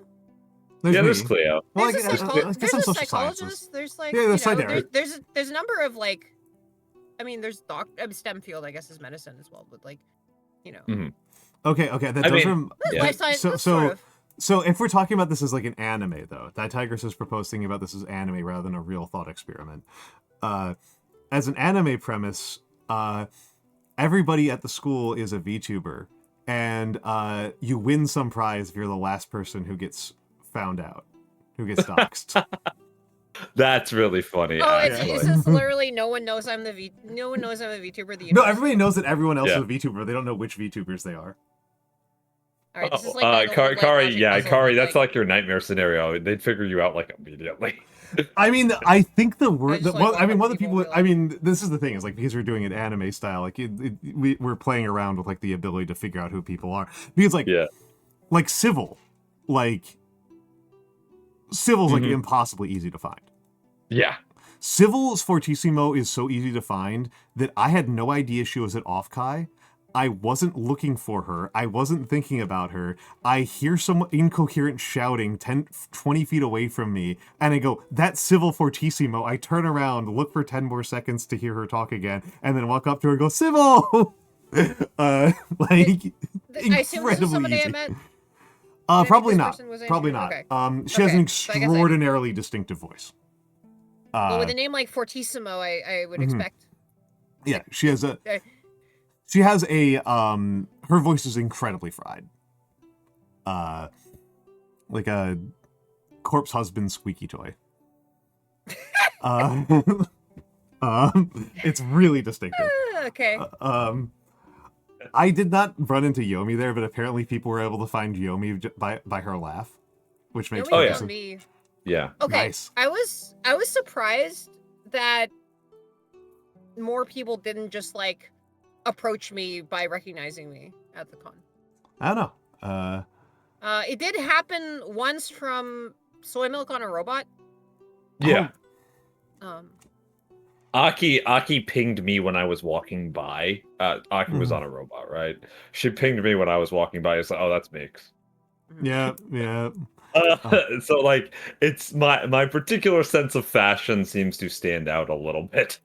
I mean, I was also doing like the old school fashion, and I got caught like 5 times. Yeah. So Yeah. I think it was the very not VTuber look. Yeah, I think that's really what it is, right? I think when I was outside of the con, people didn't think about me very hard. Yeah, go ahead, Carly. Sorry. I think out of all the VTubers there that were dressed as themselves, I think like I might have been one of the more egregious ones. I mean, you definitely went a bit further, right? Although I feel like, you know, Almantas, you were definitely, well, I mean, you're bringing it. Like you're definitely yourself. I was extremely myself. Yes, I was. Welcome to the Being Ourselves Club. I was extremely myself. I mean, I still think a lot about somebody who walked up to me and said, "Are you dressed as anybody?" Yeah. And I said, "I'm dressed as myself," and then they started fangirling, and it was very, very. It was very cute. It's very I- cute. Yeah. There was a Japanese company that like approached me while I was like hanging out next to my standee, and then started talking to me about how, oh, you know, you're cosplaying this VTuber, like, who are basically like, Yeah. I am this VTuber. and I was like, I am this VTuber. I'm like, and then they're like, oh, Yeah. I think it was the same Japanese crowd that came up to talk about Rift Runners. And I was like translating for them because yeah. No, they're like it was a surprising number of Japanese people there. It was a lot harder to sort of run into people, I think, this year than last year. It was definitely busier, right? Yeah. Yeah, 8 p.m. on Sunday. Yeah, exactly. I'm still mad about that one. I'm Yeah. And I'm that one. I think who was it? There was somebody that I got really upset when I realized that they were there and that I didn't go see them, but I don't remember who it is off the top of my head because I probably exiled it from my memory so that I wouldn't be upset about it anymore. That's fair. That's fair. I won't try to speculate on who it was. Andromeda. The one that stood out for me was not actually me, but it wasn't actually this Offkai. It was just a previous con. Another VTuber. Like I was with Nagi. And another VTuber said to Nagi, self-evidently, you are Nagi. Nagi, yeah. Her voice is extremely distinctive, right? Nagi's extremely distinctive, yes. Yeah, I mean, she's extremely distinctive in general, but I won't get into the specific details of her appearance. Yeah, no. I'm not talking about that. Yeah, she's got an extremely distinctive voice. Yeah. Her voice is extremely distinctive, and the way she carries herself is extremely distinctive.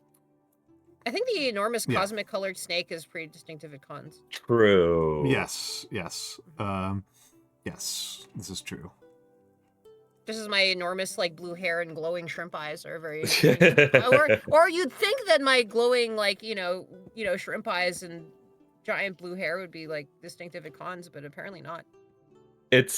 So what was really funny to me is how a bunch of people came up to the Rift Runners thing to like interface, right? Yeah. And like, it was really obvious that they were kind of undercover, right? They didn't have a badge on. They didn't, I'm like, unfortunately, you still sound like you.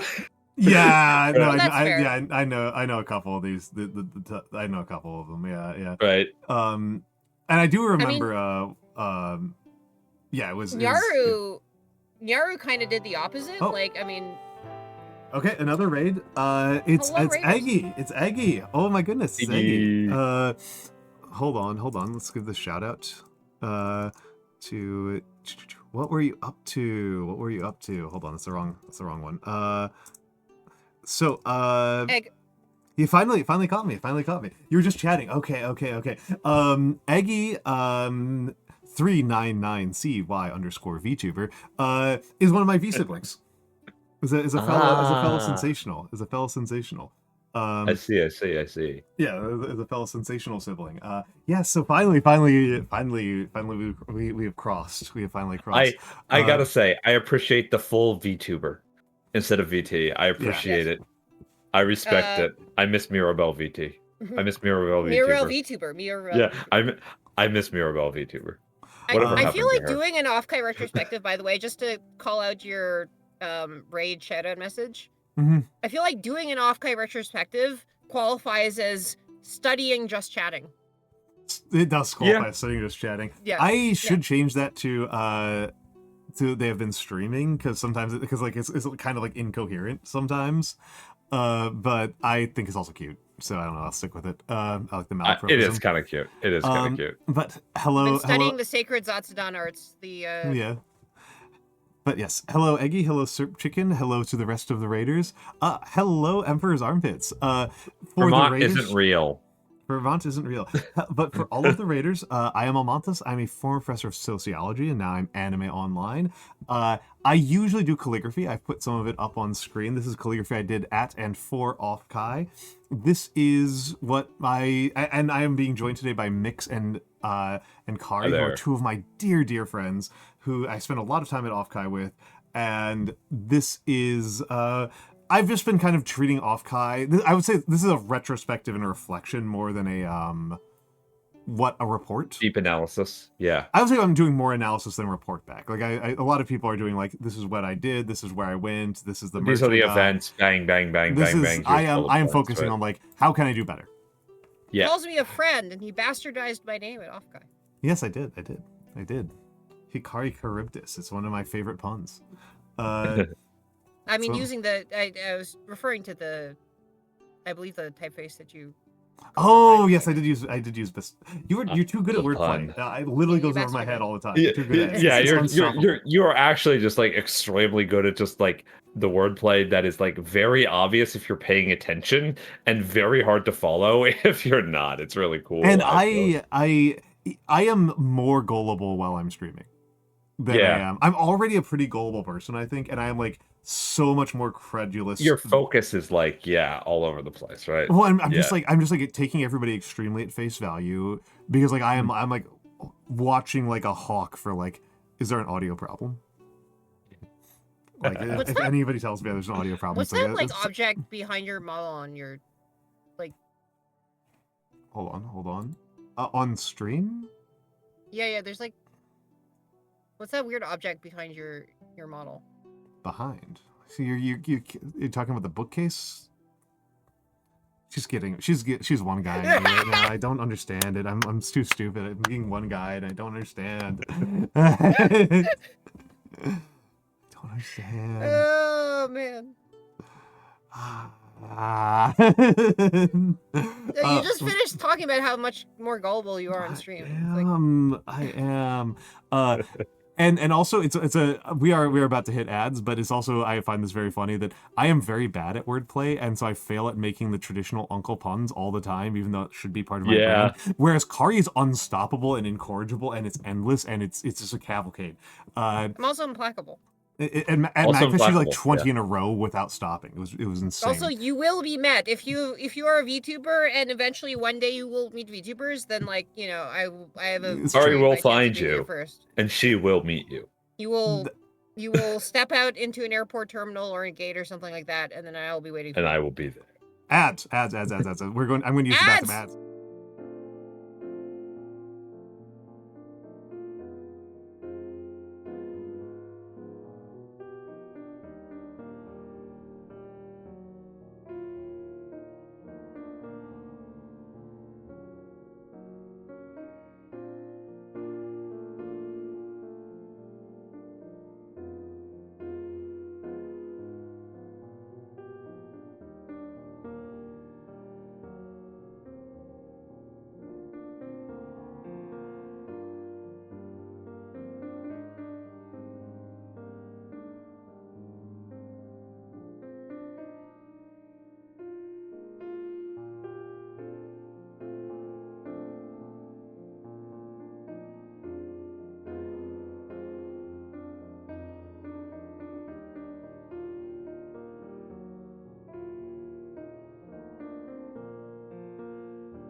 And we're back, and we're back. Thank you for your patience, everyone. Thank you for your patience. But yes. Greetings, pitiable masses. But yeah, to kind of recapitulate on some of the major ones, the biggest misstep I made was my sleep. Biggest place where like something went wrong and I need to like do things differently and better was on the sleep schedule. I have really bad insomnia as a person in life. Oh, it's Celeru. Oh my goodness. Hi, Phil. Oh my goodness. Celeru. It's Celeru. I don't know what else to say. It's Celeru. Yeah, it's Celeru. Everybody loves Celeru. Everyone loves Celeru. Behold Celeru. But yes, I have bad sleep in general, and this one just like ruined me. I'm astounded by how well you were functioning with how little sleep you told me you were getting, right? Yeah. I mean I think I was functioning at a relatively low level. I think I was pretty impaired. I can see that, but you were still like conversant, right? When I get really tired, right? When I'm suffering from bad insomnia, I just can't even fucking speak, right? Oh, like I am just completely unable to like form a coherent sentence. I get there when I'm at our. If I am up for triple-digit hours, that'll happen to me. Jesus, you can do that without fucking dying? Yeah. Jesus. I have very bad insomnia. Okay, fair enough. Bad insomnia. Yeah,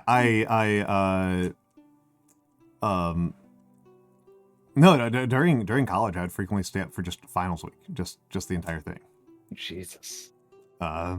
I got pretty good grades. I tend to make up for my poor grades of the rest of the semester during finals week. I didn't study at all, and I got pretty good grades because tests are easy. So yeah. Well, but the this was, I am not that strong anymore. I'm not a young man anymore, so I can't pull that off. Fair. If I go more than like 30 hours in a row, I tend to just fall apart. I don't think I've done more than 50 hours up in years. In years and years. Mostly because I've gotten better at sleeping. Mostly because I am my insomnia is actually way better. Your sleep hygiene has got a lot better. Oh my god, right? My sleep hygiene is so elaborate these days. But sleep hygiene was not enough. Sleep hygiene was not enough. I think I need to get some sleep aids. Some sleep aids. I think I need to get some medication. Does melatonin work for you? As well? Melatonin does nothing. Ambien works extremely well. Have you seen the sort of like scientific consensus thing on, at least like what the rationalists think about this is that like the rationalists and scientific consensus are very different. That's right. Very different. A different sort of So their claim is that the actual effective dose of melatonin is 0.3 milligrams, which is about a third of a child's gummy. Okay. Like is like the third is like 1/20th of the dose that you can just like typically get at a. And what precisely is their actual? And that you take it like something like 7 hours before going to sleep. Bro, this is like the fucking bro science where it's like if you drink coffee after noon, it will keep you awake, but if you drink coffee before noon, it will. It was basically that the claim is that the hypnotic effect is like not actually the point of the thing. It's like actually mimicking the circadian cycle, and to push the circadian cycle earlier, They have a lot of fascination with the circadian cycle over there. I've noticed, right? Like they're a strange group of people. I think I can understand that though. If they're thinking about it in terms of like regulating sleep, that does make sense as a conclusion to come to, right? Yes, Andromeda. Hypnotic is the actual medication term for things that put you to sleep. Hypnotic is of sleep, right? Yeah, Hypnos, it's from hypnos, which is the god of sleep. Yes, the god of sleep. Yeah. It's not like just like anything that makes you like trance-like. The trance state is a bit of a Johnny Come Lately. Yeah. For more information, please play the game Hades. Please play the game Hades. Yeah. Ambien does work very well for me. Okay. I haven't used it in a very long time. Just total medication report for folks. As a person who has horrible sleep problems, often takes hours to fall asleep on a regular day where I'm like relaxed and having a nice time. If I take an Ambien, I'm asleep in like 15 minutes. Does it cause you any problems, any sluggishness when you wake up or anything like that? Do you not feel side effects? really. That's good. Problem with Ambien for me, and the reason why I don't take it, and why why I haven't sought a prescription for it in years, is that you develop a resistance to it very quickly. Right. So Sorry. So this would have been a good use case, though.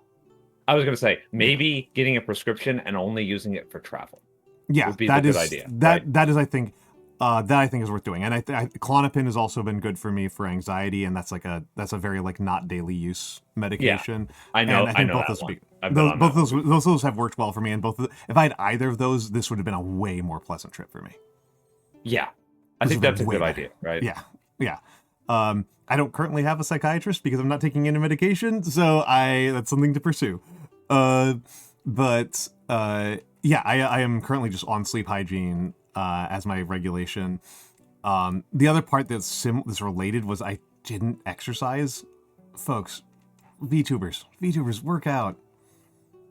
Or at least get moving in some way, right? Do lift. Even lift, bro. I mean, it's kind of like this, especially, so I could only really speak for guys, right? Yeah. But guys, if you're going to have to like study and sit still for a long period of time and really focus on something, run for a while first, or lift, or throw stuff, or go do something active for a while before you have to sit down and focus. It legitimately helps. Especially if you're a young man. Especially if you're a young man, like considerably younger than me, right? Mm-hmm. If you're in your 20s, there shouldn't be any teenagers here, but if you're a teenager, run, throw, catch. Do that for a while. It helps you focus, right? And it's... like, legitimately. It helps you focus, and I just mean just in terms of just general health. Things that strain out your heart, things that strain out your muscles in a controlled, safe way. That's the important part. The problem with like hearing the thing that gets people kind of defensive about the like workout bro advice is that often it's thought about and conceptualized in terms of like it's only really working out if you're strong. Yeah. If you're already strong. It's only worth working out if you're already strong. And that is the opposite of the point. The point is all relative. Yes. Relative.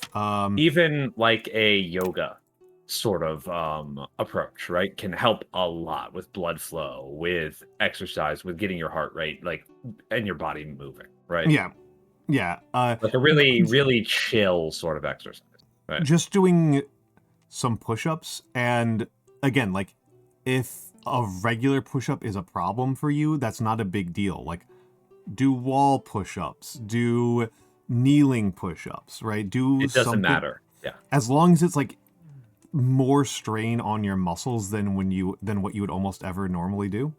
What I do is I run up and down my stairs. That's good. When that's I a need, good one. Yeah, when I need to just like get moving for a little while, I just go up and down my stairs at a gradually increasing rate. Behold, for this day, Almantas has called upon all of you to kneel. But yeah, I'm so jealous of Alpine for hitting the gym at like 6 in the morning. Yeah, I'm in a mood. You are in a mood. Yeah. I can tell. Yes. Okay, It's a good Emperor's Armpits heard the clarion call. I am going to do squats because I've been getting back into running. So good idea. Yeah. Good to. It's mostly just like I feel. Go ahead.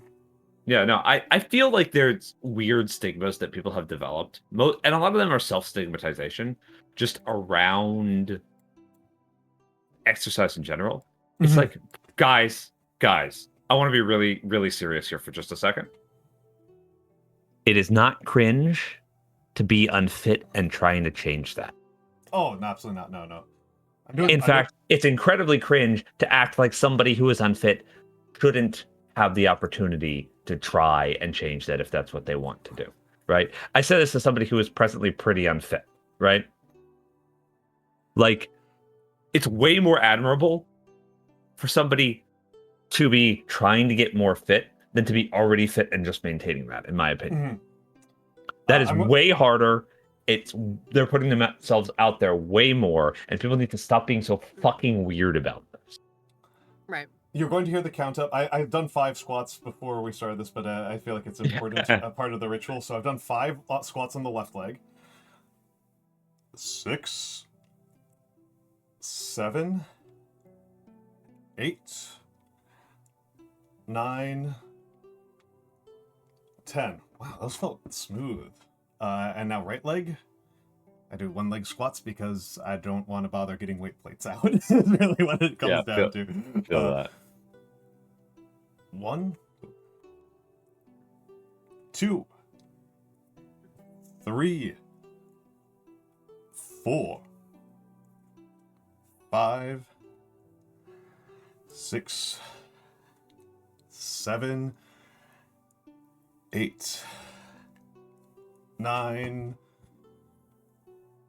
10. Pickled, man. Eggy, this is... I'm a runner. I'm a runner. My knees are... I have to keep my knees in pretty good shape. He's actually in pretty good shape, guys. Like, I hate to break it to you, who wanted a frail old man to abuse, but he's actually pretty fit. Like, much more so than myself, right? He has borrowed old glamour. Almantas is 22. God, God, that is some fucking Hololive shit right there. That's what that is. It always showed me like how young Matara was, by the way. Dude, yeah. I learned that from Isn't Cottontail pretty young too? Like, for somebody who gives a lot of advice to and who a lot of people look up to like quite a bit, isn't she like 24 or some shit? I don't know. I don't know if her age is public. I just know that she's pretty young. A lot of this stuff is I mean, VTubers only really come in like 3 categories, I feel. Yeah. Which is 22, 25, or over 30. It doesn't really feel like there's a lot of middle ground beyond that, right? I have joked that there's the 2. Hey Koi. It's going alright. I feel like of the over 30 is like often like it's just like kind of 35, you know. Kind of like it's generally about 35. It's generally like born somewhere in the range of 1987 to 1989, and then there's like me, who's like on the other end of the 80s, right? I like to joke that there's really 2 genders of VTuber. There is people who have had like I always joke about using Cleo for it because her list of careers is extremely funny, which is Olympic swimmer, professional wrestler, college professor, VTuber. Right? You've got this like you got people with these like insane career trajectories that were like they're like ex-military, and then they worked in a factory, and then they were like a retail manager, and then they became a biochemist or and something became a like that, right? or something like that. You have these people with these really wacky career trajectories, and then you have college students. You college students, and, you know, and then you have some random people who just like kind of fell on weird hard times, and then like kind of just decided to become like VTubers. There's quite a few of those. There's a lot of people who are just like, I had a really busy life, and then COVID, so I became a VTuber. Right. And then COVID, classic, and then COVID. I've heard that one a lot from people. I'm like, how'd you get into this? Like, well, COVID. My social life died. I needed stuff to do. Right? Yeah, that's fair. That's very fair. And that's where a lot of modern game developers came from too. Like a lot of the indie game devs just came from like, well, I had like this career, or like I worked at a theme park, or like I did all sorts of art stuff, and then COVID happened and I couldn't do art stuff with my arts collective anymore, so I learned to make video games. Right? Yeah, like, I had my career in VTubing doesn't exist without COVID. You did a good post about that. Yeah, very few people like. There's like maybe like 1 or 2 people like Zentrea, Iron Mouse, like can definitely claim that COVID had nothing to do with it, right? Because they started beforehand. But like so many people, I think COVID is kind of the reason. Yeah, no, it's completely reoriented my life. Right? Did you know about VTubing before COVID? Yes, yes. Did you? I've had this conversation with you before, Kari, but I think there's some people who haven't heard it before. The first place that I ever heard about VTubing was a very bad. I want to be clear here. I do not. This article did not feel good to me at the time, and it has aged even more poorly as I have learned more about the subject. A very shitty article about Melody. Yes. Project Melody. That was basically being really angry at her for like functionally stealing cam girl valor. Oh, I remember this article. I know exactly what article you're This talking is about. like- It's shit. Yeah, this is like the AI controversy, except that like this is very Stupid. long before like AI was a thing, right? Like, Well, so it's not about AI. It's not about it being AI. It's about the fact it's that, not yeah. AI, but it feels like an early version of it, except that like they just don't. She's just she's a person, like, you know. The truth is, what it the- was is a bunch of people being very, very jealous that they didn't think of it first. Yeah. Yeah. Yeah. The contention was that sex work is a dangerous job. It's not because it's not because she can be online 24/7. It's because she has protections on her safety that other cam girls don't. That's true. That was the contention. That was the On contention. top of that, there's the sort of like the estimation of like, well, she doesn't have to put as much effort into her appearance, et cetera, Yeah. et cetera, et Yeah, cetera. it was, So, that you was know, part of it. Yeah, that was definitely part of it. That like, it was she's not subverting the rules of the game. Yeah, and it's they're, like, they're like that's why like she's as- popular, hun. I'm as sorry, but well, it was like as cam girls, as sex workers, we have taken certain risks, right? We've taken there are certain parts of risks and labors that we have taken on as part of this job, and this is a person who is existing in our space, well, slipping around some of those problems that we have. It was a very like, crabs if I pulling had other to crabs suffer back it, into the pot. if I sort had of to suffer thing. this bullshit, Yeah. you do too. Yeah, And exactly. It was not a good article. Like I said, it was not a good one. It's really not a good article. I remember the exact It's article. really not. Yeah, Yeah, it was me really too. not good. And it's, I mean, I don't mind being open about this. I am a very left-wing political person. I'm involved in left-wing politics. I do left-wing political writing. Shocking. Shocking. Yeah. Shocking. Shocking, I mean, shocking to all of us here who have probably been in a room together before. A couple of the folks here, I think, might not know that. It's worth kind of recapitulating. This is how I learn about VTubing, is not from the entertainment side, but from the political economy side. Yeah. And again, like I said, absolute garbage. Absolute garbage. Just because somebody knows how to cite marks doesn't mean that they can make a coherent argument, or at least a decent one. We should write. If you are interested, we should write an article together about the political economy of VTubers. I think there's a lot of things to be said about it. That would be super dope. I'd love to I read think there's a that. lot of things to be said about it. I have a whole bunch of like political like strategists and people who are like highly interested in this thing. Like, yeah, I think there's a lot to do about it.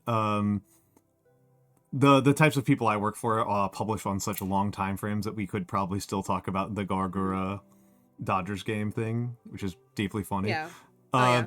No, I mean the thing that I had to explain recently to a group of like strategists and the like was like why somebody at the by the way, is this just want to check that it's okay to talk about like this stuff. Politics, I yeah. digress.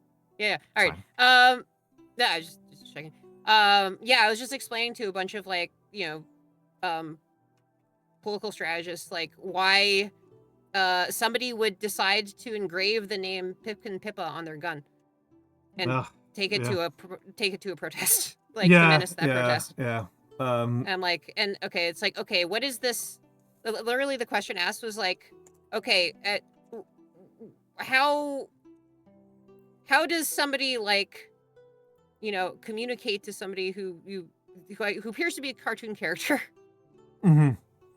Right? It's like, and to clarify for Kari and for anybody else who might be wondering about, I am generally okay with talking about political matters. The main thing that stops me from talking more about it and for making it my whole thing is, one, I do that for my day job, yes, and that's true. two, it gets really boring really fast if you like beat the same dead horse over and over again. If you beat the same dead horse, and there's also always the worry from the perspective of an entertainer that you, especially if you are somebody who is coached in fairly high level political discussions, Yes. that you will lose your audience very quickly. Yeah. You will not be establishing the premise. I'm not talking about your audience abandoning you. I'm just saying they won't be able to follow the conversation. Yeah. And that's not good entertainment. Yeah. Yeah. Right? But I think it's my philosophy about it, right, as a VTuber is that there's multiple different types of streams, and people who like my streams and show up to my streams tend to like to engage with ideas. Yes. And they also like to have things explained to them. They like to have things explained to them, and they also like to actually talk about fairly serious subjects and emotions, and it's just really hard to do that and never talk about major political issues. Yeah. Yes. I guess what Right, I'm like- saying like- is like yeah. the thing that was interesting in this case is like, what is it in the nature of VTubing that means that somebody would be compelled to like carve like a person's name, like basically a celebrity's name onto their gun, then use it to menace a protest, and this makes like perfect sense. I do like, kind of I do in some have ways. my theories about this, right? But perhaps they are more appropriate to a different venue, right? Indeed. That's possible. Yeah. That's possible.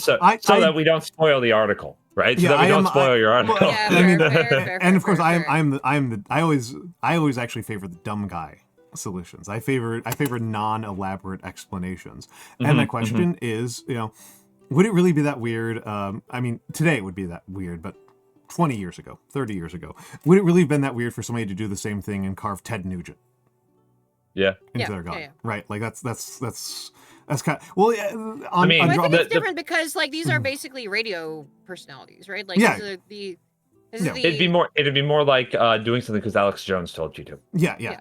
I would say Andromeda. This is related, right? I think a lot of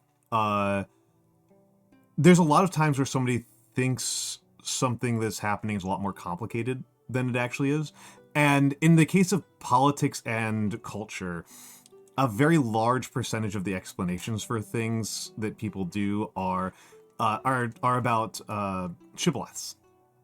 Yes. Shibboleth is a very important concept here. A shibboleth. This is a fun one because this is from your Bible studies. A shibboleth is a it's Naga. It's the Nogs. Hi, Nagi. We're talking about shibboleth. We're talking about shibboleths. We're talking about something that Nagi fucking hates. Nagi hates this. we spoke friend and entered.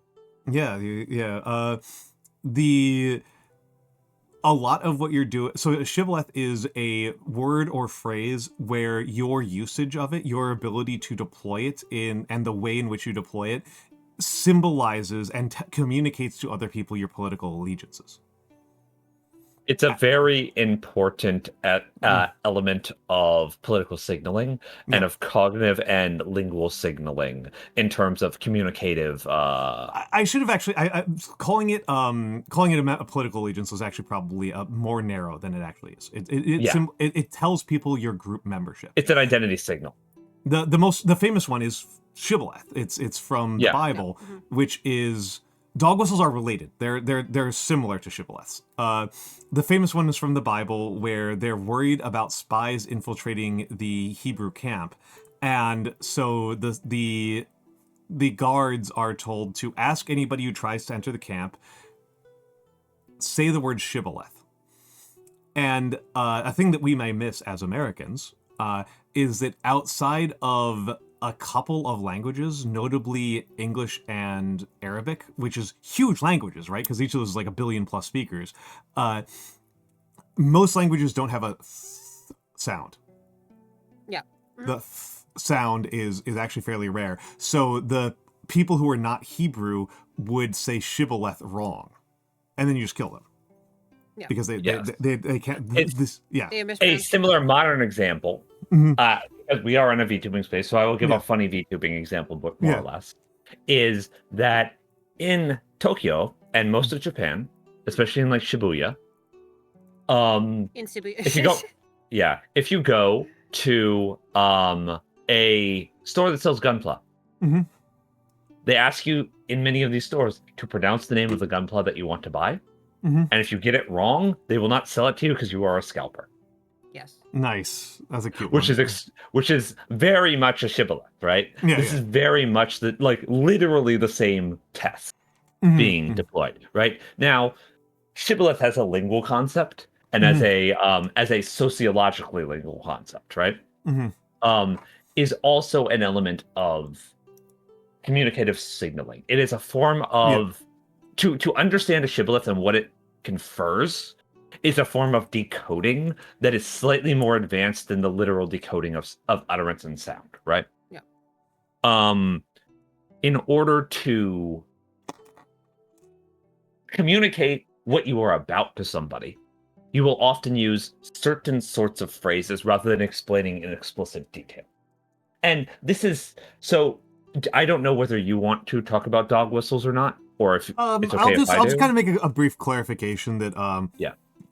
shibboleths aren't really meant to convey a lot of meaning.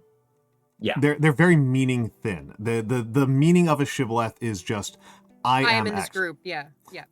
Dog whistles are meant to communicate more than that. Dog whistles they're meant to communicate more than that, and they're meant to be meaningful, but also only meaningful to people who are already versed in certain topics. It's a way to talk about a subject that is socially taboo without being with an air of plausible deniability. Coolio no kind of hits it on the head. Yeah, a dog whistle is like a weird mix of a shibboleth and jargon.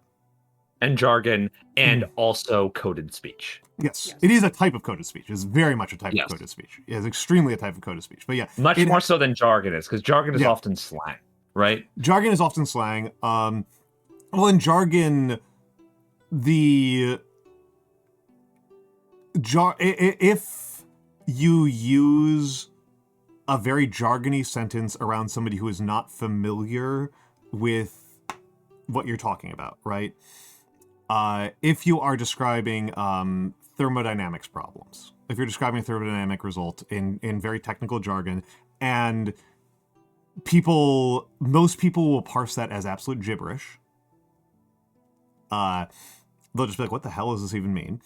A good example, yeah. Whereas a dog whistle should look like a coherent sentence, even to people who are unfamiliar with it.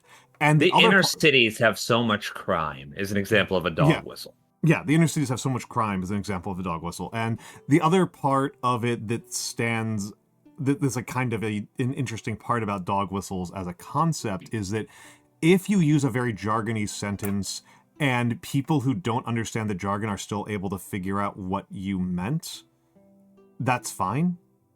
Yes. If you are trying to deploy dog whistles and people who are not members of your intended audience figure out what you meant, you have failed. You have failed, because the whole point is to communicate with an audience that is at odds with the social norm. Yeah. Now there is some form of dog whistle-y, like kind of like gaslighting that the IC goes on, right? Like it's very frustrating. It's very absolutely frustrating. Yes. It's very annoying. It's very, very annoying. It's the faux innocence. Mm-hmm. And I definitely didn't say that thing. You're overreacting. Yes. I mean, it's just a technique that is not very, it's not subtle. And the fact that people engage with, it's very frustrating to me how much difficulty a lot of people seem to have with diffusing this sort of behavior, because it's so, they're thumbing the nose so hard, right? Mm-hmm. They are being so crude and so overtly bigoted in many ways, but they're not using the evil bad words, therefore they can't really be. Can you really criticize them? Yes you can. So that's the real thing there, right? A quick aside, because Die Tigress asked about the word gaslighting, and this is a word that I feel like we need to be precise. I like to be precise about. I shouldn't say I don't think we need to, but I like to be precise about it because it's got an interesting usage.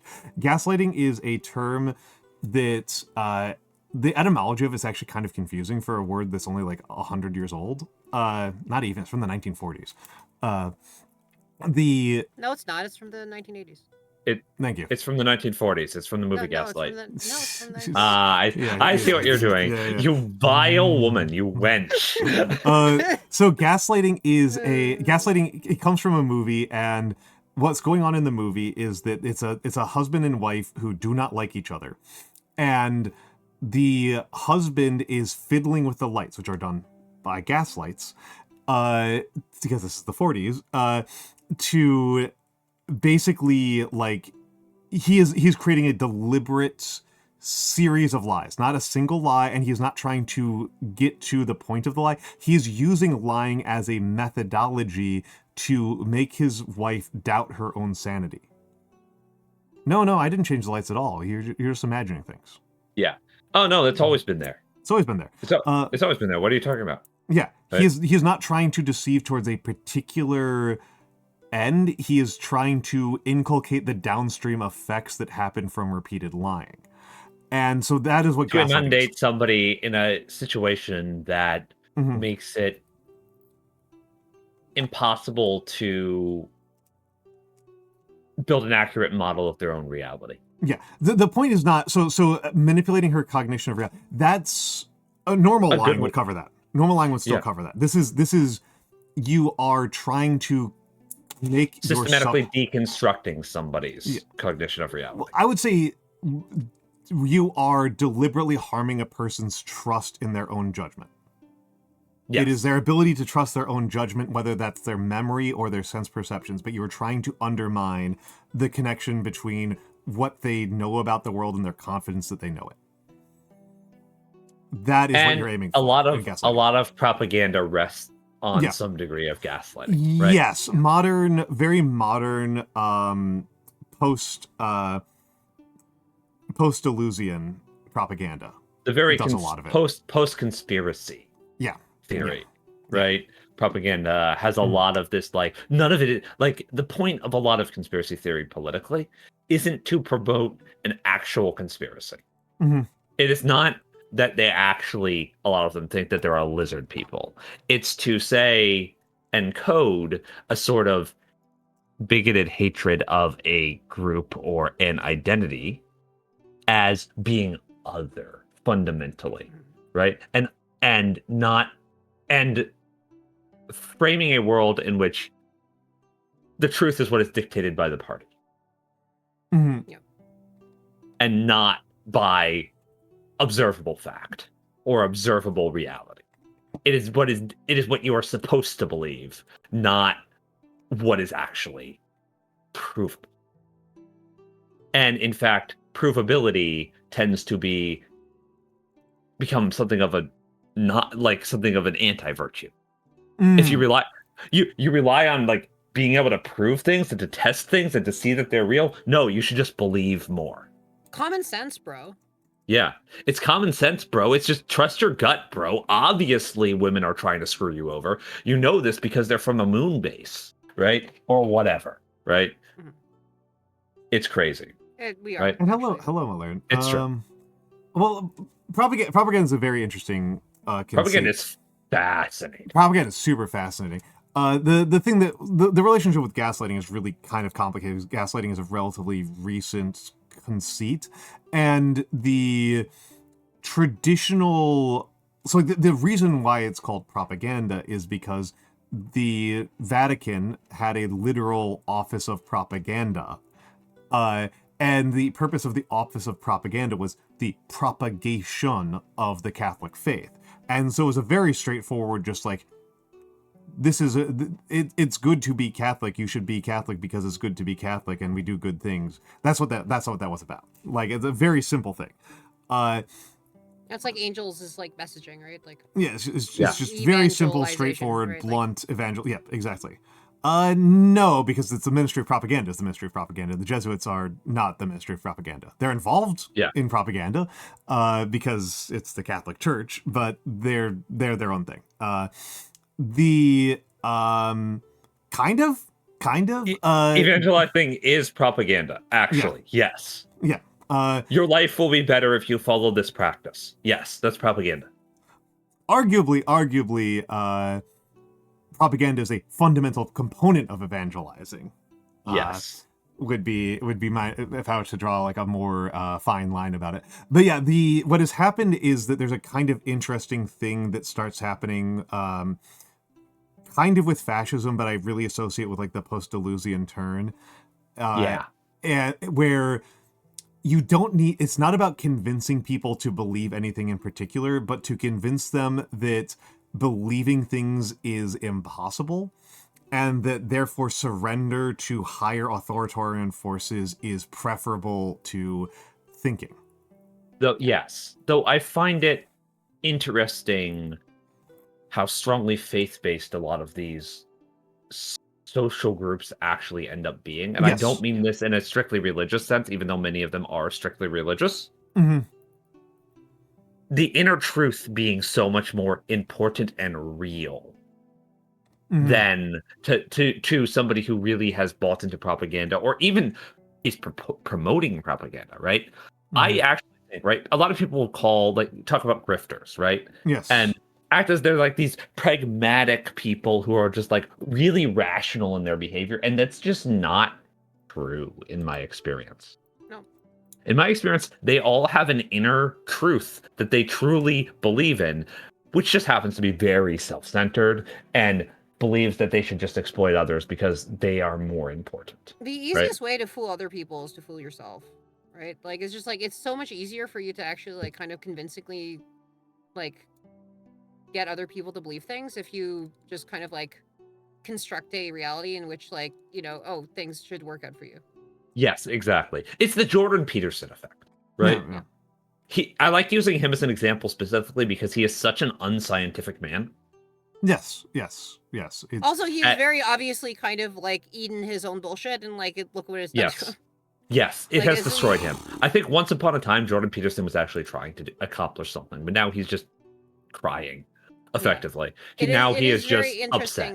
It is very interesting to like kind of watch these people and watch their kind of like insane ideas just like destroy them and in the same way, it's quite interesting to watch them come up with their new favorite phrase in real time.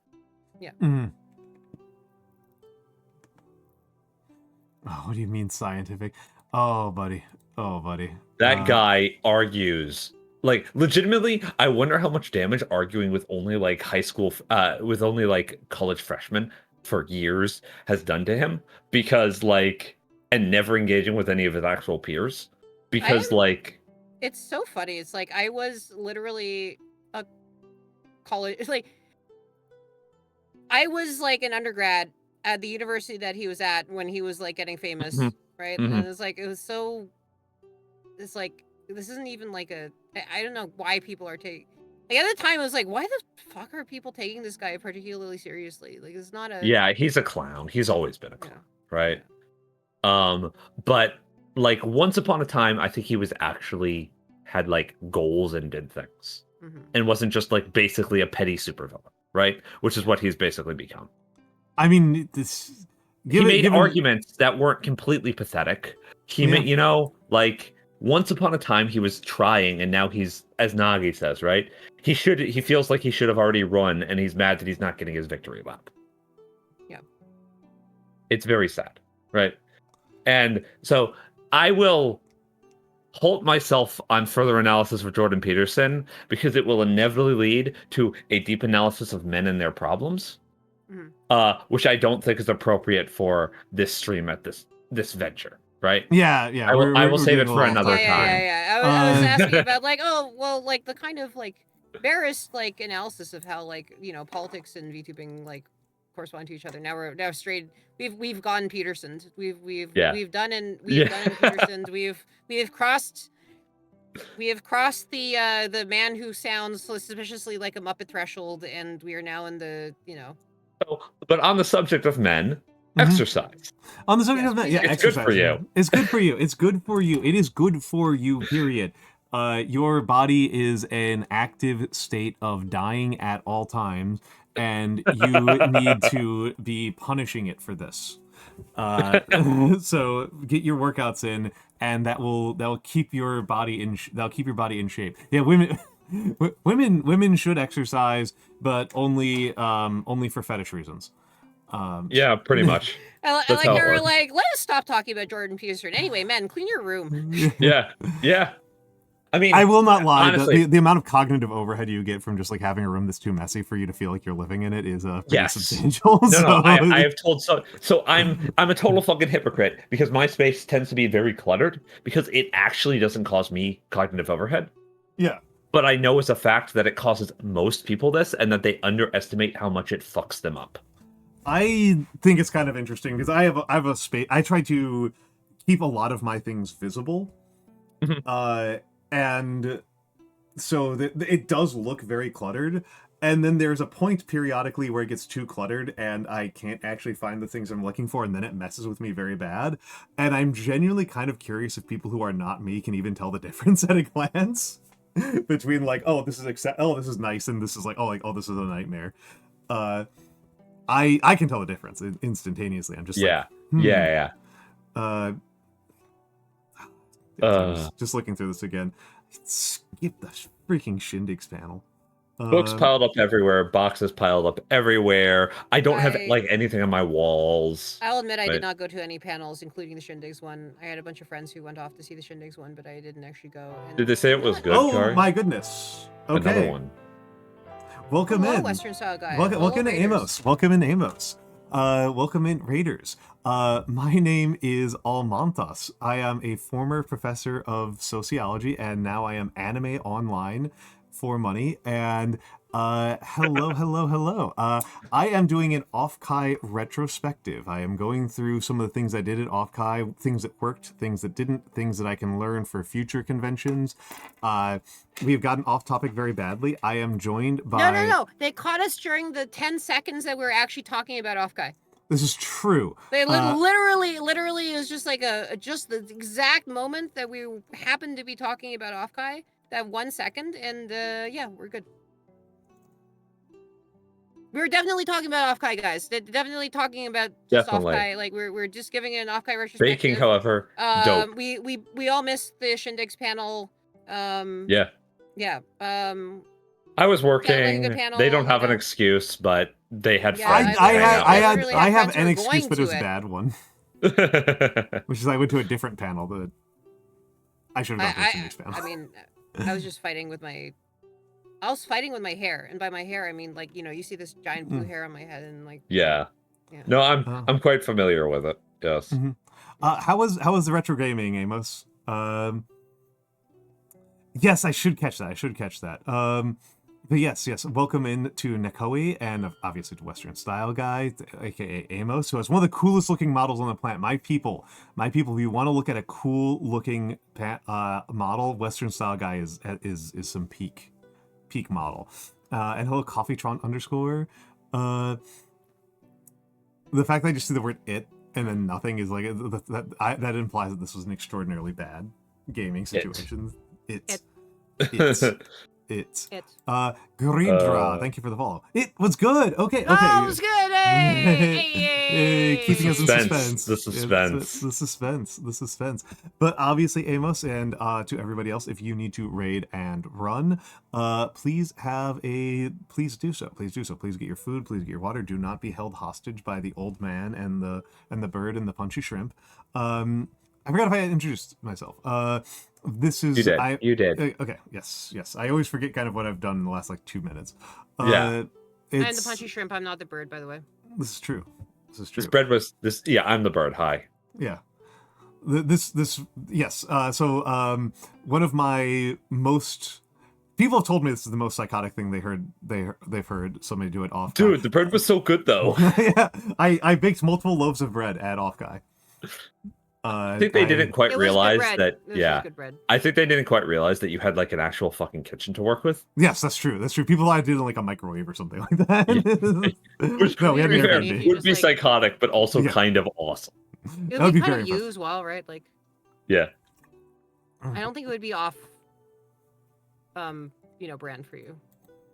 I don't even know how to bake proper bread in a microwave. I know how to do it but finding out how, I think, would be very. That's true. That is something that I would do. That is a very me thing to do. Yeah, I know. was a very, very Almantas core. I didn't eat any of the cookies, and I kind of regret that. I should have eaten more of the cookies. Yeah, the cookies got plowed through pretty quickly. Oh yeah, no, people like your cookies. They're good good cookies. They're good cookies. A lot of them did not survive the transit. Tragic. I think I'm pretty sure a certain rat got the last one. That tracks. Yeah. But yes, I no. I did it in an oven. These are the Offkai bread. Yeah, these are from Offkai. These are Offkai breads. These are Offkai breads. I do like our rats. 0_Elec. Thank you for the follow. These were onion breads. These are onion breads, which makes the crust look all crazy because you've got like chunks of onion that like come off and make it brown in weird ways. But actually rules. Yeah. By the way, Al, that reminds me, right? My brother wants your bread recipe. Oh, okay. It's for the onion bread specifically. I gave him the like half loaf that I took with me. Yeah. Oh, and he was like, "This is awesome." That's do you know how he impressive made it? that he still liked it because that's like 3 days after I baked it. And my brother is not one to have especially picky taste, but yeah, no, it was still good. I ate a slice of it too. It was still good 3 days after you baked it. Yeah. Most people don't have a problem that they make too much dough. True. I'm making too much money. She never stops. She never stops. I never stop. It's okay. At least I'm not on my shit right now. Okay, you're not dealing with both of us at once. That's true. Thank you, Koi. Yeah, I thought it turned out pretty well. I am. I will say that Andromeda. Yeah, start small. It's very easy. To make a lot of bread. And most recipes assume that you're cooking for like a lot of people. So start small. Start with like halving recipes. It's hard. It's kind of hard to go below halving most recipes because then you get into like quantities of yeast that are actually hard to measure. Exactly. But, yeah, the like having most bread recipes is a good place to start. And bread's like very by feel. Breads are incredibly cheap to make, folks. Like these loaves of bread, like these are like $1, right? Like they're so cheap. The truth is, if you guys really want to like budget your food, right? Breads and stews, vegetable stews, are filling, healthy, and cheap. Rice also, but but yeah, the price difference between baking your own bread and buying bread is super. It's insane how much cheaper it is to bake your own stuff. Yeah, and you can often make it exactly to your taste too. And Koi, I did not have a bread maker. I just had an oven. I've never actually used a bread maker. I don't know what I would do with it. I don't know what I think they're not that useful personally. If you have an oven, right? If you don't have an oven, they're pretty useful. But the oven is just a more versatile tool. The Airbnb did have a rice cooker. I continue to be skeptical about rice cookers. It was a shit rice cooker, to be fair. I can believe that was a bad rice cooker. I can believe that pretty easily. But it's like my rice cooker is probably my like most used cooking appliance, like period, right? Yeah, same. A lot of people, unless stove counts. A lot of people do that. I steam my rice. I just steam it on the stovetop with the bamboo steamer, and it's. Steamed rice is really good. I want a bamboo steamer. Actually, I'm probably gonna get one soon. I've got one on my throne, and my current one is dying, so I wouldn't mind. But in particular the rice cookers that we had, like the rice stuck to them so much. Yeah, it was super annoying. You gotta get like it's extremely annoying. Which is very easy.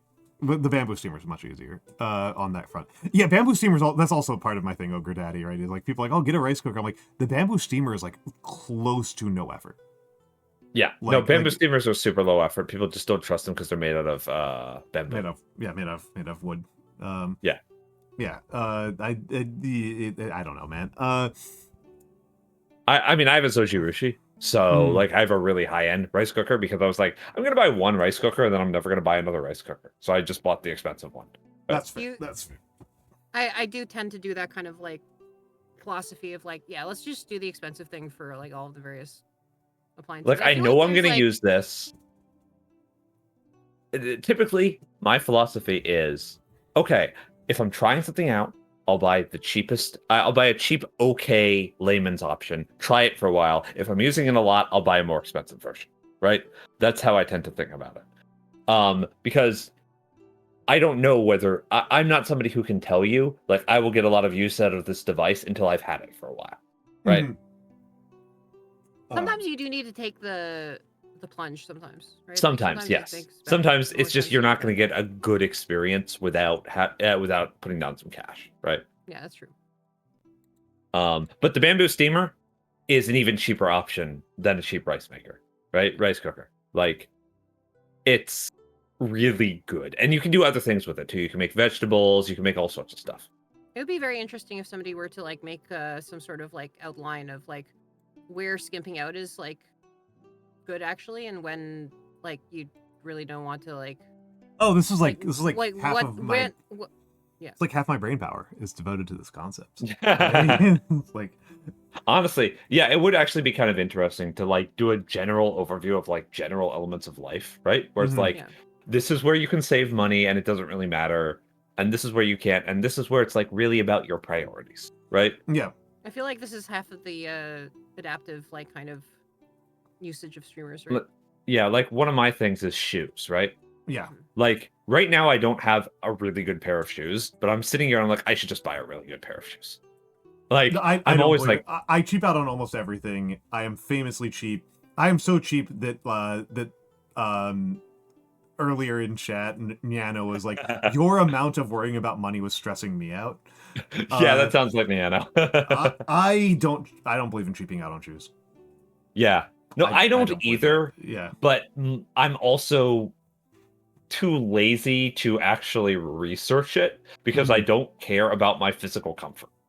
That's my big problem, right? This is it is hard for me to put up the effort to get more physically comfortable because I'm never going to reach a point where I'm just like, yes, this is satisfying. Right? Nagi hates one of my chairs, for example, right? She hates it. She says it's the most uncomfortable chair. I'm like, I don't feel like this is an uncomfortable chair. One weird right? trick: VTubers hate him. Yeah. I have gotten very lucky, where all chairs are uncomfortable for me. The most comfortable chair for me is a yoga ball, and those are very cheap. Yeah, I'm the creature who's like, well, I'm physically uncomfortable just because I exist in a physical sense in the first place. Therefore, attempting to mitigate this is a waste of money. Right? Which is stupid. It's stupid. I'm going to be totally real with you. It's a stupid perspective to have. I feel stupid about it. But it also saves me money, so, you know. Kyle 372 DDR, do not worry about being late. It is extremely there's no actual appointment here. Yeah, the yoga ball. Yeah, no, I'm sitting on a yoga ball right now, and it's good for my yoga core. balls are really nice, actually. Yeah. I like them for core. back. I like them for back exercises a lot. Yeah. But yeah, I am utterly uncaked. I'm the cakeless. There's nothing there. Yeah, so, it's really funny to see you stand next to Niano specifically. Yeah. Niano is caked up. Niano could play fucking Jetstream stand. Okay. Yeah. Like. Yeah. Yeah, I can't play. I can't play Hank Hill. Yeah. What's up, Gary? Oh, I was just gonna say that he's missed the event. Oh yeah. Kyle has missed the event. The event. I see. But yes. Yeah, the calligraphy. And hello, Flamebird Phoenix. Hello. Welcome in. Hi, Flamebird. Yeah. I kind of think my biggest takes from the con were do better things about my sleep, prioritize making sure that people know that I am there early on, and make sure to do things that are extremely not VTubery. Yes. Right. I think that tracks. Those are like kind of my biggest ones. Like, and pack running shoes. God, pack running shoes. Fucking hell. Yeah. I did, in fact, have time to go running. I did not think I would have time to go running. I absolutely did. I absolutely did. I had offered, like, do you want to go for a walk a couple times, right? But it was just kind of like what you really wanted to do is go for a proper, like, solitary man run. I need to get that heart rate above 150. I needed to like clear my head. It would have been so trivial for me to go running at like 4 a.m. Right? It would have been nothing. Mm-hmm. It would have been nothing. I also super safe area, you know. Super safe area. It was well lit. It's very nice. Nothing. Like the area is very, very good. It wasn't too cold. It would have been nothing. Doing that at MagFest would have been a challenge. Yes, yeah. MagFest was in the fucking dead of winter. That's the big fucking dead right? of winter. Yeah. Right. But it's it's absolutely no. Those are as usual, right? The two pieces of advice that almost everything I believe kind of comes down to are focus on your actual objectives and take care of your body. Yeah. I mean, pretty much the main thing I've learned from previous cons is that how little I can actually pack. Right? So I'm not a person who has a lot of neediness to his like physical situation, right? If I have my meds and I have my clothes, I'm pretty much good, right? And so I've cut down from like bringing a lot of redundant clothes to just like, oh yeah, I'll just bring 2 suits and a bunch of shirts and a bunch of underwear and I'm good, right? Shirts, underwear, socks. And that's like incredibly lightweight, incredibly easy to travel, incredibly fast to pack, right? The biggest delay is that I have to get my suits dry cleaned afterwards. But, you know. Like the fact that I don't have to change to a different suit every day because it's a suit. It's made to be worn several times without having to be cleaned, right? Yeah. That makes it really convenient because I don't have to wash all my clothes every day. that is a small note on the cosplay front. Is I need to buy a couple of backups of the sweater I was wearing because good idea. Yeah, I was having to wash it like every day. Yeah, because it's not the point of suits, but it is a very important part of a functional suit. A part of a functional suit is that you can wear it for an entire work week without having to clean it, right? Yeah. Right. Yeah. And that it can take some wear and tear. You can be moving around a lot in it, you know, that sort of thing. And it doesn't start to smell, and it doesn't start to get gross, and it still feels comfortable to wear. That's part of the reason why I wear them to these events, because it drastically reduces the number of clothes that I have to bring. Because I can just throw on my suit and my suit pants every day, right? Yeah. And I only have to change the shirts. This is true. I am fading, and I have work in the morning. I can tell. Sounds like it. I can tell. Yeah. I'm fading. I have work in the morning. So let me shill my collab mates. This is Kari, who is. Let me shill you. Get shilled. This is Almantas. This is Almantas. He's really cool. He's great and he's smart. Yep. That's very kind of you to say. Behold him. Let me do my side of this first. This has been Kari. Kari is a super clever lady who knows a lot of really cool things about math and programming and explains them in very funny ways, and is unbearably good at making up puns and very good at Minecraft. Not Minecraft, Minesweeper. I'm okay at Minecraft. She's also really good. I don't know how to evaluate whether or not somebody's good at Minecraft. I can't evaluate whether or not somebody's good at Minesweeper. I'm not like great in Minecraft, but I'm like passable at Minecraft. I don't know. Very good also at Minesweeper. NetHack. Ooh, that's a good one. Nekoe, thank you for the follow. And this on my right is Mikks. Mikks does very chatting focused streams. Mikks knows more than anyone else about mecha. I do, yes. This one I will not downplay at all. This is not like an exaggeration. I remember asking Mikks like what he felt was like a really comfortable subject for him, and he just said, "I know everything about mecha," and I kind of thought he was exaggerating for like a week, and I think he might. I think it Okay, might. so if you want to sculpt some gunpla, we should send you. I don't know as much about Gunpla as I know about like the shows that the Gunpla are That's fair. for, but yeah. Mhm. But yeah, I Yeah, know how to pronounce all the names. It was very alarming when I was like talking about Mecha Break and you were Talking about the designers of the the individual designers and like recognizing them just by like individual shapes. Like, oh, this is fucked up. All the Gelgoogs. I don't even know what a Gelgoog is. Also, there's of course the thing that you're most well known for, right? Which is yes, the site you because inflicted- the site, yeah, I'm also one of the founders of TV Tropes. I'm sorry This is about true. that. It's brutal. I'm sorry It's brutal. about that to all of you. He's not responsible for all the ads on it and the way that they kind of like work on mobile.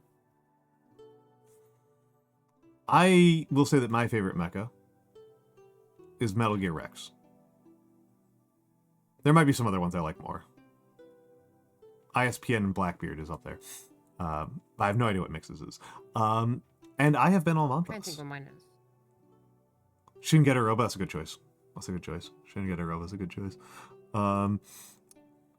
And none of my automatic things are going, so have been going all stream, but I don't really mind.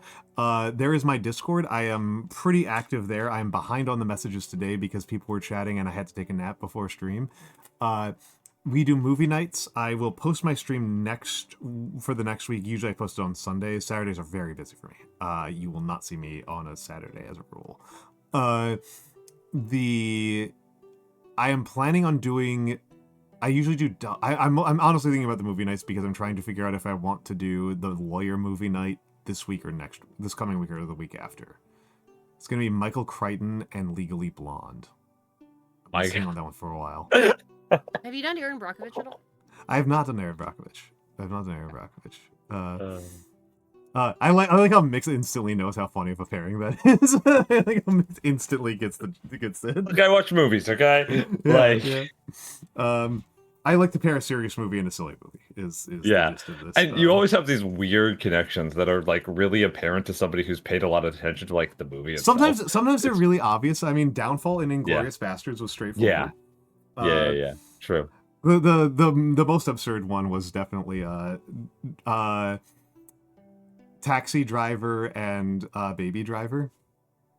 Yeah. That was See, I would have done Drive and Baby Driver. I did actually all three. I did. I love Drive. I love Drive. Baby Driver was really way better than I expected. Baby Driver was really good. Baby Driver is the director is amazing. Yeah, I actually really like Edgar Wright. We've watched almost all of his stuff. Edgar Wright's movies are just like top tier films. They're just really good. They're just really good. One day we'll go back to watching movies about duels. We've watched like 20 of them. Speaking of duels and Edgar Wright, I literally just went to, for the first time since I was like 3, like Castloma, which is where Lucas Lee meets his end in Scott Pilgrim. Oh, hell yeah. Hell yeah. I think the one I did with Scott Pilgrim was I've got it written down somewhere, but the Kubrick film. Oh my god, this is how sleepy I am. I'm forgetting one of my favorite movies. I was leading a Scott Pilgrimage. What was it? Barry Lyndon. Yeah, it was Barry Lyndon. Barry Lyndon and Scott Pilgrim. I mean that tracks. That tracks. So good. Barry Lyndon's so good, folks. Watch Barry Lyndon. So I have not made my schedule for next week. I do calligraphy at 10 p.m. on Mondays pretty much every single week, unless I happen to be at Offkai. That is my main thing. Well, then you're doing calligraphy at Offkai. Then I'm doing calligraphy at Offkai. 10 p.m. on... What the fuck was I doing at 10 p.m. on Monday? I don't remember. Oh, I was doing it at 10 p.m. on Monday.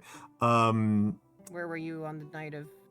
I was awake. I just don't remember what I was doing. Probably Were you on a Guildhall. flight? We are going to raid out to my friend Cavi. She is partner pushing. She is an art streamer. Excellent. So if you do not have my emotes, that's me. If you do have my emotes, we're going to give her the good one. That's the emotes. That's the raid message. Everyone have a lovely rest of your night. I am going to get some rest because, again, I have work in a couple of hours. I love you Good all. luck. Oh, and also, why not throw in the socials? All right. I will see you later. Sleep well, folks. Bye, folks. Bye, everybody. Bye. Bye bye.